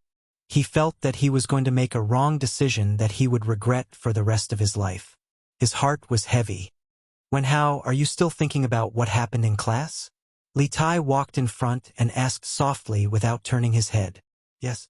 Meng Wenhao nodded his head, but he forgot that Li Tai's back was facing him, so he couldn't see him nodding his head. "Haha. If we don't talk about your family, what is your original intention, Wenhao? Do you want to stay in the mathematics school and wait for the year-end examination to be promoted to a 4-gate school? Or do you want to go to Yanhuang College with Sir and learn his engineering knowledge?" Li Tai's sharp eyes saw through Meng Wenhao's misgivings. He stopped and asked, "Of course I'm going to Yanhuang College with you," Meng Wenhao answered without thinking. Then, he seemed to realize that his answer was too impulsive and hurriedly added, "As the saying goes, one can see a whole leopard through a tube. From Sir's new mathematics, I seem to be able to see another world in Sir's heart. If I don't care about my future, my parents, and my younger sister, of course I'm willing to follow Sir to pursue that distant truth. That kind of knowledge is what scholars like us should spend our whole lives studying. Moreover, entering the 4-Gates Academy and learning all day long to recite pedantic articles for no reason is definitely not what I want. Also, Mr. Wenhao's family is greatly indebted to you. When my father went out to sea this time, it was you who personally asked Prince Hejian to take care of him. But now, when Mr. needs me, I am wavering. Wenhao is so ashamed that he wants to die. Stop!" Li Tai turned around and interrupted. "Wenhao, you are right about one thing. Only engineering is worthy of us scholars to spend our whole lives studying. I deeply agree with this point, but the second half of your sentence is wrong. Sir helped you out of his own heart, not because you want to repay him. Sir is not the kind of person who wants to repay kindness." Meng Wenhao hurriedly shook his head and said, I know. I definitely don't mean that. Haha. Also, Wenhao, you just said that if you don't consider your future, you would be very willing to go to Yanhuang College. I don't agree with this very much. It seems that you didn't take the last words Sir said before he left seriously. Li Tai said meaningfully. What words? Meng Wenhao was startled. He had been struggling and blaming himself in the teaching room, so he really didn't hear the last few words Li Zixuan said. Hey, it seems that Wenhao really didn't listen carefully. Li Tai curled his lips, turned around, and said as he walked, Sir said that choosing Yanhuang College doesn't mean that you give up your future. Maybe you don't think so, but I have always believed in Sir. I believe in the future of Yanhuang College. Otherwise, why would my father agree to let Sir build his own college? At this point, he looked at Meng Wenhao and said very seriously, Even my father thinks highly of Yanhuang College. What reason do you have to think that Yanhuang College has no future? Wenhao, think about it seriously. Don't ruin your future because of secular views. That's all I have to say. You're on your own. After that, Li Tai flicked his sleeves and turned to leave. Meng Wenhao was stunned in place and was speechless for a moment. Li Tai left a sentence in the air in front of him. Confucianism cultivates the heart and benefits the world. Do you want to cultivate the heart for a lifetime and become a rotten scholar who only knows how to care about others, or go to Yanhuang College and become an omnipotent and peerless expert who benefits the country and the people like Sir? It's all up to you. How? Confucianism cultivates the heart and benefits the world. Meng Wenhao's lifeless eyes suddenly bloomed with endless vigor. Slowly, his eyes gradually became firm. I want to benefit the world. I don't want to become a rotten scholar. Meng Wenhao murmured, picked up his school bag, and walked resolutely to the gate of the directorate. So, Li Sai has no choice but to leave? In the principal's office, the conversation between the two big shots came to an end. At this time, Wang Yaluan stood up and asked with his hands behind his back. Brother Yaluan, I don't want to either, but Li Sai insists on leaving. Kong Ingda heard the blame in Wang Yaluan's tone. He couldn't help but cup his hands and smile bitterly. Ha! It was originally a small matter, but it ended up like this. Chancellor Kong, I have something to say, but I'm not sure if I should say it. Wang Yaluan shook his head and said with some displeasure. Brother Yaluan, feel free to say it. Although Kong Ingda roughly guessed that this brother's words wouldn't be pleasant to hear, he still nodded and said, Forgive me for being blunt. Confucianism has been passed down to this day and has changed. When the sage first proposed Confucianism, it was to let people cultivate the heart. Chancellor, take a look. What kind of heart are people cultivating now? Scheming against each other, fighting for power, and completely forgetting the responsibility of being a teacher. Confucianism is degenerating, but Li Sai's new learning is rising like the morning sun. I have a feeling that losing Li Sai in the directorate is definitely an immeasurable loss. Chancellor Kong, you will definitely regret it soon. Wang Yaluan's tone was solemn, and there were hidden meanings in his words. After he finished speaking, he didn't even bother to say goodbye and left with his hands behind his back. Confucianism is degenerating, and a new learning is rising. Sigh. Yaluan is expressing his dissatisfaction with Cui Shanyu and the rest. Looks like I've really made a mistake this time. It's really a case of being clear-headed for a lifetime and muddle-headed for a moment. Kong Ingda looked in the direction where his old friend disappeared and muttered to himself. Chapter 364. Master, this concubine just heard a piece of good news outside. In the evening at the Cui residence, Madame Cui smiled as she walked into Cui Shanyu's room with a bowl of medicine. Cui Shanyu had already been transferred home from the Imperial Medical Department yesterday. After all, he wasn't seriously ill. He just vomited 2 mouthfuls of blood out of anger. How could the medical officers of the Imperial Medical Department let him stay there every day? After a few days of recuperation, Cui Shanyu's complexion was clearly much better. However, he was a little gloomy because it was almost time for the Imperial College's field break. Yet he still hadn't fully recovered.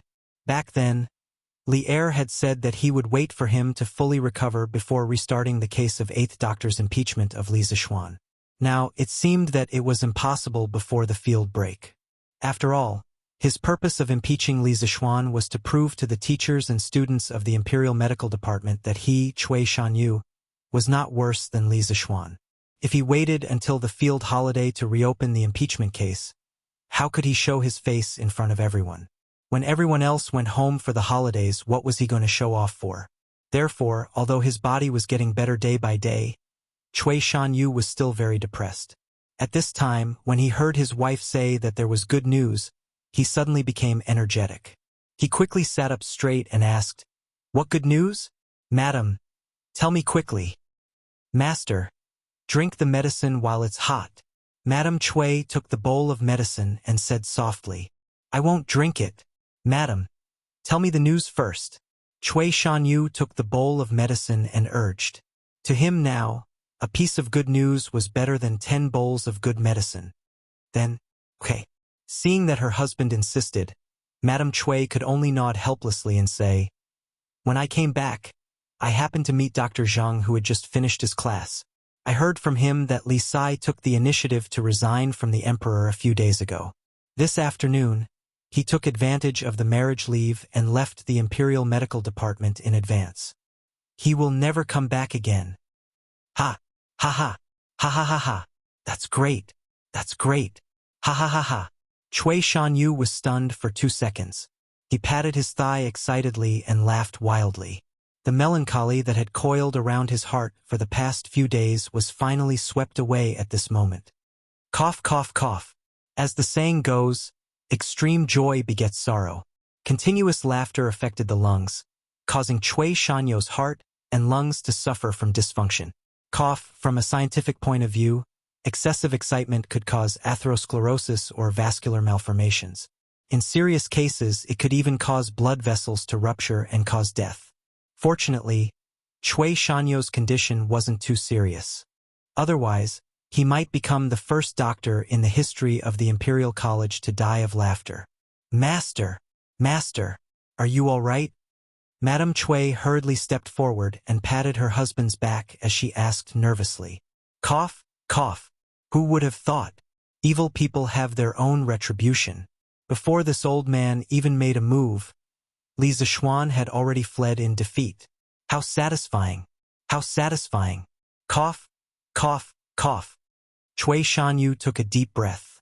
Although he was still coughing, it still couldn't stop him from shouting excitedly. This guy really knew how to flatter himself. If Li Zixuan heard this, he would definitely spit on his face.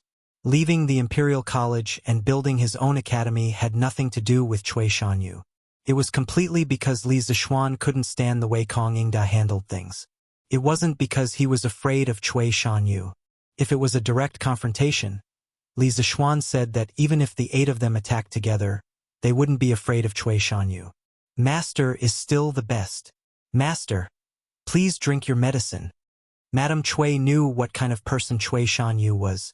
She could only follow his words and coax him like coaxing a child to drink medicine.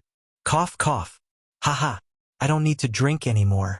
This old man's illness is much better. Cough, cough. Cui Shanyu waved his hand and said with a flushed face. This guy finally experienced what it meant to be in high spirits when faced with happy events. Qing Ke, I heard that you didn't go to the Imperial College in the afternoon? What's wrong? In the Ganlu Palace, the father and son were chatting together after dinner. Li Er looked at Li Tai, who was sitting not far away from him, and asked kindly. Replying to father, I indeed didn't go in the afternoon. Because from today onwards, Mr. Li won't be going to the Imperial College, so I came back. Li Tai knew that Li Er was probably just asking casually and didn't blame him for skipping school. Therefore, he replied indifferently. Going to the School of Mathematics was originally an impromptu decision. He had never treated this as an academic task that he had to complete. Li Er also didn't expect him to become an omnipotent sage. Oh, right. I almost forgot. I just approved that kid's marriage leave yesterday. Li Er patted his head and said with a smile, It's strange. Your master has always liked to be lazy. This time he could have taken leave 4 to 5 days ago. I didn't expect him to only take leave 3 days before his wedding. How rare. The corner of Li Tai's mouth twitched slightly. He secretly thought that his master was famous for being lazy. If he was a little diligent once, others would think that it was abnormal. Sir couldn't bear to leave the 44 students in the School of Mathematics, so he persisted until today to leave. Li Tai said with a deadpan expression. At this time, he felt that he had to clear his master's name. Ha! Since he couldn't bear to leave, why did he insist on leaving? This kid is really asking for trouble. Li Er shook his head.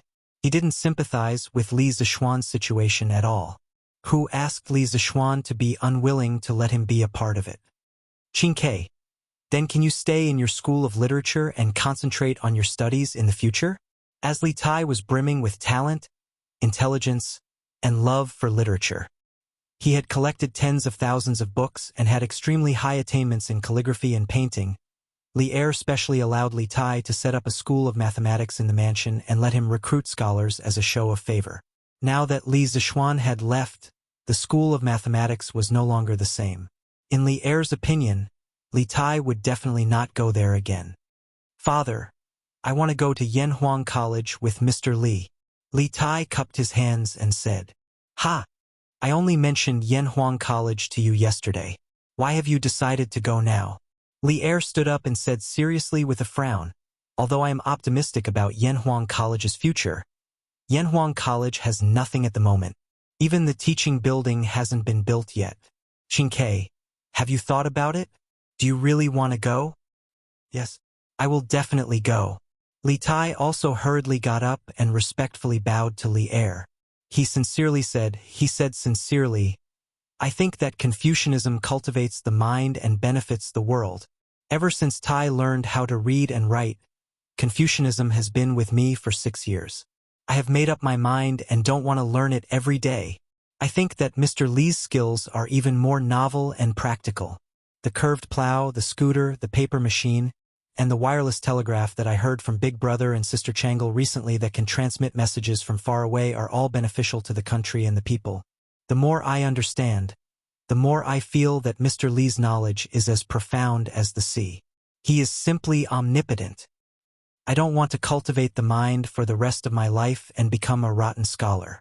I want to become someone who is almost omnipotent like Mr. Li. I hope that Father can grant me my wish." Li Tai's loud and clear words echoed in the hall. Li Er stared blankly at the little fatty who was not even 10 years old. It was as if he was meeting Li Tai for the first time. After a while, he laughed and said, "Confucianism cultivates the mind and benefits the world.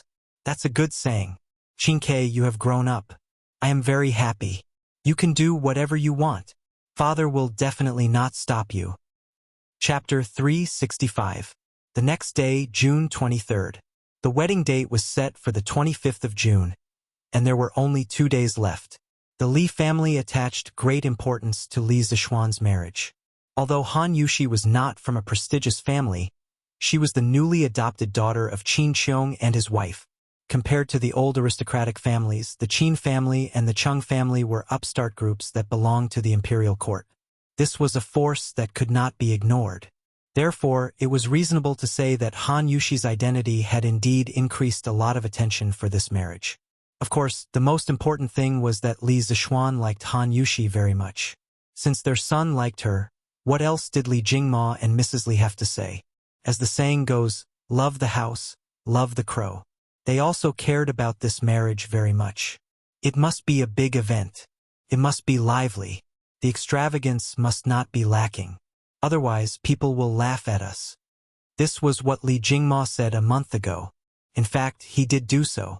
These days, Old Man Li and Madame Li's faces were glowing with health and vigor, as if they had been rejuvenated. The whole mansion was also filled with a jubilant atmosphere.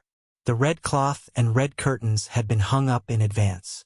Madame Li had organized the servants to clean the mansion several times.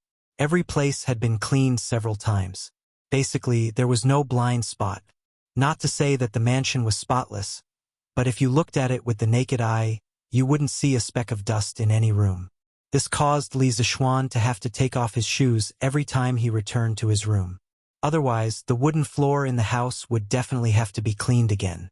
Fortunately, it was summer now. Otherwise, there would be no floor heating. Wouldn't he freeze to death with bare feet? Half a month ago, the Li family had already sent the betrothal gifts to the Han family. Just the copper coins alone were used to pull 30 ox carts, which amounted to a total of 30,000 strings of cash. 50 jars of the drunken immortal, which was popular in Chang'an, were pulled.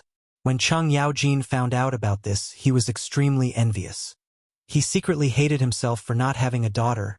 Cheng Yaojin did not have a daughter in the official history. But of course, the TV dramas could not be trusted.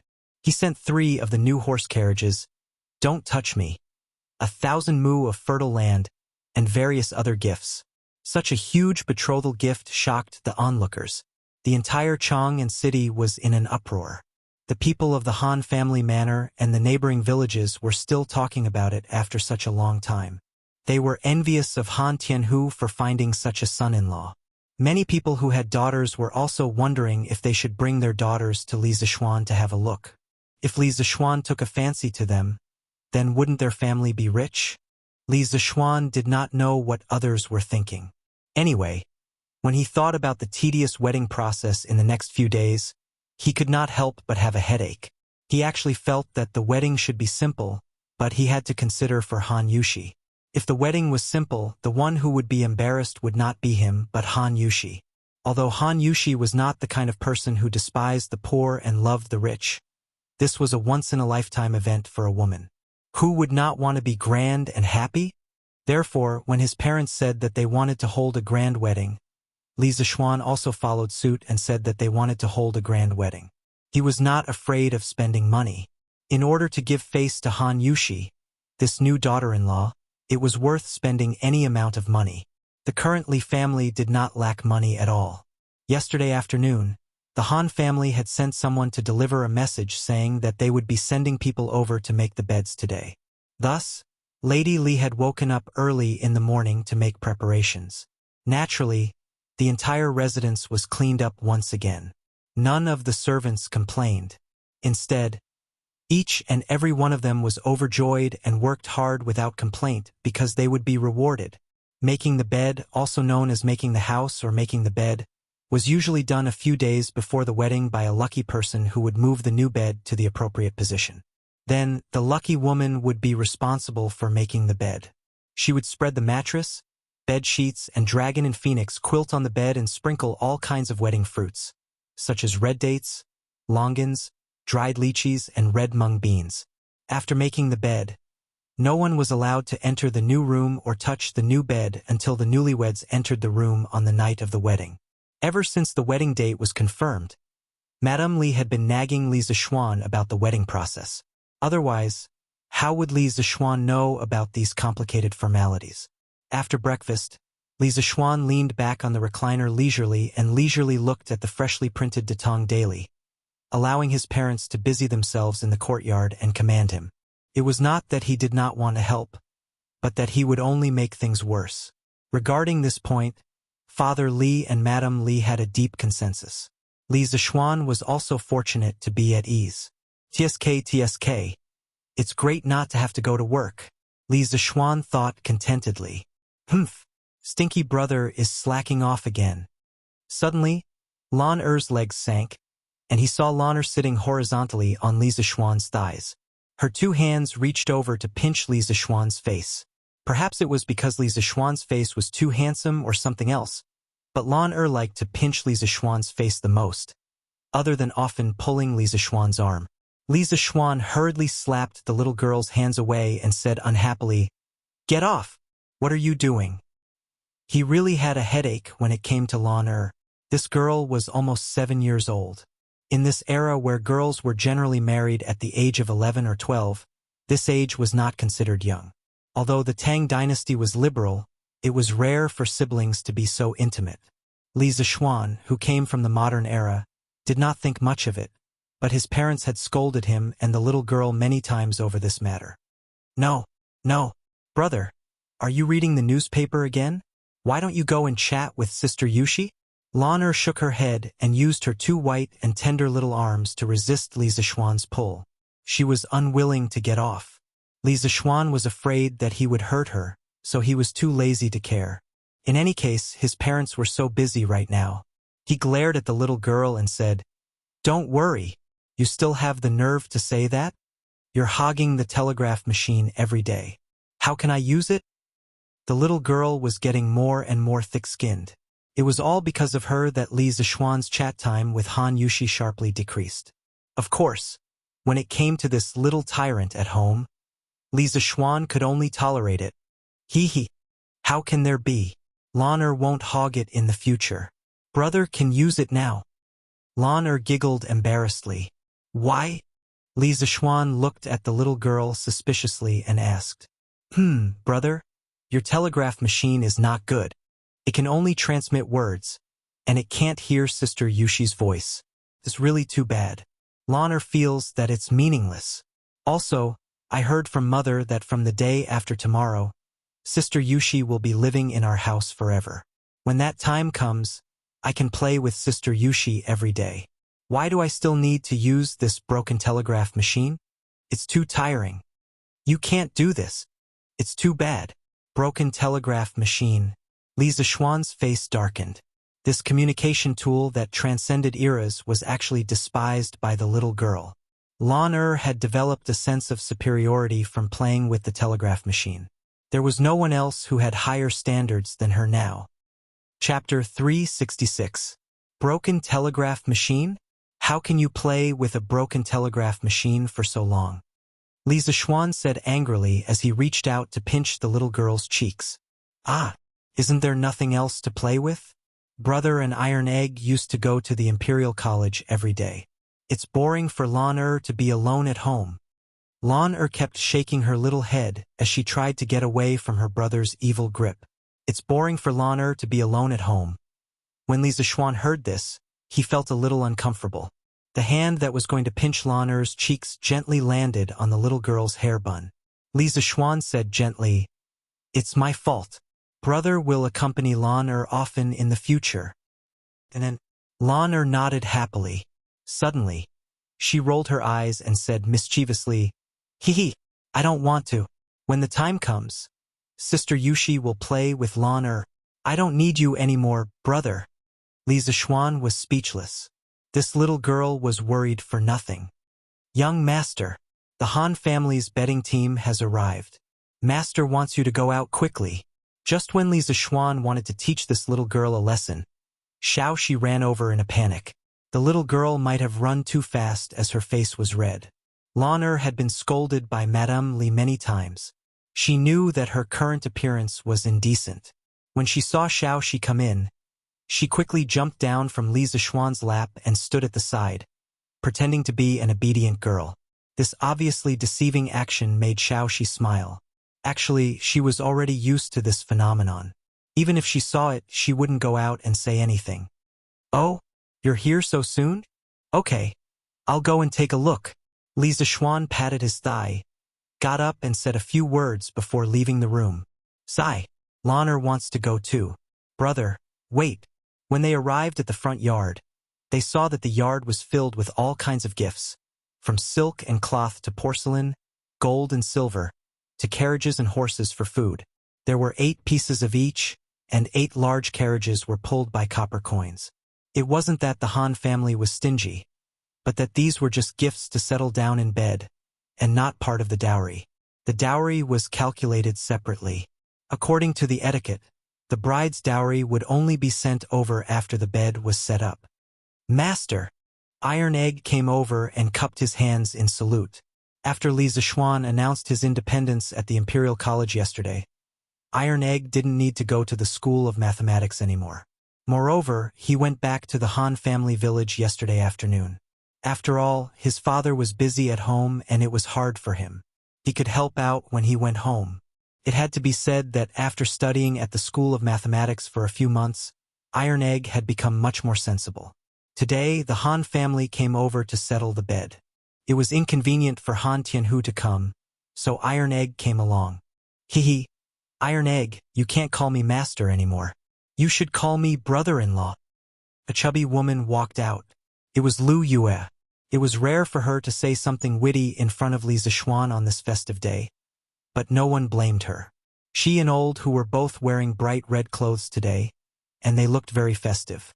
Unlike other big families, which had a lot of direct relatives, Han Tianhu came to the Han family village after experiencing war. The Han family was really a small family. They didn't have a matriarch, so Han Tianhu could only invite Hu Hanyun and Lu Yue over to settle the bed. Logically speaking, he could also invite Qin Qiong and old Madame Qin. After all, they were Han Yushi's adoptive parents. However, those two status was too high, and Han Tianhu couldn't bring himself to invite them. "You silly woman. How dare you make a joke about young master?" Old Hu tugged at his wife's arm and said angrily. "Ha ha. Yu is right. Old Hu, don't blame her. And all of you, come in and have some tea and pastries. Don't stand on ceremony." Li Jingma quickly waved his hand and said to the people in the courtyard with a smile, "Thank you, old master." This time, the Han family brought a lot of gifts. Other than a few carts of copper coins, the rest of the things were all picked by people. Half of the Han family village's youths came to help. "Ha ha. Yes. Auntie Lu is right. Uncle Hu, you guys have worked hard." Li Zishuan hadn't seen old Hu for a long time. When he saw him today, he felt very close to him. Back then, when Han Yushi was robbed at Rhinoceros Slope, old Hu stepped forward regardless of his own safety and delayed for a while. In the end, Li Zishuan successfully rescued Han Yushi. Li Zishuan would not forget this kindness. It's not hard, it's not hard. Young master, what are you talking about? This is what I, old Hu, should do. Putting aside the benefits that Li Zishuan brought to the Han family village, his son and daughter's illness were cured with Li Zishuan's help. Li Zishuan was grateful to him, but he was even more grateful to Li Zishuan. Heh! As expected, how are you guys doing recently? I haven't seen the two of them in a long time. Li Zishuan saw that his father had called the rest of the people in for tea and pastries, so he chatted with old Hu as they walked. Hee. Good, good, good. Thanks to you, young master, everything is fine. Now, this child is running around the Han family village. There are many farmers there who want to learn his skills. And I really miss this child. Old Hu scratched his head and chuckled. Then he said with a face full of nostalgia, Why, she hasn't come back yet? Li Zishuan frowned and asked worriedly. He couldn't help but think in his heart. Could it be that Yue met some evil people outside and encountered some danger? Heh! Young master, don't worry. That girl just replied to me a few days ago. Yue and I are illiterate. We only understood after we found Yue from the Han family. The letter said that Great Immortal Sun wanted to refine a type of medicine and lacked one ingredient. She and Great Immortal Sun have been picking herbs in the Taibai Mountain area recently and helping the villagers there to treat their illnesses. There's no danger. Old Hu looked at Li Zishuan's expression and quickly waved his hand with a smile. Taibai Mountain was also known as Changbai Mountain. The name of Changbai Mountain had changed many times in history. Before the Qin dynasty, it was known as Bushin Mountain, meaning mountain with God. The classic of mountains and seas recorded. In the vast wilderness, there was a mountain named Bushin because of the reverence of the people. That was Changbai Mountain. In the Han dynasty, it was known as Dandan Daling. In the Wei dynasty, it was known as Gaima Mountain. In the later Wei dynasty, it was known as Tutai Mountain. In the northern and southern dynasties, it was known as Songtai Mountain and Taihuang Mountain. In the Tang dynasty, it was known as Taibai Mountain. In the Qing dynasty regarded Changbai Mountain as the birthplace of their ancestors. They sealed the mountain and offered sacrifices to the gods. They also designated it as a forbidden area and forbade ordinary people from entering. It became a place where no one could enter. Even in the 21st century, the Changbai Mountain still maintained its primitive state. It was almost like the time when Pangu first created the world. Haha, that's good. Uncle Hu, come in and have a seat. Li Zishuan smiled in relief. After everyone rested in the front hall for a while, Li Jingma and Mrs. Li brought Hu Hanyun, Lu Yue, and the others to the western courtyard and began the bedding ceremony. They chose the room that Li Zishuan usually slept in because it was the largest and most luxurious room. However, in the next 2 days, Li Zishuan could only sleep in the other small guest rooms. After the bedding ceremony, no one was allowed to enter the new room or touch the new bed until the wedding night. When they arrived at the door, Old Hu took off his shoes and was about to go in to place the new bed. A few young men from the Han family village nimbly covered their mouths and noses and jumped far away before Old Hu bent over. Old Hu was so angry that his face turned red. He wanted to scold them but was afraid of offending them. He could only say angrily, Nyodawang, Han Eru, why did you guys jump so far away? I've been soaking my feet for 2 hours every day since half a month ago just to be here to make the bed today. Ha ha ha. Old Man Li and the people who came with him laughed. Lu Yue looked at Old Hu's face and was so angry that she stomped her feet. Li Zishuan also couldn't help but laugh. He thought to himself that Old Hu still had some funny genes in him. Chapter 367.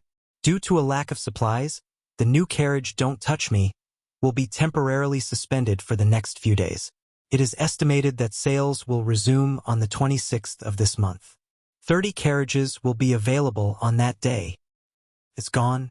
Why aren't there any carriages for sale today?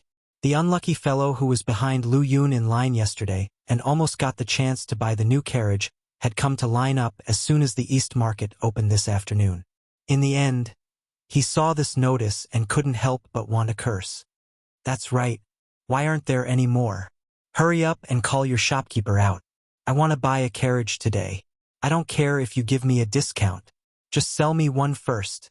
Damn it, the carriage that Hu Wangfu's family bought yesterday is too grand. I have to buy one today no matter what. That's right, I can also pay in full. Just give me one first. Two people behind him immediately chimed in. If Li Zishuan heard this, he would be very happy. The new carriage's hidden attribute, which was to compete with the rich, had finally been discovered by others. In the future, those rich people who like to pay attention to extravagance might habitually use the new carriage as their first choice for showing off. Ayo, shopkeeper's son is out. Shopkeeper's son, do you have any more carriages for sale? Sun Huayun looked at the lineup in front of him and couldn't help but feel a little guilty. As for the new carriages, the workshop did have some in stock.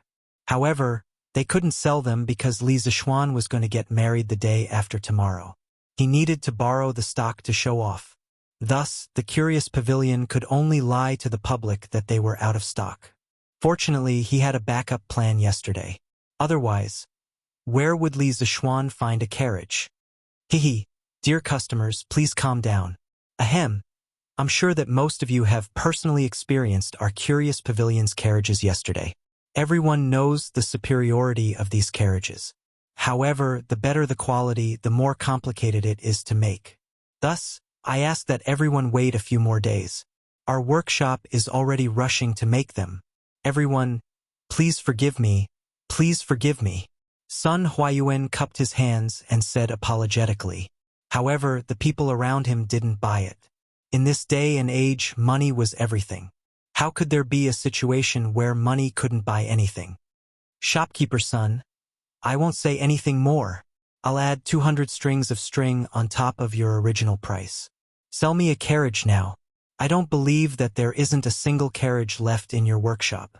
An old man in luxurious clothes pulled Sun Huayuan and said, Sigh, Boss Chow, it's not that I don't want to sell it to you, but we really don't have any stock these days. Sun Huayuan cupped his hands and said with a bitter face. This was Chow Wendong, the biggest silk merchant in Chang'an. His family was not much weaker than Li Zishuan. They could not afford to offend him. 500 strings. It's impossible that your workshop doesn't have a single one in stock. Chow Wendong stretched out 5 fingers and insisted. Whoosh! The surrounding people were in an uproar. 500 strings of string of cash could almost be sold for half a carriage. He was really rich and willful. Chow Wendong was indeed not lacking in money. A few hundred strings of string of cash was really a drop in the ocean for him. The reason why he wanted to buy a carriage today was because he had a business acquaintance who bought a new carriage from Curious Pavilion yesterday. How could he fall behind? On the other hand, Curious Pavilion's carriages were indeed high-end and comfortable. Putting aside the fact that he was angry, he also wanted to buy this carriage. This way, when he went out for business in the future, not only would he be able to go back and forth faster, but he would also be able to avoid the pain of a bumpy carriage on the road. As for shopkeeper's son saying that there was no stock, he believed him. However, he also didn't believe that there wasn't a single extra carriage. He was also a businessman. He knew that businessmen would more or less keep some stock at the bottom of their chests. Therefore, Chow Wendong directly used the simplest and most crude method, throwing money at him. He didn't believe that Sun Huayuan wouldn't be tempted. Boss Chow. Say no more. I'll add 1,000 strings of string of cash. Shopkeeper's son. Quickly think of a way to get a carriage for me. Sun Huayuan was indeed tempted. Just as he was about to say that he could use a carriage, Chow Wendong mistakenly thought that Sun Huayuan was going to refuse again and directly added 1,000 strings of cash. 1,000 strings of cash. Boss Chow is so rich. Boss Chow is so generous. The onlookers were shocked. No one would spend nearly twice the price to buy a carriage. No, no, no. Sun Huayuan waved his hand and hurriedly said, Boss Chow, this old man didn't mean it that way. To be honest, The workshop does have a few carriages in stock, but those are for my Lord Jew's wedding. This old man really doesn't dare to act on his own initiative and sell them. As for the remaining carriages, there's only one left in front of the door. Speaking up to hear, Sun Huayuan pointed at the carriage in front of Curious Pavilion that was previously used for customers to try out. Oh, so County Li's man is getting married. This is truly worthy of celebration. When the time comes, this Chow will shamelessly go to the Li estate and ask for a toast. Back in the day, Lord Li had a lot of business dealings with this Chow. Chow Wendong nodded and smiled as he stroked his beard. He wasn't spouting nonsense. The Li family had a few ready-made clothing stores, and it was inevitable that they would have dealings with him, the largest silk merchant in the capital. Of course, if he could use this opportunity to build a relationship with a Lord Jew, Chow Wendong felt that it would be worth it even if he had to spend an extra 2,000 strings of cash today. Therefore, he wasn't particularly interested in the carriage in front of him now. He was thinking about whether he could build a relationship with the Li family at the wedding banquet the day after tomorrow and get familiar with him. Ah, so Lord Li is getting married. Boss son, congratulations. Yes, that's right. Congratulations. Congratulations. When the time comes, we have to ask for a toast. The rest of the people also laughed and said happy words. Most of them were businessmen, and no one was willing to offend a Lord Jew for no reason. Thank you. Thank you. My Lord Jew has always been hospitable. He will definitely welcome Boss Chow and all of you. Boss Sun clasped his hands and said politely. He looked at the carriage in front of the door again and said hesitantly, "If Boss Chow doesn't mind, I can sell this carriage to you at its original price. Don't worry, I will first send this carriage to the workshop for refurbishment. It will be sent to your residence in the afternoon. When the time comes, I guarantee that it will be exactly the same as a new carriage." When Chow Wendong heard this, his heart skipped a beat. He looked at Boss Sun and said with a forthright smile, "Haha, Boss Sun's words are very good. This Chow wants this carriage. However, this Chow said earlier that I will increase the price by 1,000 strings of cash. How can I go back on my words? This Chow will buy this carriage for 2,199 strings of cash. I will have to trouble Boss Sun to send it to this old man's residence in the afternoon."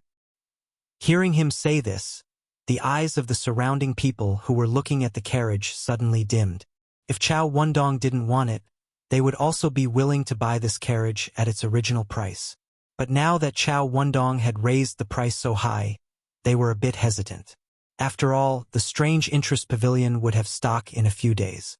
There was no need for them to waste money. Chow Wendong glanced at the expressions of those people and couldn't help but laugh inwardly. The reason he increased the price was to make the other hidden competitors withdraw. After being in the business world for so many years, how could he not see through these people's little schemes? Of course, he also had another intention, and that was to use this opportunity to gain favor in front of Li Zishuan and show his face. It could be said to be killing two birds with one stone. This Sun Huayuan was still a bit inexperienced in the business world. How could he understand the open and covert struggles between these people? When he heard Chow Wendong's words, he was dumbfounded. These days, there was still a customer who would take the initiative to pay more? What? Boss Sun, are you going back on your words? Chow Wendong asked with a smile.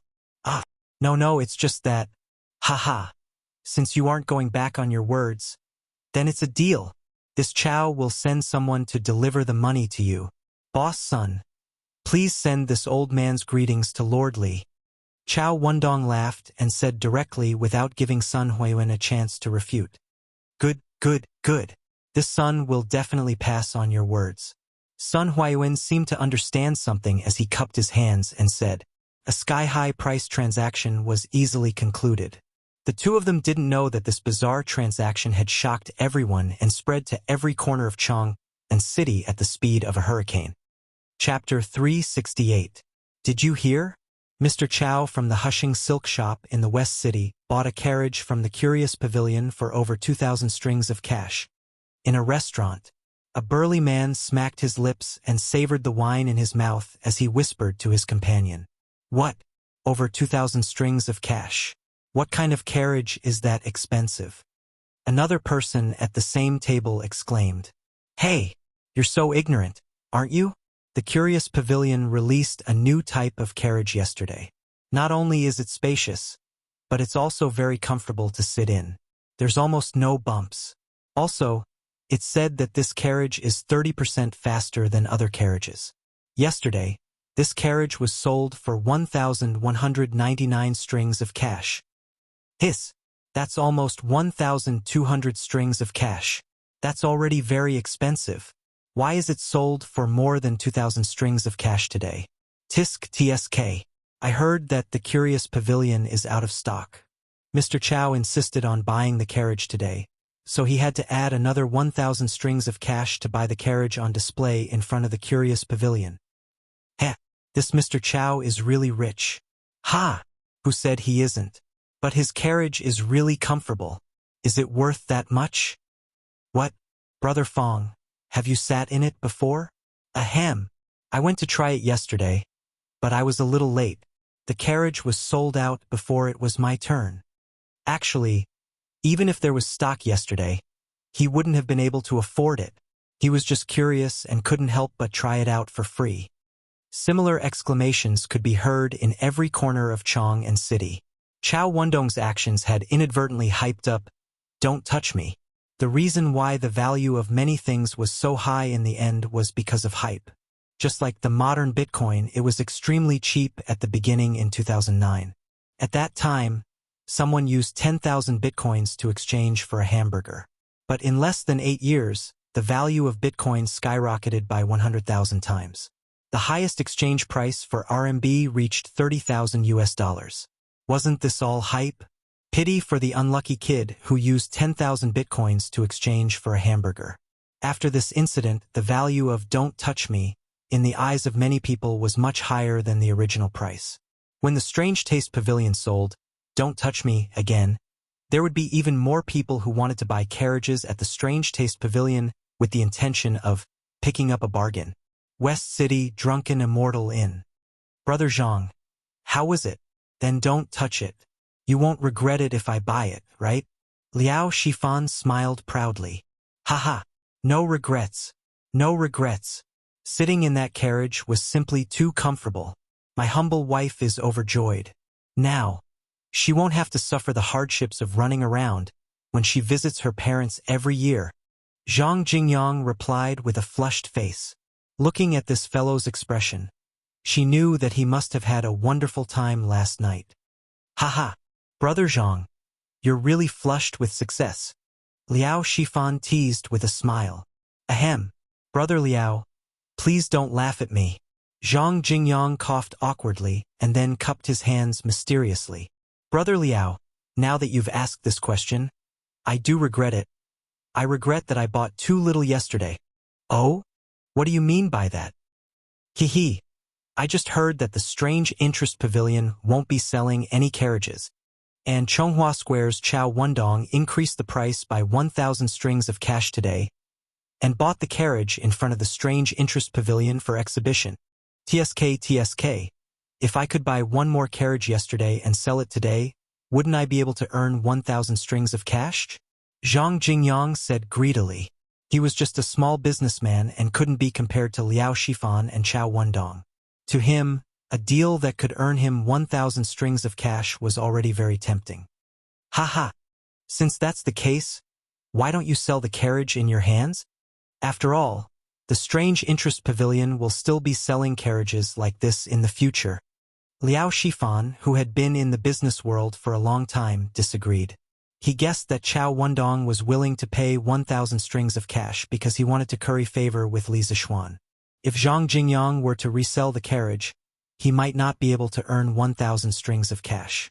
However, he could only think about it in his heart and couldn't say it out loud.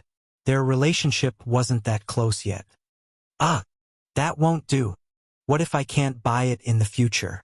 Wouldn't my wife cause trouble at home? I can't sell it. I definitely can't sell it. Zhang Jingyang was stunned and hurriedly shook his head. Haha. Sister-in-law is really good at managing a household. Ha ha ha ha. TSK, little Xian is still the best. This carriage is worth more than 2,000 strings of cash in the blink of an eye. Haha, I can show off in front of Fong Yai and Du He later. Uncle Fong and Uncle Du definitely won't give them so much money to buy a carriage. Haha. After lunch, Chang Chumo came to his backyard and touched the carriage that Li Zixuan gave him and laughed. Obviously, he had also heard about what happened in front of the strange interest pavilion. However, this idiot even knew how to show off now. He was really a genius. Hee. Young master is amazing. Chang Chumo's page boy, Jiang Weiyun, came over and flattered him. After spending so much time with Chang Chumo, he knew this joker's character very well. Everything had to be coaxed, otherwise, everyone would have a hard time. Haha. Jiang Weiyun, won't you feel honored to be driving a carriage that costs 2,199 strings of cash in the future? Other pages don't have this kind of treatment. Chang Chumo patted Jiang Weiyun's shoulder and laughed smugly. It's my honor. I'm deeply honored. Thank you, young master. Jiang Weiyun was stunned. When he saw the smile on Chang Chumo's face gradually freeze, he hurriedly echoed. He was completely convinced by Chang Chumo's brain circuit. He always thought of things that others wouldn't think of. Haha. Then do your best. I have high hopes for you. Jiang Weiyun. High hopes my ass. Yongla Lane, Li Residence. After a bustling morning, the bedding ceremony was finally completed in a joyous and warm atmosphere. One had to admit that it was really troublesome to get married in ancient times. If it was in modern times, who would have the time and effort to find a wedding company and get everything done in one go? Although that was the case, they had nothing to do anyway. It was quite refreshing to go through the entire process of an ancient wedding. It was just a little tiring, but for the sake of this white and tender girl, everything was worth it, Li Zixuan thought to himself. After setting up a few tables and entertaining Hu Hanyun and his wife, as well as the youths of the Han family manor, they completed their mission today and returned to the Han family manor. Xian since you've resigned, you should stay at home and prepare for the wedding these 2 days.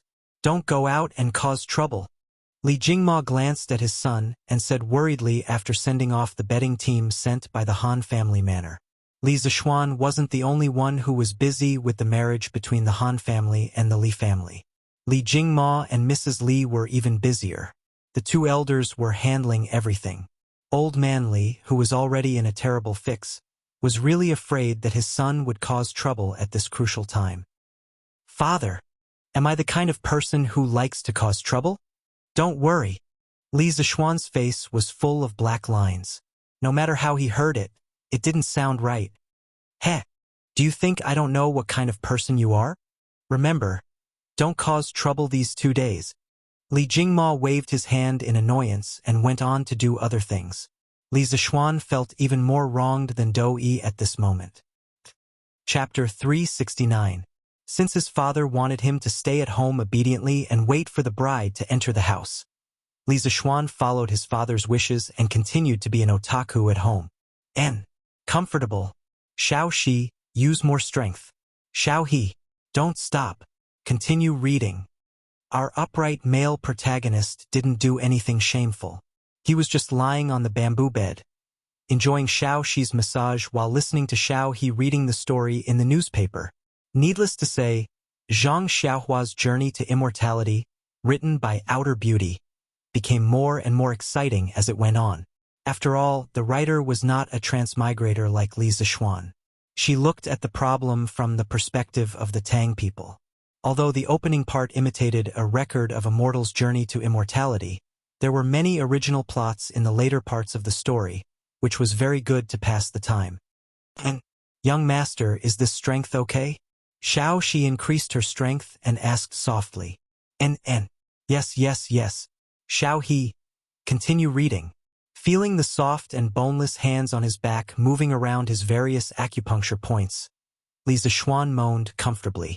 He then instructed Xiao He, who was next to him. Xiao He helplessly rolled her eyes.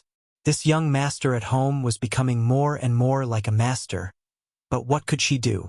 She could only obediently read. Oh, Jiang Tianwu's eyes flashed with unwillingness. He gritted his teeth and cursed, but he still fled into the distance. Although he was cruel and evil, he was only in the early stage of foundation establishment. He definitely couldn't block the attack of a core condensation cultivator's thunder palm. Seeing that the other party was about to escape, Yuning waved her hand and cast a spell into the blue light. Suddenly, the whole blue light boiled like a ladle of water being poured into boiling oil. A bolt of lightning as thick as the mouth of a bowl whizzed towards the other party. June 24th, early morning. The people from the Han family came to deliver the dowry. Although the Han family was not as rich as the Li family, Han Yuxi's mother used to come from a rich family. When she was alive, she naturally left her rich dowry to her daughter. Gold, silver, and silk were filled with 10 large carriages. It was so dazzling that it blinded the eyes of others. Han Yuxi didn't use this dowry during the most difficult time in her life. Now that she brought it to the Li family, it was enough to show how much the Han family valued this marriage. After Han Tianhu came back from the battlefield, he worked hard for many years and saved a small dowry for his daughter. Even though it wasn't as much as what Han Yuxi's mother left, it still filled 5 carriages, including 3 carriages of copper coins and 2 carriages of satin. He knew that his daughter was marrying into the Li family this time. Marrying a county man was really climbing the social ladder. Therefore, in order for his daughter to live a more comfortable life in the Li family, Han Tianhu spent a lot of money on the dowry. He almost used up all the family's assets. Not only that, he also returned the extravagant betrothal gift that Li Zishuan sent last time and added it into his daughter's dowry. Ancient times were different from modern times. The custom of this time was for women to marry rich. In the poem Ruffian, it said, "Come with your carriage, I bribe to move." It described the scene when the women of Wei country were married. "Come quickly with your horse, I'll bring my dowry to your house." It was clear that the custom of marrying rich had a long history. People often said, 1,000 acres of fertile land, 10 miles of red dowry. It referred to the queue for dowry that stretched for miles. In ancient times, the custom of marrying rich was spread to almost every family. There was even a rumor that it was difficult to get married without a dowry. At that time, the royal daughter of the same clan often couldn't get married if her family was poor. Even if it was a daughter of an ordinary family, her family would help her from the moment she was born to prepare a dowry. It was so that their children could not only find a good family in the future, but also have a higher status in the in-laws' family and live a happier life. Since ancient times, the parents' worry for their children had not changed at all. Before the big wedding, the bride's family would usually specially go to the groom's house to take measurements and order furniture for the dowry. There were even families that mortgaged their property because they didn't have enough dowry before the wedding. The Hengshui County Annals once described it this way: "Rich families have a couple hundred gold as dowry. This is comparable to ancient times. After the wedding, the man's family will pay 10% and the woman's family will pay 9%. From this, it could be seen that the dowry of a woman was much higher than the betrothal gift of a man. The bride's parents thought that this would let their daughter be valued in the husband's family. Moreover, if their daughter was bullied, they would have a generous dowry to rely on and it would be better. The ancient peoples marrying rich and the modern peoples marrying rich also changed the economic form from mother-in-law economy to mother-in-law economy. Some people said that China's housing prices were pushed up by mother-in-law. Whether this was true or not, it wasn't important. But regardless of whether it was marrying rich or not, it was not advisable to use the parents' life savings to satisfy their children's extravagant fantasies of marriage. With the Han family bleeding so much, it was estimated that their future days would be very difficult. Han Tianhu himself also understood the consequences. But he, who had always been upright, still insisted on using all of his family's wealth to send out such a large dowry.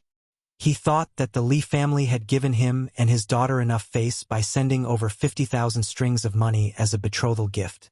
Now that it was their turn to send out betrothal gifts, how could they be stingy? Naturally, they would send as much as they had. Otherwise, when his daughter married into the family, she would be laughed at.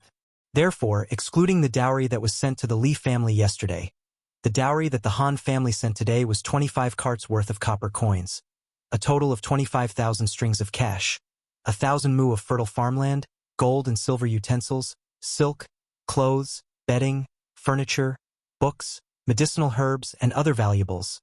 A total of 35 ox carts were pulled. As for the cheaper items such as small utensils, poultry, and livestock, a total of 40 carts were brought over by Han Tianhu. Hundreds of youths from the Han family manor and Plum Village were all invited over by Han Tianhu to deliver the dowry. 60 carts, 40 carts of goods, and hundreds of people, led by the 3 new carriages of the Curious Pavilion, Don't Touch Me, chose to enter from the Chunming Gate in the east of Chang'an City. They passed by the Daozhang Square, Changle Square, and the East Market, all of which were bustling places in Chang'an City, and headed towards Yongla Square, where the Li family was located. This huge dowry team naturally attracted the attention of countless people as they walked on the streets of Chang'an City. Oh my God! Whose daughter is marrying off? Why is there such a big scene? I know this. It's the daughter of the Han Manor in the east of Chang'an City. Is their family very rich? Why is there so much dowry? Look at the 20 carts carrying the copper coins. It must be at least 20 million, right? Heh, the Han family doesn't have that much money. In my opinion, most of this is the betrothal gift sent by the Li family. Li family? Which Li family?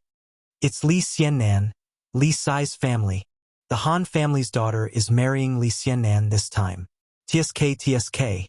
That daughter is really lucky. Li Xiannan is one of the rare young talents of Tang dynasty. Oh, I remember now. Half a month ago, the Li family sent 30,000 strings of cash and 30 carts of gifts outside the city to send the betrothal gifts.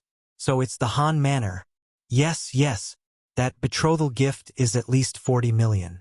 The Li family is really generous. The Han family has really struck it rich this time. Heh, you can't say that. The last time the Li family sent the betrothal gifts, I saw it for myself. That betrothal gift was not as much as the dowry sent by the Han family today. Not only did the Han family not earn anything this time, they even gave a lot more. TSK. That's true. The Han family is quite generous. If it were any other family, they would be lucky if they could even send back half of the betrothal gifts. Chapter 370. Wow, isn't that the carriage in front, the Don't Touch Me, that was just released by the Curious Pavilion? Hiss. Yes. Someone was willing to pay more than 2,000 strings of coins for one carriage yesterday. It's rare that the Han family is willing to give it out. Yes, Han Lijing's actions are undeniable. He's not greedy for money. He's a real man. Yes. Not bad. Those with a bit of eyesight could immediately tell that the 3 carriages leading the dowry team had an extraordinary origin. Combined with yesterday's incident in front of the Strange Interest Pavilion, everyone's eyes became even more fervent as they looked at this team. This dowry was really too generous. There were also people who were jealous of such a generous dowry and were not convinced. Li Shenji's marriage is not a bad deal. Look at the dowry sent by the Han family. There are so many precious gold, silver, and jade items. It's worth a lot. TSK, what a lucky bastard. Why is no one willing to marry me, Lu Fengshui, with so much dowry? Lu Fengshui? Who would want to marry someone like you? Moreover, this Li County man was not simple. Not only was he young and held a high position, but his business was also doing well. It was as if he could earn a lot of money from whatever he did. Many peddlers privately called him the god of wealth. If the Han family's daughter can marry into the Li family, she'll be lucky in the future. Yes. Lu Fengshui, what do you know? I've always wanted my daughter to marry into the Li family. I'm willing to give as much dowry as you want. Haha. Boss Huang, your daughter looks like an old woman. Even if you give her to me, Lu Fengshui, don't want her. Why would Lord Li want her? Lu Fengshui was first scolded until his face turned red. When he heard what the person behind him said, he held his stomach and laughed. Bastard! Lu Fengshui, you bastard, you're too much. Sanfu. Beat him up. Yes. Old Master. Today's dowry delivery team was led by Hu Hanyun and Iron Egg. After feeling the envious gazes of the people around them, the two of them could not help but puff out their chests and walk forward valiantly and proudly. Iron Egg didn't resent his father for giving his sister so much dowry. First of all, the childhood days when he and Han Yushi depended on each other for survival were deeply engraved in Iron Egg's heart. He knew that without this sister, he would not be where he was now. In addition, Tai Dan felt that now that he had acknowledged Li Zixuan as his master, he would definitely not have to worry about his livelihood in the future. Therefore, Tai Dan supported Han Li's decision to spend all his wealth to buy a dowry for Han Yushi. Ouch! Which family is marrying off their daughter over there? It's true. Why is there another gift-giving team here? Just as they were watching the show, someone noticed another gift-giving team on the other side of the street. Heh! There are quite a few gifts here. Look at this long line. Which family is this? They actually bumped into the Han family. Those who came to watch the show would never mind that things were getting out of hand. Since they had nothing to do, this group of melon-eating people chatted as they watched the show. It was extremely comfortable. It seems to be the Du family's carriage. Look, there are markings on it. Du family? That Du family? Could it be that Duke Kai's, Du Ruhui's, family is marrying off their daughter? Someone immediately laughed. Nonsense, since when did Minister Du have a daughter? The person next to him suddenly realized that he had misspoken. Chonghua Square's Du family's Du Yanheng is adding to his niece's dowry 800,000 copper coins, 30 carts of silk, satin, gold, silver, and jade. At this moment, in front of the gift-giving team, a page boy walked forward while beating gongs and drums and shouting loudly. During the spring and autumn period, when the dukes married off their daughters, the officials had to send their daughters as concubines and dowry as dowry. Later on, when those big families married off their daughters, their relatives and friends would usually send gifts called adding to the dowry. Oh, so it's Chonghua Square's Du Joshing's family. I didn't expect the Du family to be the Han family's daughter's maternal uncle. Someone shouted in realization. There were also people who had never heard of the Du family. What Du Joshing? Why haven't I heard of this Du Yanheng before? Ha ha! You might not have heard of Du Yanheng, but you must have heard of Du Dowling, right? He is the famous master brewer of the previous dynasty, the true successor of wine sage, Du Kong. People call him Little Wine Sage. This Du Yanheng is Du Dowling's eldest son. Oh, so he is the son of Du Joshing. I know this. Their family's Joshing workshop used to be very famous. Yingzhou's Fu Shui, Wu Chang Ruoxia, Hezhong Sang Luo, and Yuanzhou's Ichuan Joshing workshop can all be brewed, and the taste is extremely pure. But since the Drunken Immortal restaurant launched the Immortal Drunken Wine, their wine is no longer good. What do you know? That's because after the death of Old Man Du, his two sons fought for the family property, and that's why the Joshing workshop declined. Didn't you see that only Du Yanheng came today? Even his younger brother Du Shaoquan didn't come. Oh, so their family doesn't get along? Bah! You two really have nothing better to do. What does it have to do with you whether their family is harmonious or not?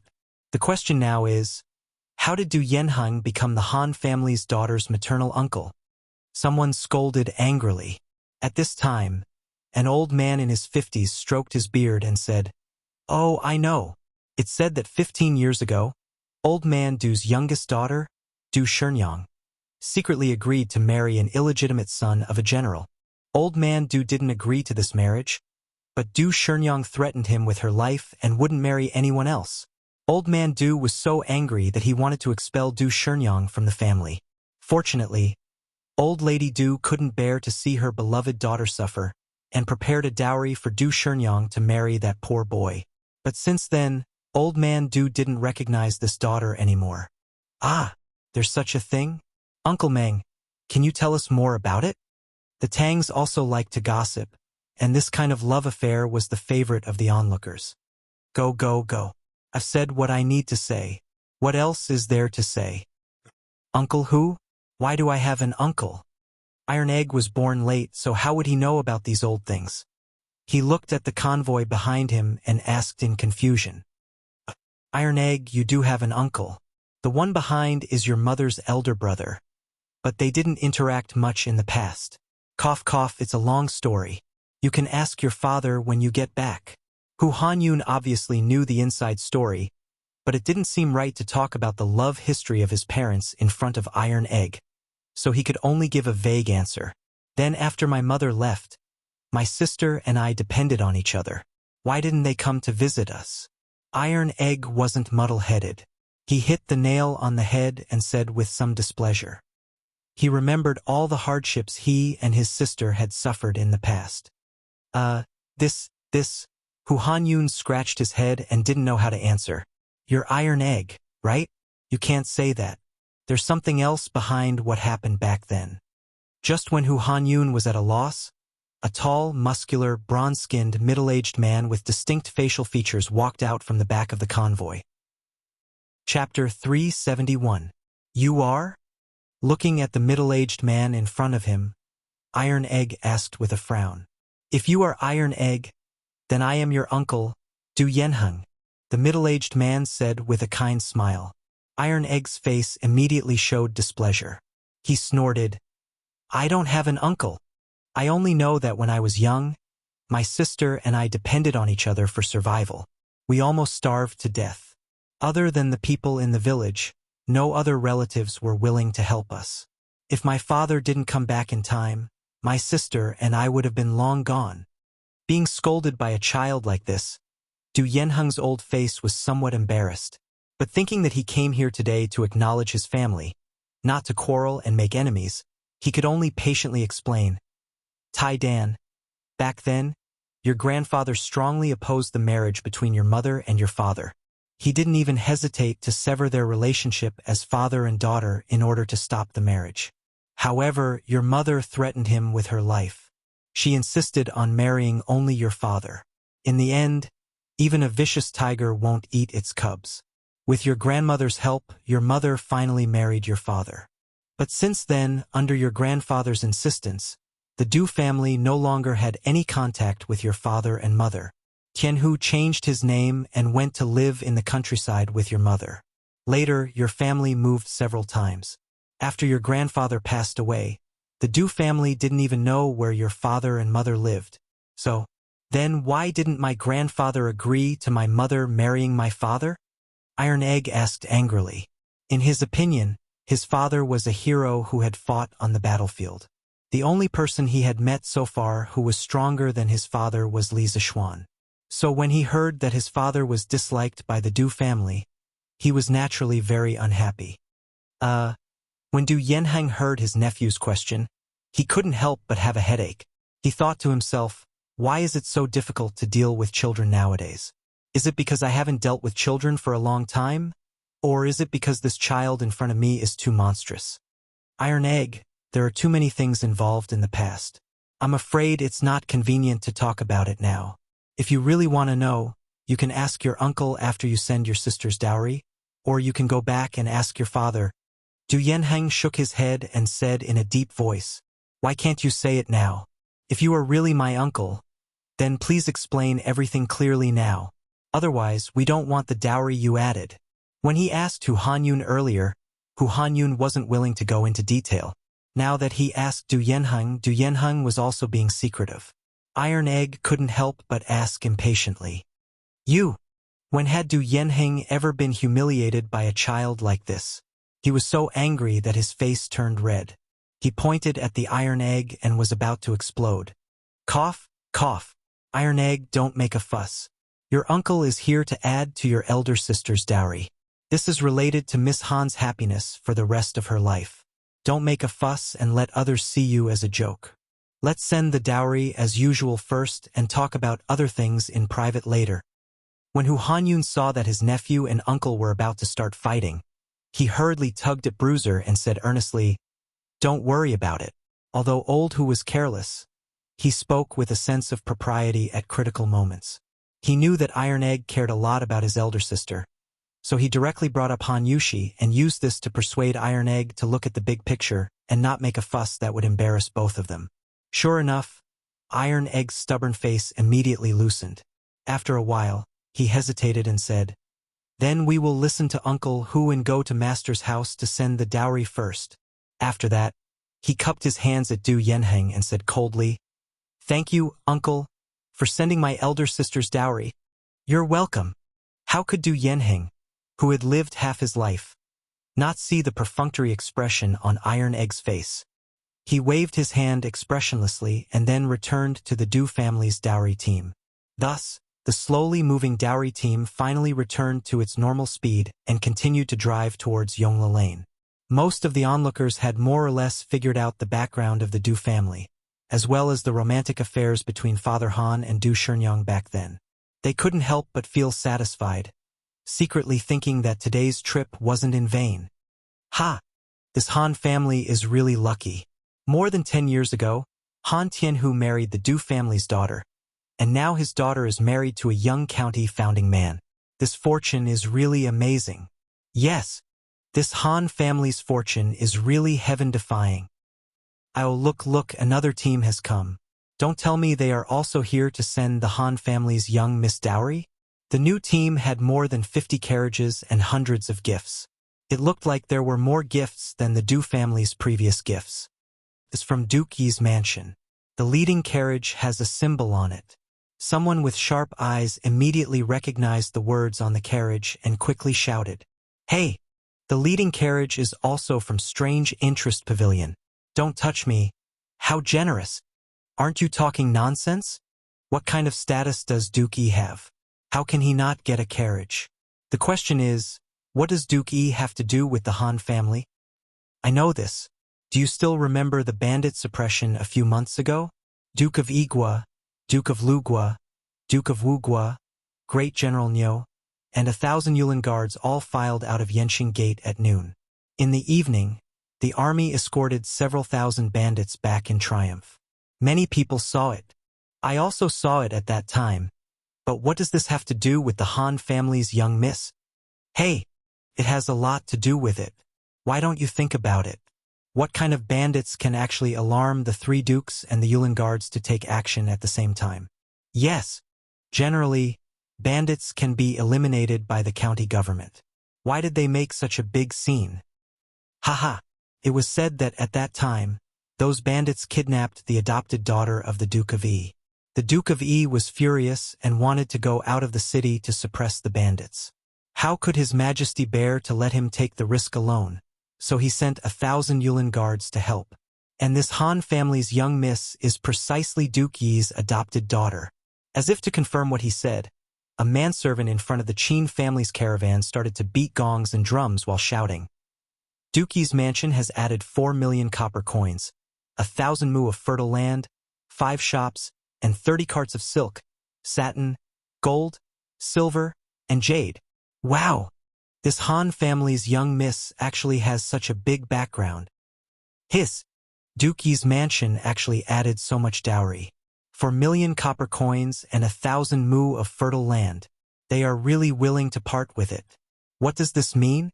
It means that Duke Yi really dotes on his adopted daughter, Han family's young miss. That's right. Who was just saying that the Han family's girl marrying into the Li family was climbing up the social ladder. In my opinion, these two families are well matched. Hey, I heard that the Han family's young miss is a famous peerless beauty in the villages outside the city. She is not inferior to those aristocratic families' young misses. Duke Li really has good luck with women. Duke Li is also handsome and suave. He looks like a talent. I think that not only are they well matched, they are also a golden boy and jade girl.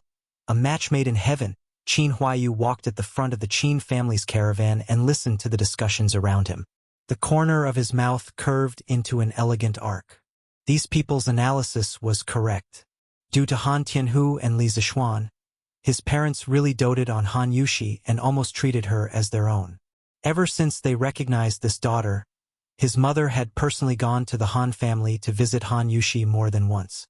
This time, the Qin family had also spent a lot of money to add to the dowry. It was to give Han Yushi face and prevent others from saying that Han Yushi married Li Zixuan because the Han family was climbing up the social ladder. From the looks of it, the effect was pretty good. Oh.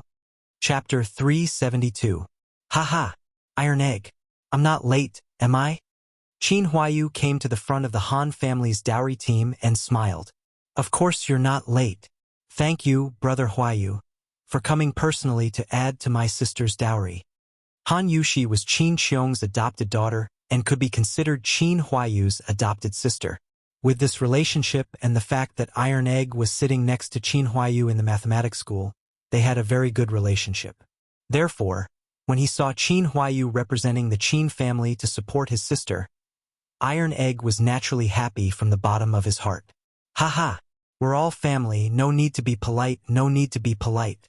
Let's go and send the bride off together. Qin Huayu chuckled as he patted Bruiser's shoulder. Iron Egg nodded, and the two walked side by side. Du Yanheng saw this scene from behind, and his expression changed slightly. His eyes flashed, and then he quickly returned to normal. He continued to follow the Han family's team expressionlessly. After the Qin family's huge dowry team joined in, the atmosphere was pushed to a climax.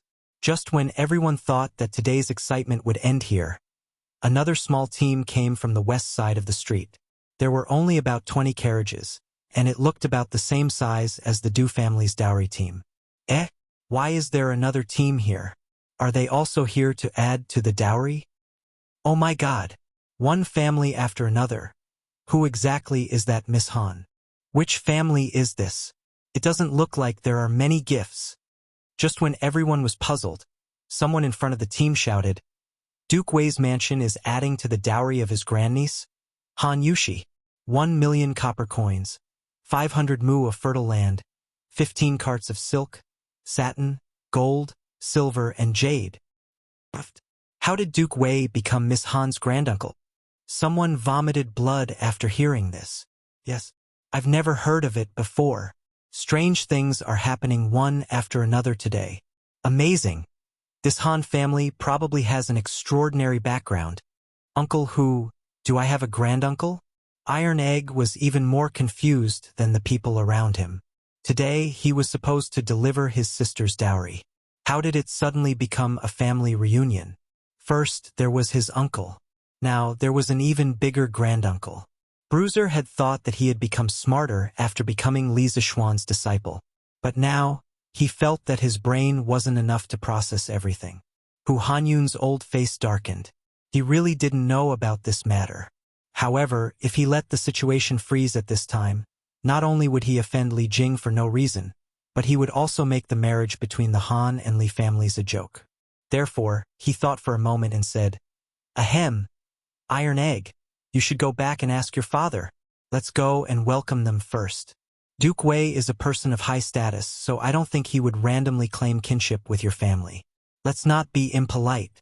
After Hu Hanyun finished speaking, he wiped the cold sweat on his forehead and thought to himself, I, old Hu, have been forging iron all my life and farming all my life, but I have never used my brain like today. I have to eat more pig's head for lunch to nourish my brain. Uncle Hu is right. Uncle Li is a righteous person. He would definitely not claim kinship for no reason. The most important thing now is to bring the dowry to the Li residence first. We can talk about the other problems later in private. Although Qin Huayu didn't know why Li Jing became Iron Egg and Han Yushi's granduncle, he still felt that the bigger picture was more important. However, when he habitually called Li Jing Uncle Li, he felt a little awkward. He had just called Iron Egg brothers, and in the blink of an eye he called Iron Egg's granduncle uncle. Why did it feel like their relationship was a little messy? Okay, then we will listen to Uncle Hu and Brother Huayu. Iron Egg thought for a moment and felt that it made sense, so he nodded and agreed. The three of them quickly walked over to the group, and they saw a middle-aged man with a pale face and no beard. He looked to be in his 30s, and he was wearing a very ordinary white martial arts suit. Yo, Huayu is here too. The man looked at Qin Huayu and smiled. Brother Dekue, so you came here in person? Hehe, what a coincidence.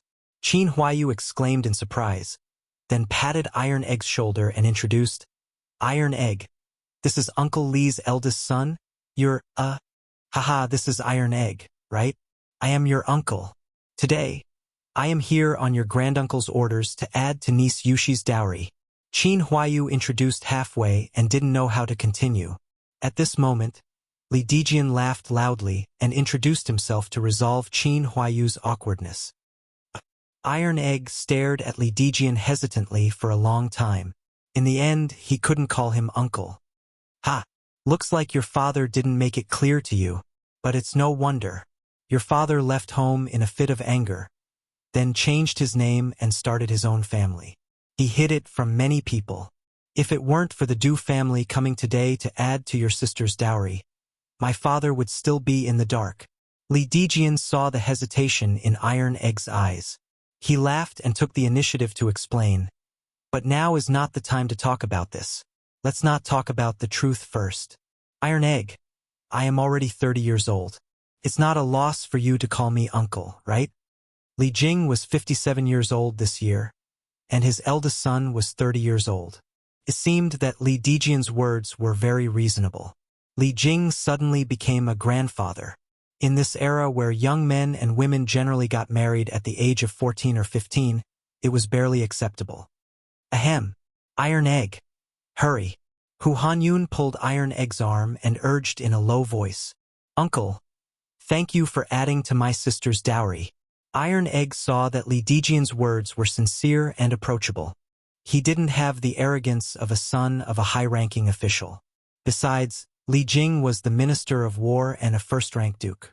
There was no reason for his son to come all the way here to claim kinship with him, a poor country boy. After thinking it through, he cupped his hands and thanked Li Dijian. Ha! You're welcome. You're welcome. I came in a hurry and didn't prepare many gifts. Nephew, I hope you don't mind. Li Dijian patted the back of Iron Egg's head and laughed. Young Master Li, what are you talking about? The Han family is already very happy that you can come. Old Hu hurriedly said politely. Ha! Don't be so polite with each other here. Hurry up and go to Yongla Lane to send the dowry. The people there must be waiting anxiously. Qin Huayu laughed and waved his hand. Yes. We can't delay business. Let's go, let everyone follow. Let's go. Li Dijian came to his senses and hurriedly said. Thus, the four families formed a dowry delivery team and marched toward the Li residence in a mighty manner. The number of gifts and the luxurious lineup attracted the attention of countless people. It also made the entire Chong and city boil. I didn't expect this. Duke Wei actually found out about Han Tianhu's true identity so quickly. Looks like today's trip wasn't in vain. Du Yanheng, who was at the back of the team, looked at Li Dijian in front of him and muttered to himself in a voice that only he could hear. Chapter 373. Rewind time to an hour ago. Puning Fong, Duke Wei's mansion. Ha! Master, are you reading again? A young woman suddenly appeared at the door of the study. She was graceful and looked to be in her 20s. She was wearing an archery uniform and thin boots. Her sleeves were tied to her arms. She looked valiant and formidable. What's the matter? Chu-chan? Li Jing was pondering over some details in Sun Tzu's The Art of War.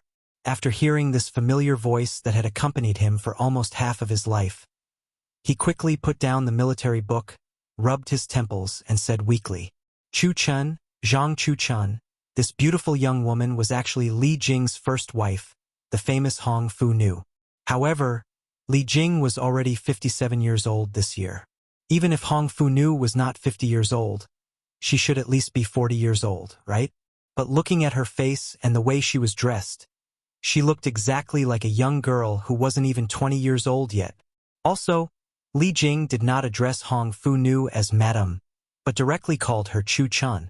The relationship between this old couple was indeed quite strange. Hee. Master reads military books at home every day. How boring. It's better to read Datong daily. With her hands behind her back, Hong Fu-nu skipped to the desk like a sunshine girl. She took out a Datong daily from her sleeve and said with a smile, Cough, cough, no wonder it was said in history that Hong Fu-nu was still young even though she was 80 years old. Now, it seemed that it was true. It was hard to imagine what it would feel like to face a woman in her 40s or 50s who smiled faintly like a young girl. In any case, Li Jing seemed to have a strong immunity to this devilish girl's laughter. He glanced at the Datong Daily on the desk expressionlessly. His lips moved, and he wanted to say something but stopped. Master still doesn't like reading this newspaper? Then why don't we go to the backyard and have a spar? Obviously, Li Jing must have rejected her more than once before.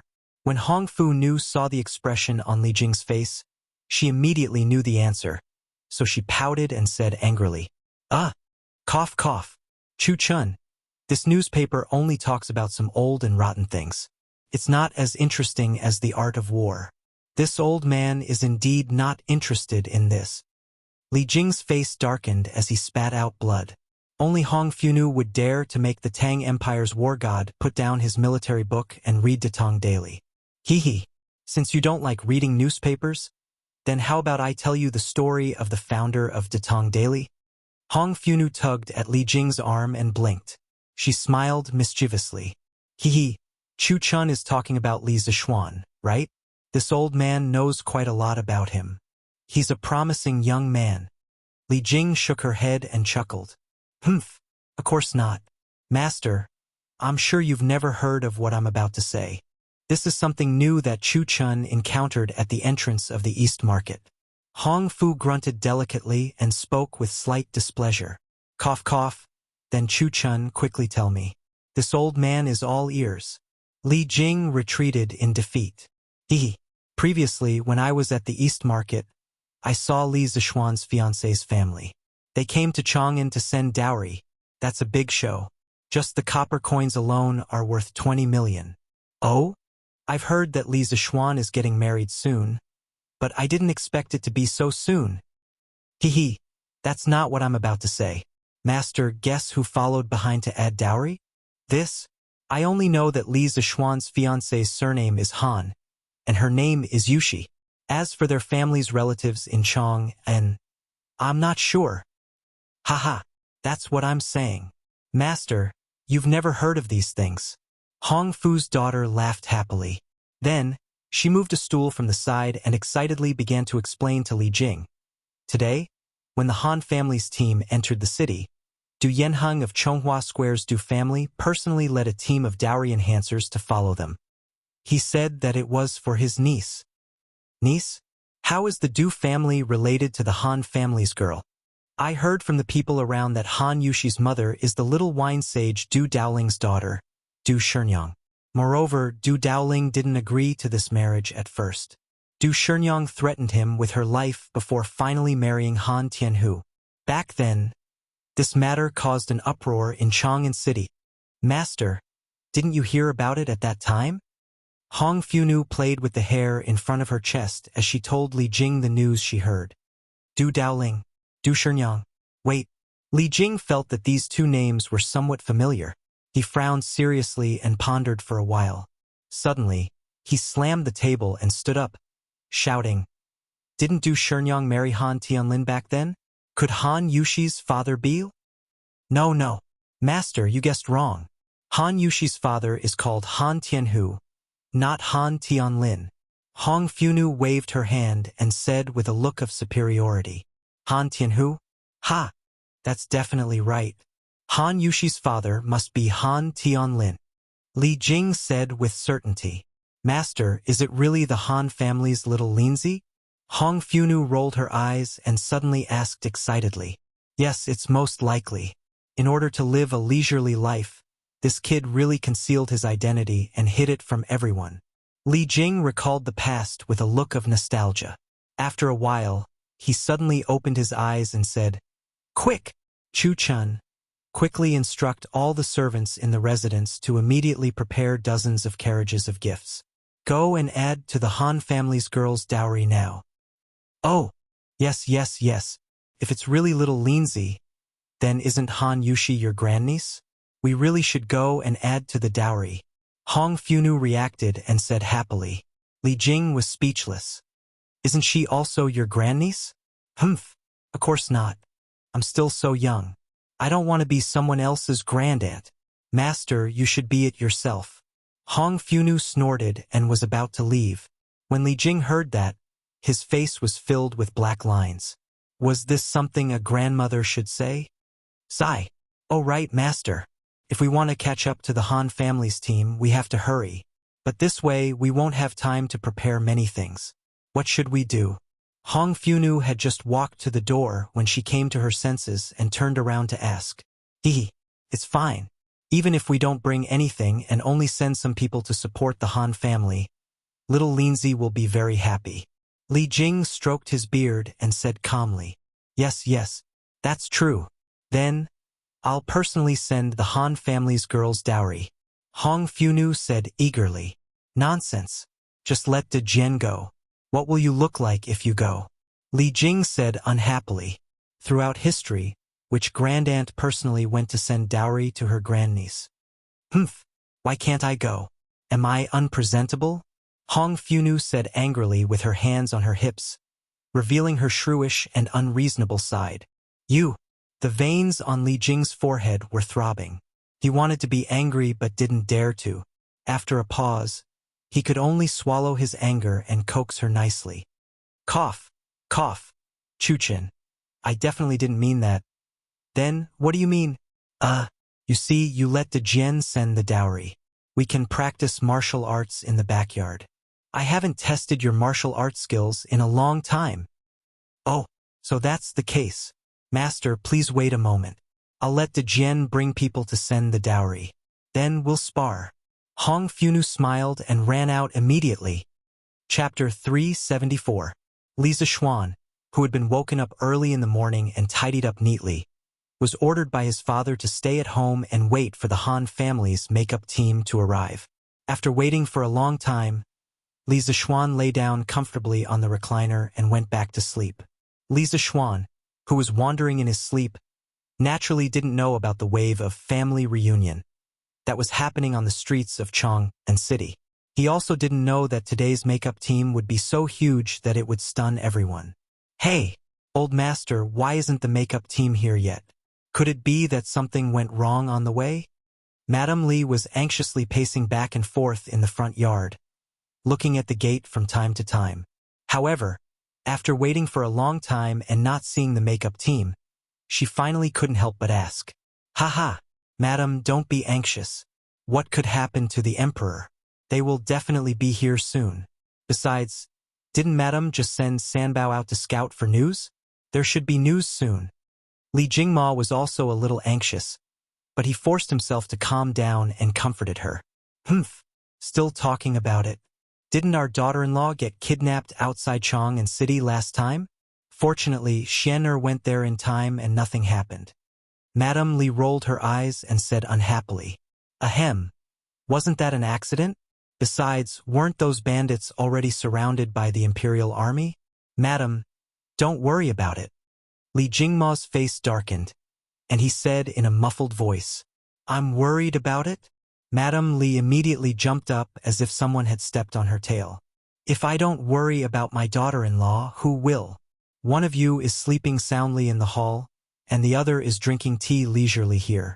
In the end, it's me who's worrying for nothing. All right, with such an unreasonable wife, old Master Li could only grit his teeth and swallow his anger. He smiled and said, Ahem, it was a slip of the tongue. A slip of the tongue. Madam, please don't be angry. They're here. Old Master, Madam. The makeup team from the Han family is here. So long. Just as the old couple was about to quarrel, Sanbao ran in and shouted while gasping for breath. You're here? He's here? Where is it? What's so long? Madame Li immediately forgot about her earlier emotions. She quickly glanced at the door and asked Sanbao, Madam, they are almost at the entrance of the workshop. Sanbao ran faster, so she came back first. The makeup line is so long, and there are so many people around to watch the fun. Sanbao took a deep breath and bowed. Haha, good. Old Master, our in-laws have also given us face. I didn't send so many betrothal gifts in vain. When Madame Li heard this, she was overjoyed. She thought that Han Tianhu had only sent back most of the betrothal gifts. She was already very satisfied with that. After all, the Li family had given her a lot of betrothal gifts. She only needed to send back a part of it, and it was already very ostentatious. Could be considered giving face to the Li family. Which mother wouldn't want her son's wedding to be lively? Haha. Of course. Tianhu isn't someone who forgets righteousness at the sight of profit. He might have even supplemented the betrothal gifts from other places. The Han family's foundation is thin, but Tianhu's character is unquestionable. This marriage is going well. Old man Li stood up and said with a smile. Yes, yes. Shall he go and wake young master up and wipe his face? Why are you in such a daze on such a joyous day? Madame Li was so happy that she couldn't close her mouth. She turned her head and ordered Xiao He. Yes, madam. Thinking of her young master, Xiao Shi covered her mouth and smiled. She ran to the main hall to wake the lazy pig up. In just a short while, there were sounds of drums and gongs outside the door. Then, they saw Iron Egg, Hu Hanyun, Qin Huayu, and Li Dijian, who were wearing joyful clothes, striding into the residence first. Grand Master, Grand Master. Iron Egg is here to send my sister's makeup. Iron Egg smiled and bowed to Li Jingma and Madame Li. Good, good, good, good child. Go in and rest. Iron Egg was very obedient in the Li family and was deeply loved by the two elders. At this time, Madame Li lovingly touched the back of Iron Egg's head and said softly, The Han family presents their daughter's dowry, 20 million copper coins, 1,000 mu of fertile land, 3 plates of coral pearls, golden amber pearls, beeswax pearls and agarwood pearls, for pieces of green jade, for pieces of white jade, 2 pieces of crystal, 2 pieces of gold amber, 2 pieces of jade, 2 pieces of ivory, 2 pieces of jade, 2 pieces of ivory, 2 pieces of eyed deer bone, 2 pieces of ox horn. San Bao and Afu took turns to sing the gifts at the door. Butler Wang Zhong leaned over the red square table that had been set up earlier and quickly recorded everything down. As he recorded, his forehead started to sweat uncontrollably. There seemed to be an endless supply of gifts. He couldn't finish recording them no matter how hard he tried. Madame Li listened for a while and felt that something was wrong. She had never seen many of these things before. Most of the dowry from the Han family should be self-prepared. She couldn't help but look at Li Jingma and ask, Master, isn't this too much? Yes, it is indeed more than what we sent over. Isn't this Han Tianhu too honest? For the sake of his daughter's reputation. Where did he get so much wealth? Yo, it looks like there's still a long line behind. This? Li Jingma looked out of the courtyard and was instantly stunned. There were close to 200 ox carts and 400 to 500 gifts. The procession of gifts stretched for several hundred meters. Looking around, it was either gifts or people. The usually spacious Yongla lane suddenly became crowded. All the residents in the lane were alarmed and came to see what was going on. This led to more people delivering gifts and even more people coming to see what was going on. Hee. Old Master Li, Madame Li, Du Yanheng from the Du family in Chonghua Lane is here to send dowry for his niece. These are just some small gifts to show my respect. While Old Master Li was dumbfounded, Du Yanheng went forward and cupped his hands with a smile. You are Han Yushi's uncle? Li Jingma asked in surprise. Yes, Yushi's mother is my biological sister. Because of my father, the two families might have been at odds. Today, I know that Yushi is getting married, so I came here specially to add dowry for my niece. I see. You are a guest. Brother Du, please come in. Li Jingma looked at the silent Iron Egg beside him, and his eyes flashed.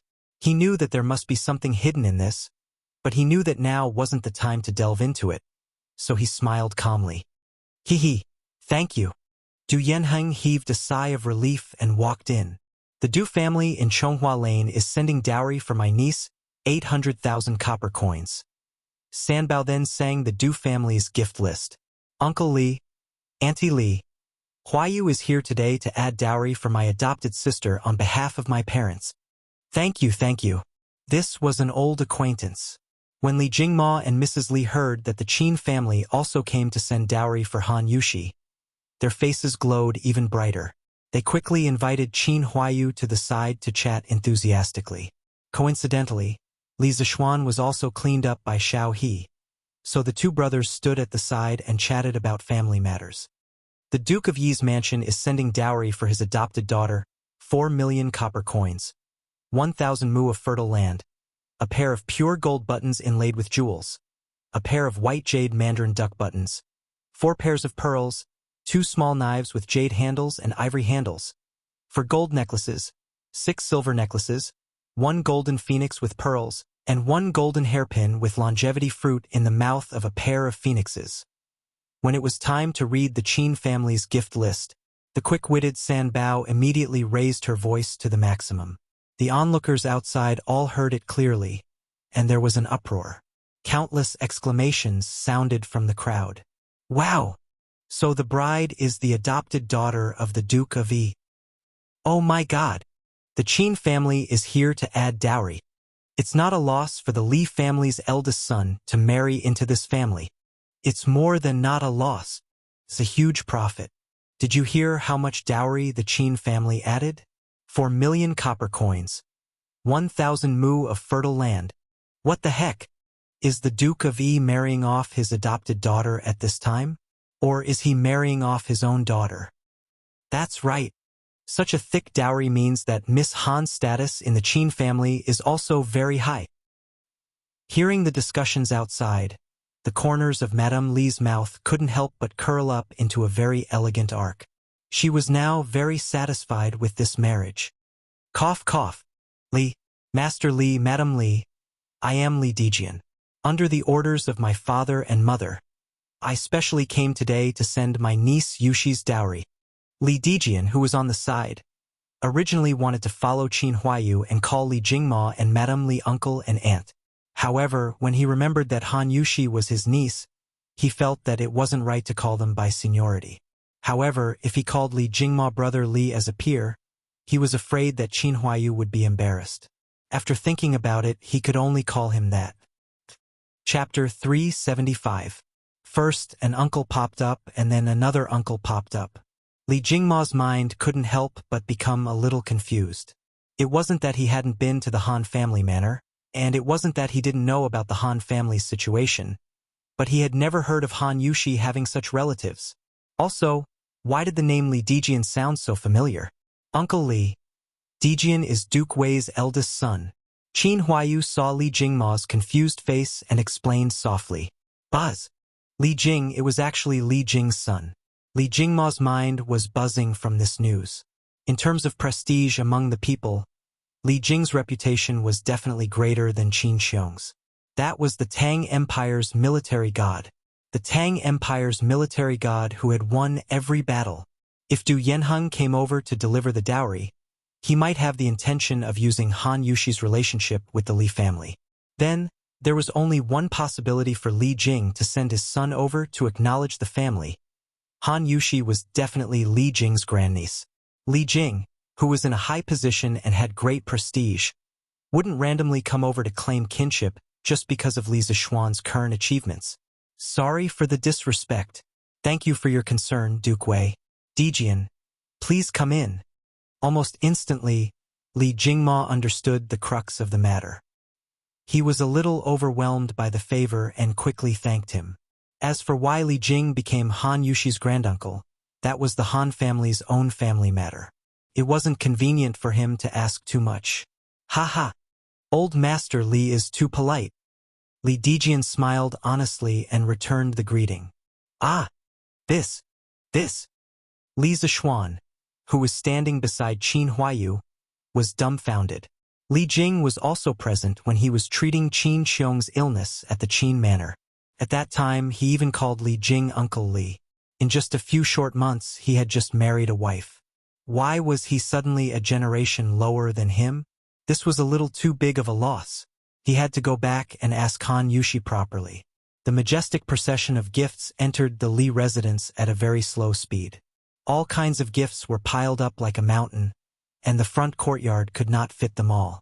In the end, Some of the gifts were piled up in the west courtyard. Old Man Li saw that he was short of manpower, so he hurriedly sent for 3 accountants and 8 workers from the shop to sort out the gifts before noon. As for the storage of these gifts, they could only wait until noon. There were many gifts, but there were even more people who came. There were close to 200 people who came to deliver the dowry for the Han family. The other 3 families brought more than 300 people together. With so many people, it was impossible to let them come all the way here for nothing. At the very least, they should take care of lunch. Lunch for over 500 people was definitely not something the Li residence's own kitchen could handle. Although Li Jingma didn't expect so many people to come today, he was already prepared. The Drunken Immortal restaurant's kitchen had all been called over in advance. Today, the Drunken Immortal restaurant's business would definitely be down, but the Li family didn't care about that. Therefore, these 500-plus ordinary people were very lucky today. They didn't spend a single cent and enjoyed a feast personally prepared by the Drunken Immortal restaurant's kitchen. There were 30 big tables in the front courtyard of the Li residence, 20 big tables in the open space in front of the Li residence, and 2 tables in the main hall to entertain the important people who came today. When it was time to eat, the fragrance spread for 10 miles. The entire Yongla Lane was filled with the fragrance of the Li residence's banquet. TSK. Old Master Li is really generous. It's so fragrant. Is this chicken nibbled on? I didn't expect it. I can actually eat this expensive chicken today. I didn't come for nothing. Oh my God. This wine is so fragrant. It's a little. Bah. Big Dog Wong, you really don't know how to be content. Do you know what wine this is? This is the Drunken Immortal Restaurant's Gentle Village. It's 2 strings of money per liter. It's already very rare for us to have a pot on each table. You better cherish it. Hey, so this is the Gentle Village. I've never drunk it before. I have to taste it today. TSK. Big Dog Wong, you bastard. Leave some for us. That's right. The people who came to deliver the makeup today ate and drank to their heart's content in the Li residence. The passers-by saw the commotion inside and smelled the fragrance inside. They couldn't help but stop and discuss in low voices. Their envy was obvious. Wow, the Li residence's extravagance today is really grand. They set up so many tables for the banquet. Hey, you didn't see the extravagance of the makeup delivery this morning, right? That's called a grand occasion. Chong'an City hasn't had such a grand ceremony for many years.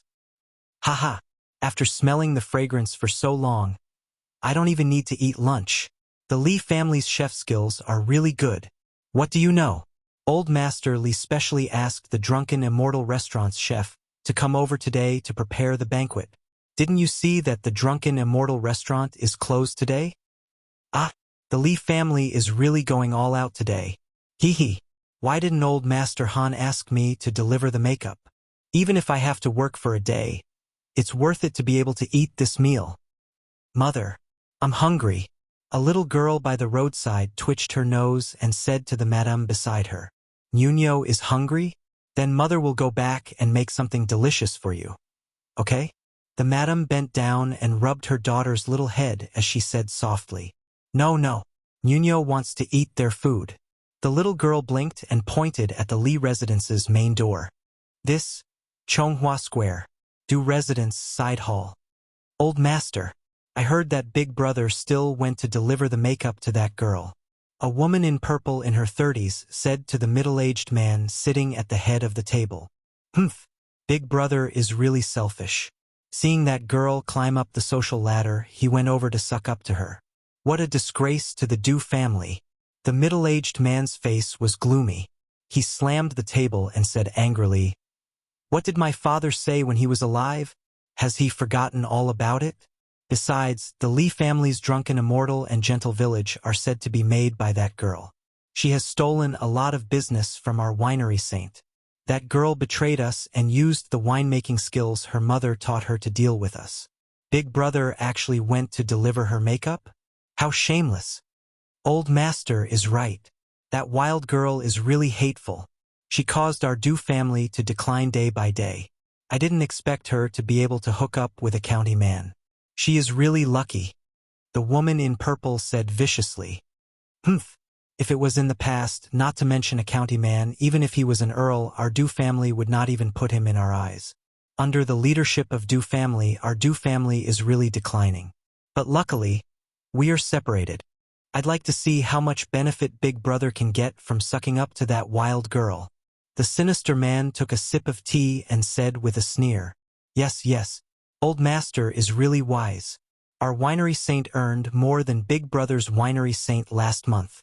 Ha ha ha ha. Chapter 376. Oh?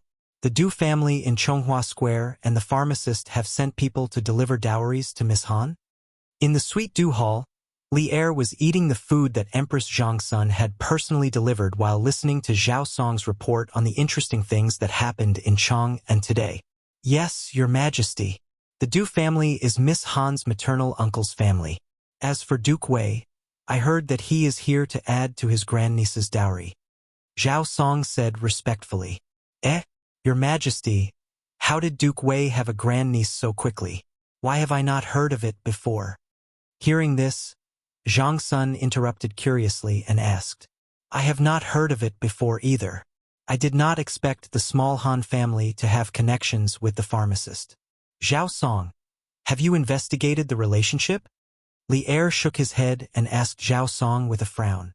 Your Majesty, if Miss Han's mother is indeed Du Dowling's biological daughter, then Han Tianhu is very likely to be the third son of Shouguang County Duke, Han Tianlin.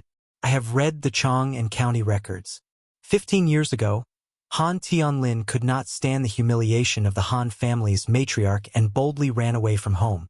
After that, he had an affair with Du Dowling's youngest daughter, Du Shenyang. The Du family did not agree to this marriage at first, but later, old Madame Du mediated and Han Tianlin was able to marry Du Shenyang. But since then, the Du family and Du Shenyang no longer had any contact. Han Tianlin and Du Shenyang concealed their identities and led a leisurely life. Zhao Song was clearly prepared for this and reported to Li Er seriously. Shouguang County Duke? Han Shiding? Is this really the case? Li Er was stunned. No matter how he thought about it, he would never have thought that Han Tianhu was Han Shiding's son. This was really big news.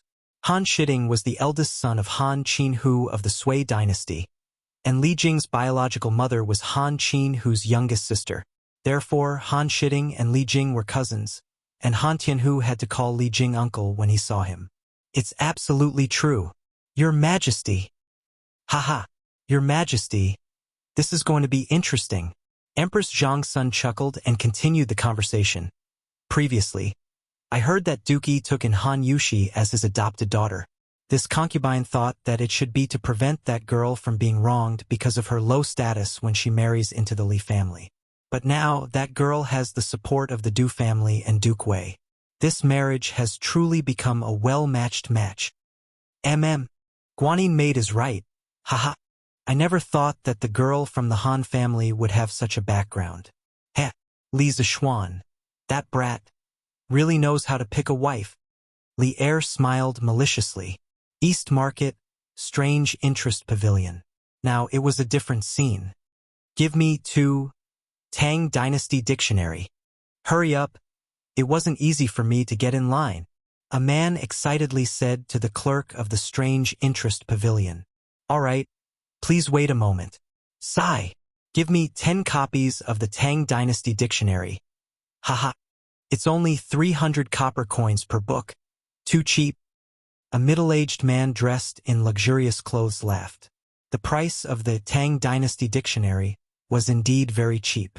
It had a lot of pages, and according to the previous price, one might not even be able to get it for 7 or 8 strings of coins. Sorry. Dear customer, everyone in the Strange Interest Pavilion can only buy 3 copies of the Tang Dynasty Dictionary today. One of the clerks hurriedly refused. What? There's such a thing? All right then. Give me 3 copies. Outside the Strange Interest Pavilion, it was bustling with noise and excitement. Everyone, line up properly. Line up properly. Don't fight. Today, we have enough copies of the Tang Dynasty Dictionary. So don't worry. It had been 2 hours since the market opened. but there was still a very long line in front of the strange interest pavilion. There were scholars dressed in luxurious clothes, and there were also farmers dressed in coarse linen clothes.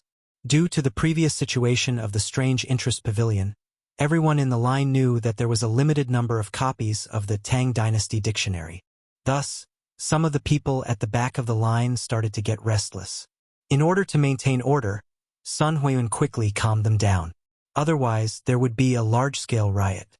"Shopkeeper Sun, you're not trying to trick us again, are you? Every time you say that you have enough copies in stock, it's always sold out in a short while." "That's right. Your strange interest pavilion is always unkind. I've already bought a membership card, but I still can't get anything." That's right. Shopkeeper Sun, don't try to trick us." As soon as Sun Huiyuan finished speaking, a group of customers who had suffered from the hunger marketing policy of the strange interest pavilion immediately voiced their doubts. It was not their fault. They had been cheated by the strange interest pavilion too many times in the past. Some of the products of the strange interest pavilion could not be used even if they bought a membership card. For example, the new horse carriage, "Don't Touch Me." Purple members would still have to kneel if they came late. Which shop in Chang'an City would dare to do the same thing as the strange interest pavilion? Fortunately, the products of the strange interest pavilion were unique. Otherwise, they would have been eliminated by their competitors long ago. Sun Huiyuan's old face reddened. He said awkwardly, "Ahem, everyone, I'm not lying at all.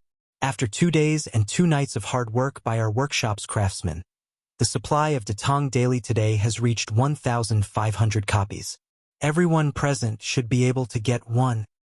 Everyone was stunned at first. They could not believe their ears. Then, a wave of applause followed. Good job, Shopkeeper Sun. 1,500 copies? Haha. Looks like I'll be able to get one for my eldest son today. Counting the people here, it should be my turn soon. Let's go to the restaurant next door to eat. That's right. The strange interest pavilion has finally done something good. Let's go eat. Ha. Hearing that the strange interest pavilion had 1,500 copies of Datang Daily in stock this time, many people felt relieved. They looked at the time and saw that it was lunchtime. Therefore, a large number of people at the back of the line went to find a place to eat lunch. The huge crowd in front of the strange interest pavilion was relieved. Sun Huiyuan heard the discussions of some people and wiped the cold sweat on his forehead. He thought to himself, "I heard that young master is planning to expand the workshop. Now, it seems like a wise decision. If the production can't keep up, no matter how good the products of the strange interest pavilion are, they will be drowned by the saliva of these people. Young master, I've bought the dictionary of Tang Dynasty that you wanted." In a corner of the East Market, a black horse carriage was parked under a big willow tree, enjoying the cool shade of the tree. At this moment, a servant in gray clothes and a small hat came to the front of the horse carriage with a red cover of the dictionary of Tang Dynasty. He bowed respectfully to the person inside the carriage. Well done. Bring it over." A feminine male voice sounded from inside the carriage. "Yes, young master." The servant in gray lifted a corner of the curtain and carefully handed the dictionary of Tang Dynasty in his hands. The curtain moved slightly, and through the gap, a slender and fair hand could be seen taking the dictionary. The curtain closed, and the carriage fell into silence. The servant in gray stood motionless outside, waiting for orders. A moment later, a young man's urgent voice came from inside the carriage. "Pan Rong, return to the residence immediately." "Yes." The servant in gray didn't dare to say anything else and immediately drove the carriage away. Chapter 377. This lunch was dark and gloomy. The people who came to deliver the makeup had grease all over their mouths and were eating happily. There were 50 tables outside, and basically every table was completely implementing this CD policy. This made the stray dogs outside the Li residence, who were waiting to eat the leftovers after the meal, suffer. With such a big lineup today, they were destined to have no food to eat. "Wow! Awesome! 2F asterisk king awesome. And the Li family's food is really F asterisk king good. Fortunately, I came with the master today to deliver the makeup. Zhao Sifang, that little brat, wanted to change shifts with me when he came. Fortunately, I didn't change shifts. Haha. A servant who came with Du Yanheng to deliver the makeup said proudly while rubbing his swollen belly. Hey, De Zhuang, if you change shifts, won't you regret it for the rest of your life?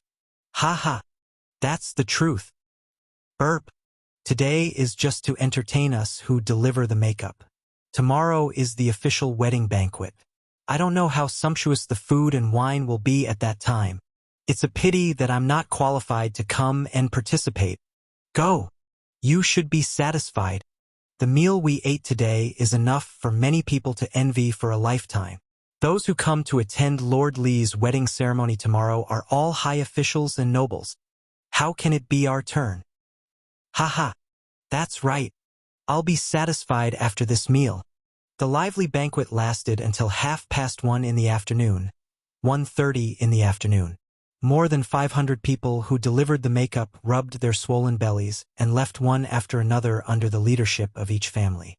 Of course, many of the gifts on the ox carts didn't have time to be unloaded, so all the ox carts were left at the Li residence. They would be returned after the wedding.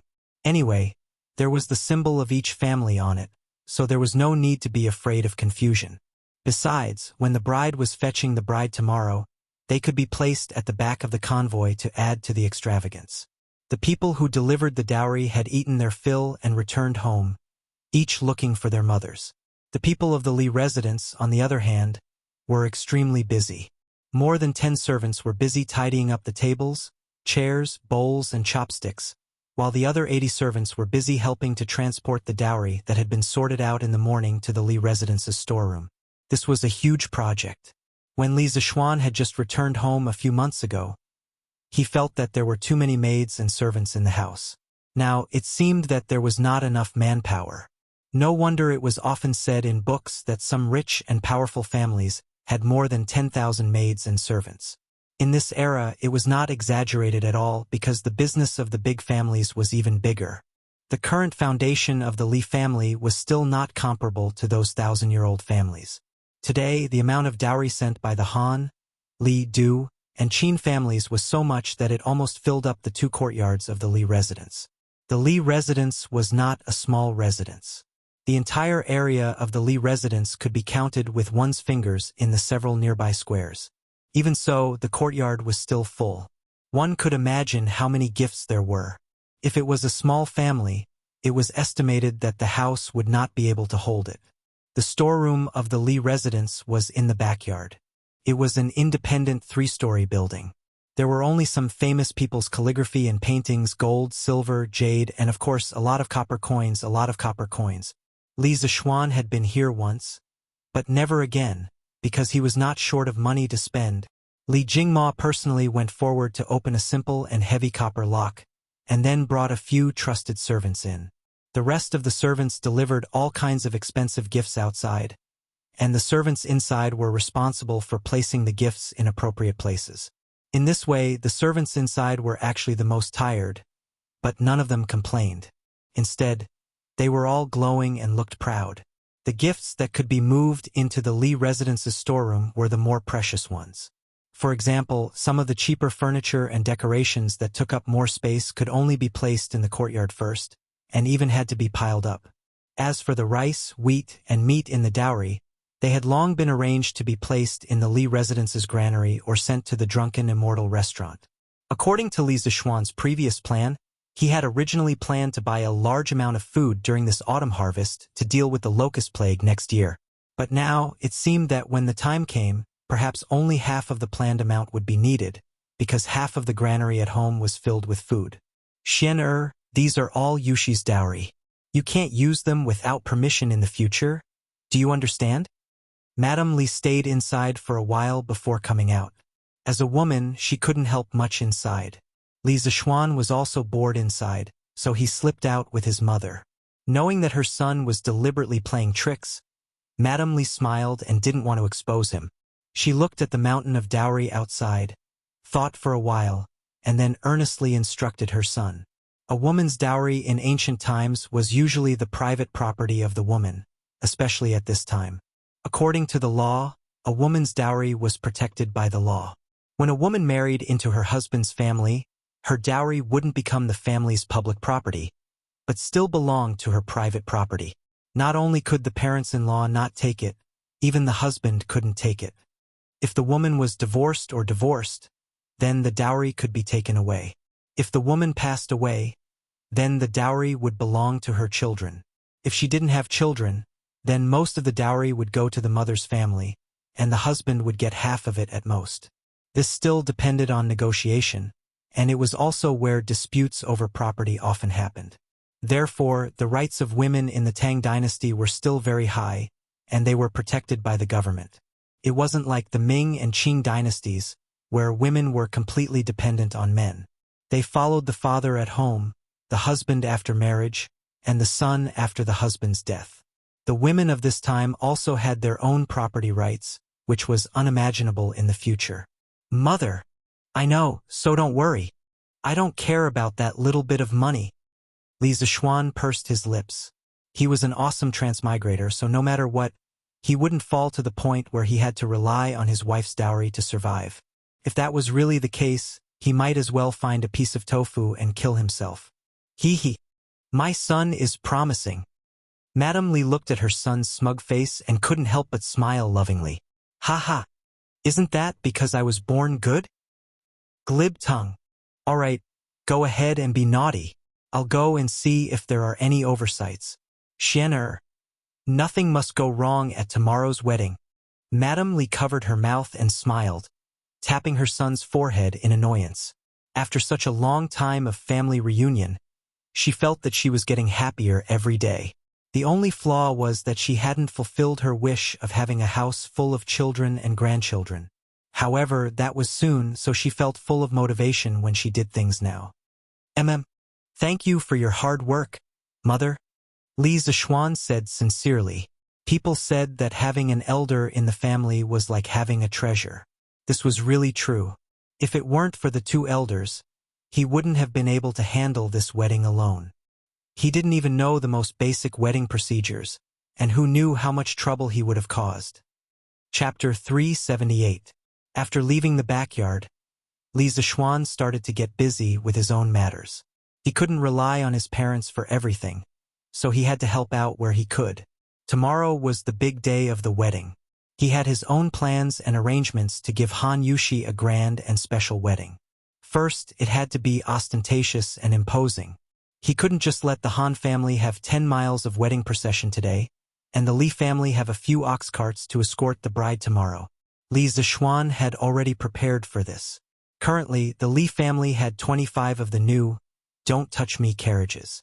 Just this alone made them unique in the entire Tang dynasty. In addition, Li Zishuan had temporarily kept 35 carriages from the workshop, so they had 60 carriages in total. Also, he could borrow the few carriages he gave to Li Tai and Cheng Chumo to make up the numbers temporarily.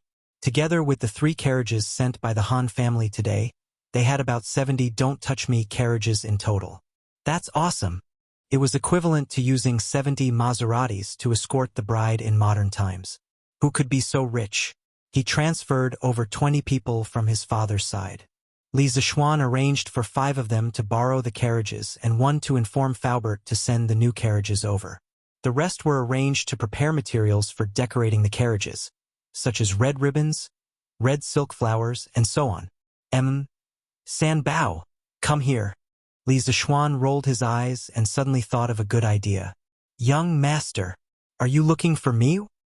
San Bao, go to the workshop now and tell Ma Zhou that tomorrow. Do you understand? Young master. San Bao will go now. With that, San Bao ran out like a wisp of smoke. Yi Lane, Meng residence. Brother, how do I pronounce this? In the main hall, Yaya was holding a dictionary of the Great Tang and learning pinyin from her brother. She leaned over the table and pointed at a letter. It was worth mentioning that after Li Tai's persuasion that day, Meng Wenhao had already made a decision in his heart. As soon as he got home, He told his mother about his intention to transfer schools. At that time, Mother Meng almost subconsciously wanted to refuse, but when she saw her son's determined expression, her heart softened. In the end, she didn't say anything. She just sighed and went to cook. Meng Wenhao couldn't understand his mother's intentions, and his heart sank. However, when he thought of what Li Tai had said and the countless surprises brought by Li Zixuan after he entered the school, he gritted his teeth and decided to stick to his original intention. Therefore, from that day on, Meng Wenhao didn't go to the school anymore and started his field vacation in advance. For the past few days, he had been helping some shop owners to settle the accounts outside to earn some pocket money. Today, because the Dictionary of the Great Tang was on sale for the first time, he thought of buying a copy for his little sister to learn how to read. As a student of the Imperial College, Meng Wenhao certainly knew the benefits of pinyin. He didn't need to listen to other people's superfluous propaganda. Pronounce this letter Zhi. Come, Yaya. Pronounce it with your brother, Zhi. Hearing his little sister's question, Meng Wenhao looked at the direction she was pointing at and taught patiently. Zhi, is that right, brother? Yes, Yaya is so smart. Meng Wenhao rubbed Yaya's head and smiled. How come here. Mother has something to say to you. At this moment, Mother Meng walked in and said to Meng Wenhao after taking a look at the situation in the room. Okay, Mother. I'll be right there. How do you know what day it is tomorrow? In the side hall, Mother Meng looked at her son and asked softly. Tomorrow? Hearing this, Meng Wenhao frowned and thought for a while. He really couldn't think of what day it was tomorrow. He couldn't help but wonder, Mother, I can't think of what day it is tomorrow. Please tell me, Mother. How is muddle-headed. Mother Meng frowned and said seriously, How Didn't you see the big wedding ceremony in Chang'an City today? Tomorrow is your husband's wedding ceremony? How can you not remember? Ah? So Mother is talking about this? Meng Wenhao scratched his head gloomily. At first, he thought his mother was asking about what important day it was tomorrow. How you said earlier that you wanted to follow Li Shenji to the Yanhuang Academy. I'm not well educated, and I don't understand the principles behind it. But since this is your decision after careful consideration, I'll support you. Mother Meng sighed, turned around, and continued. Besides, Li Shenji is very kind and intelligent. Whatever he does, he won't harm his own student. I believe in my own judgment. How you should prepare to go to Yanhuang College. What? Mother, you agree? Meng Wenhao's eyes widened in disbelief as he exclaimed. I agree. How you started from the county school and got promoted to the Imperial College 2 years ago. Mother and your father have seen you overcome obstacles and get promoted step by step, but the road to becoming an official is still uncertain. How even if you continue to overcome obstacles and get promoted to the Imperial College, you still have to go through countless examinations.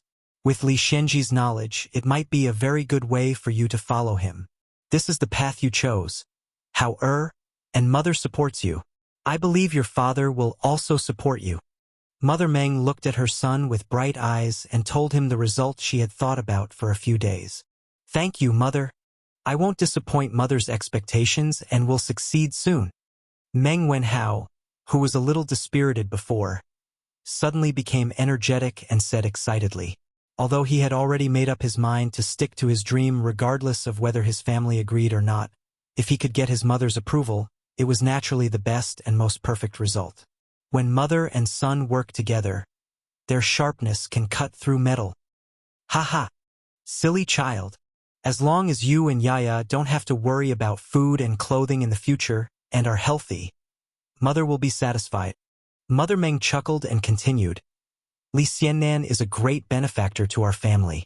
Whether it is teaching you or saving your father's life, these are all things that we can never repay in our lifetime. How you mustn't forget your benefactor. This is Li Xiannan's wedding.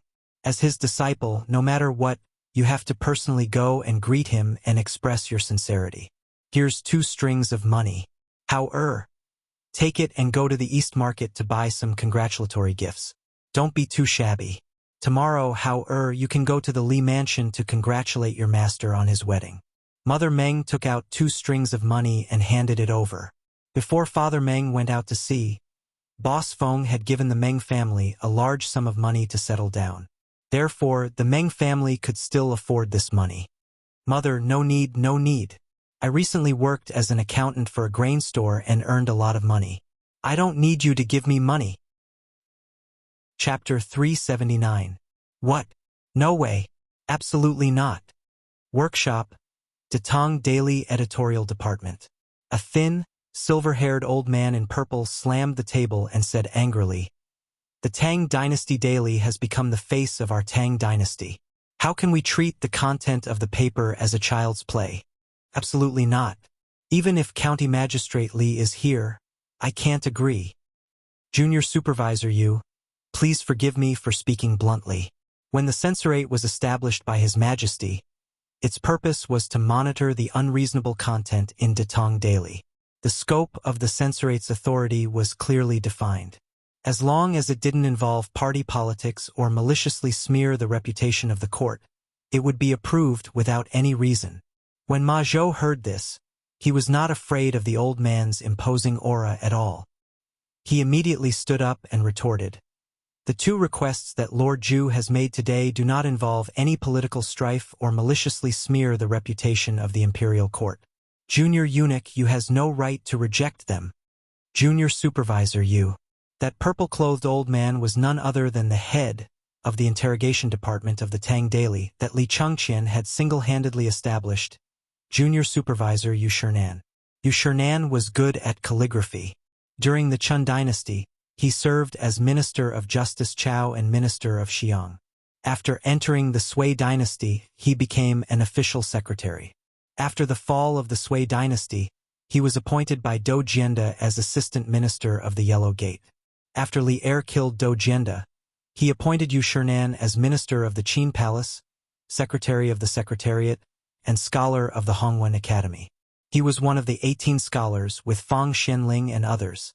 In the 8th month of the 9th year of Wuda, Li Er ascended the throne and Yu Shernan was promoted to Minister and Scholar of the Hongwen Academy. This year, Yu Shernan was already 69 years old, so he submitted a petition to resign. Li Er refused and promoted him to the Crown Prince's right concubine's son. Yu Shernan refused and was promoted to junior supervisor. This year, Li Zishuan's Datong Daily came out of nowhere and stirred up a storm. It made some people in the court nervous. The 70-year-old Yu Shernan was once again appointed to the censorate as an army supervisor. Old Yu's enthusiasm for his work would make him a model worker in modern times. He really lived his life for work and for the world. You brat, you're twisting words and forcing logic." Hearing Ma Zhou's seemingly reasonable but completely fallacious arguments, Yu Shernan's old face flushed red as he scolded angrily.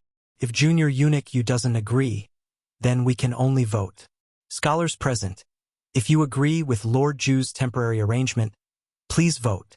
If you don't pass, then I can only ask His Majesty to make a judgment." Ma Zhou shook his head and looked at the rest of the people in the field. Today, it was the first time the original staff of Datong Daily had clashed with the newly established interrogation division.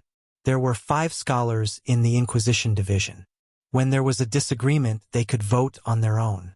The minority had to obey the majority, so it could be considered quite democratic.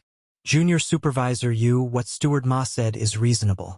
Although Li Xiannan's temporary arrangement is somewhat absurd, it is not against the rules. Furthermore, in view of the fact that tomorrow is Li Xiannan's big day, this arrangement is understandable. There is no need to bring this small matter to Her Majesty, right? That's why I agree. An old man who was about the same age as Yu Shernan spoke up. This person was called Su Shizhong.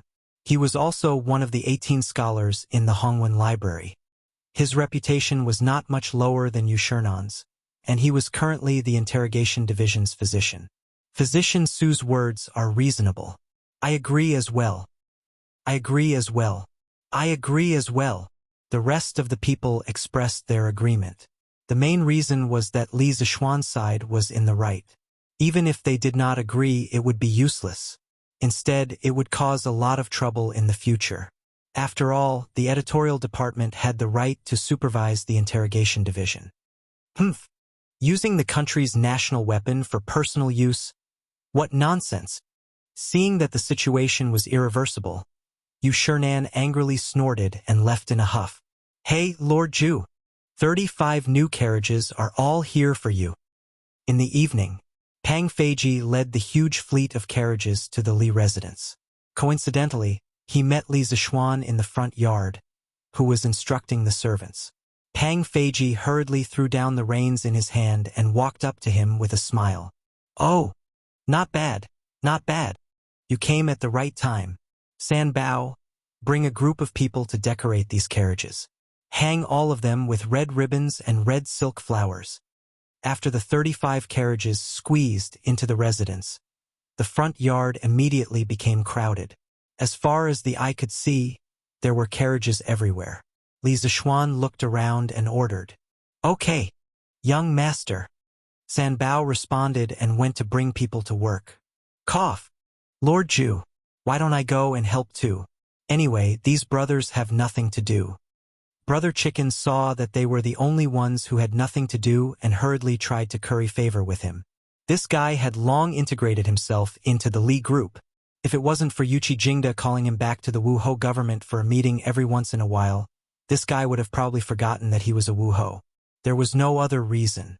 It was just that ever since he followed Li Zishuan, his life had been too comfortable. Ha! That's great.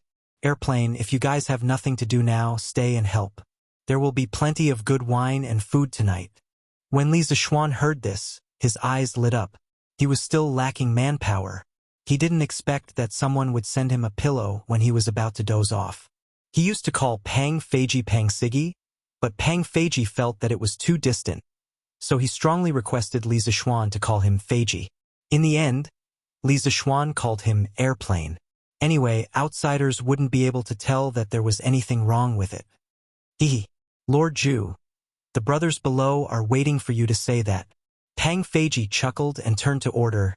Did you all hear that? Go and help. Haha. Yes, boss. The 30 over people brought by Brother Chicken responded excitedly and went to find San Bao to get work. The news of the Li family spending a few thousand strings of coins to host a banquet to entertain the makeup team had long spread. They were lucky enough to have a meal here, so how could they not be willing?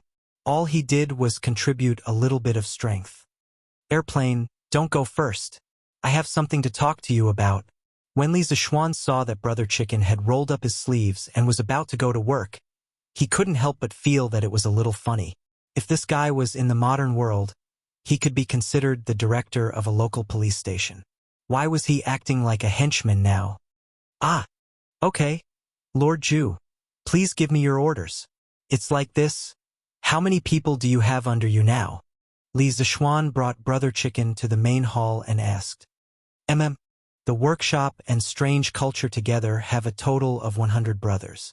Lord Zhu, do you feel that you don't have enough manpower? Then I'll go and call them all over now. No need, no need. There's no need for that today. Seeing that Brother Chicken was ready to run at any time, Li Zishuan quickly said,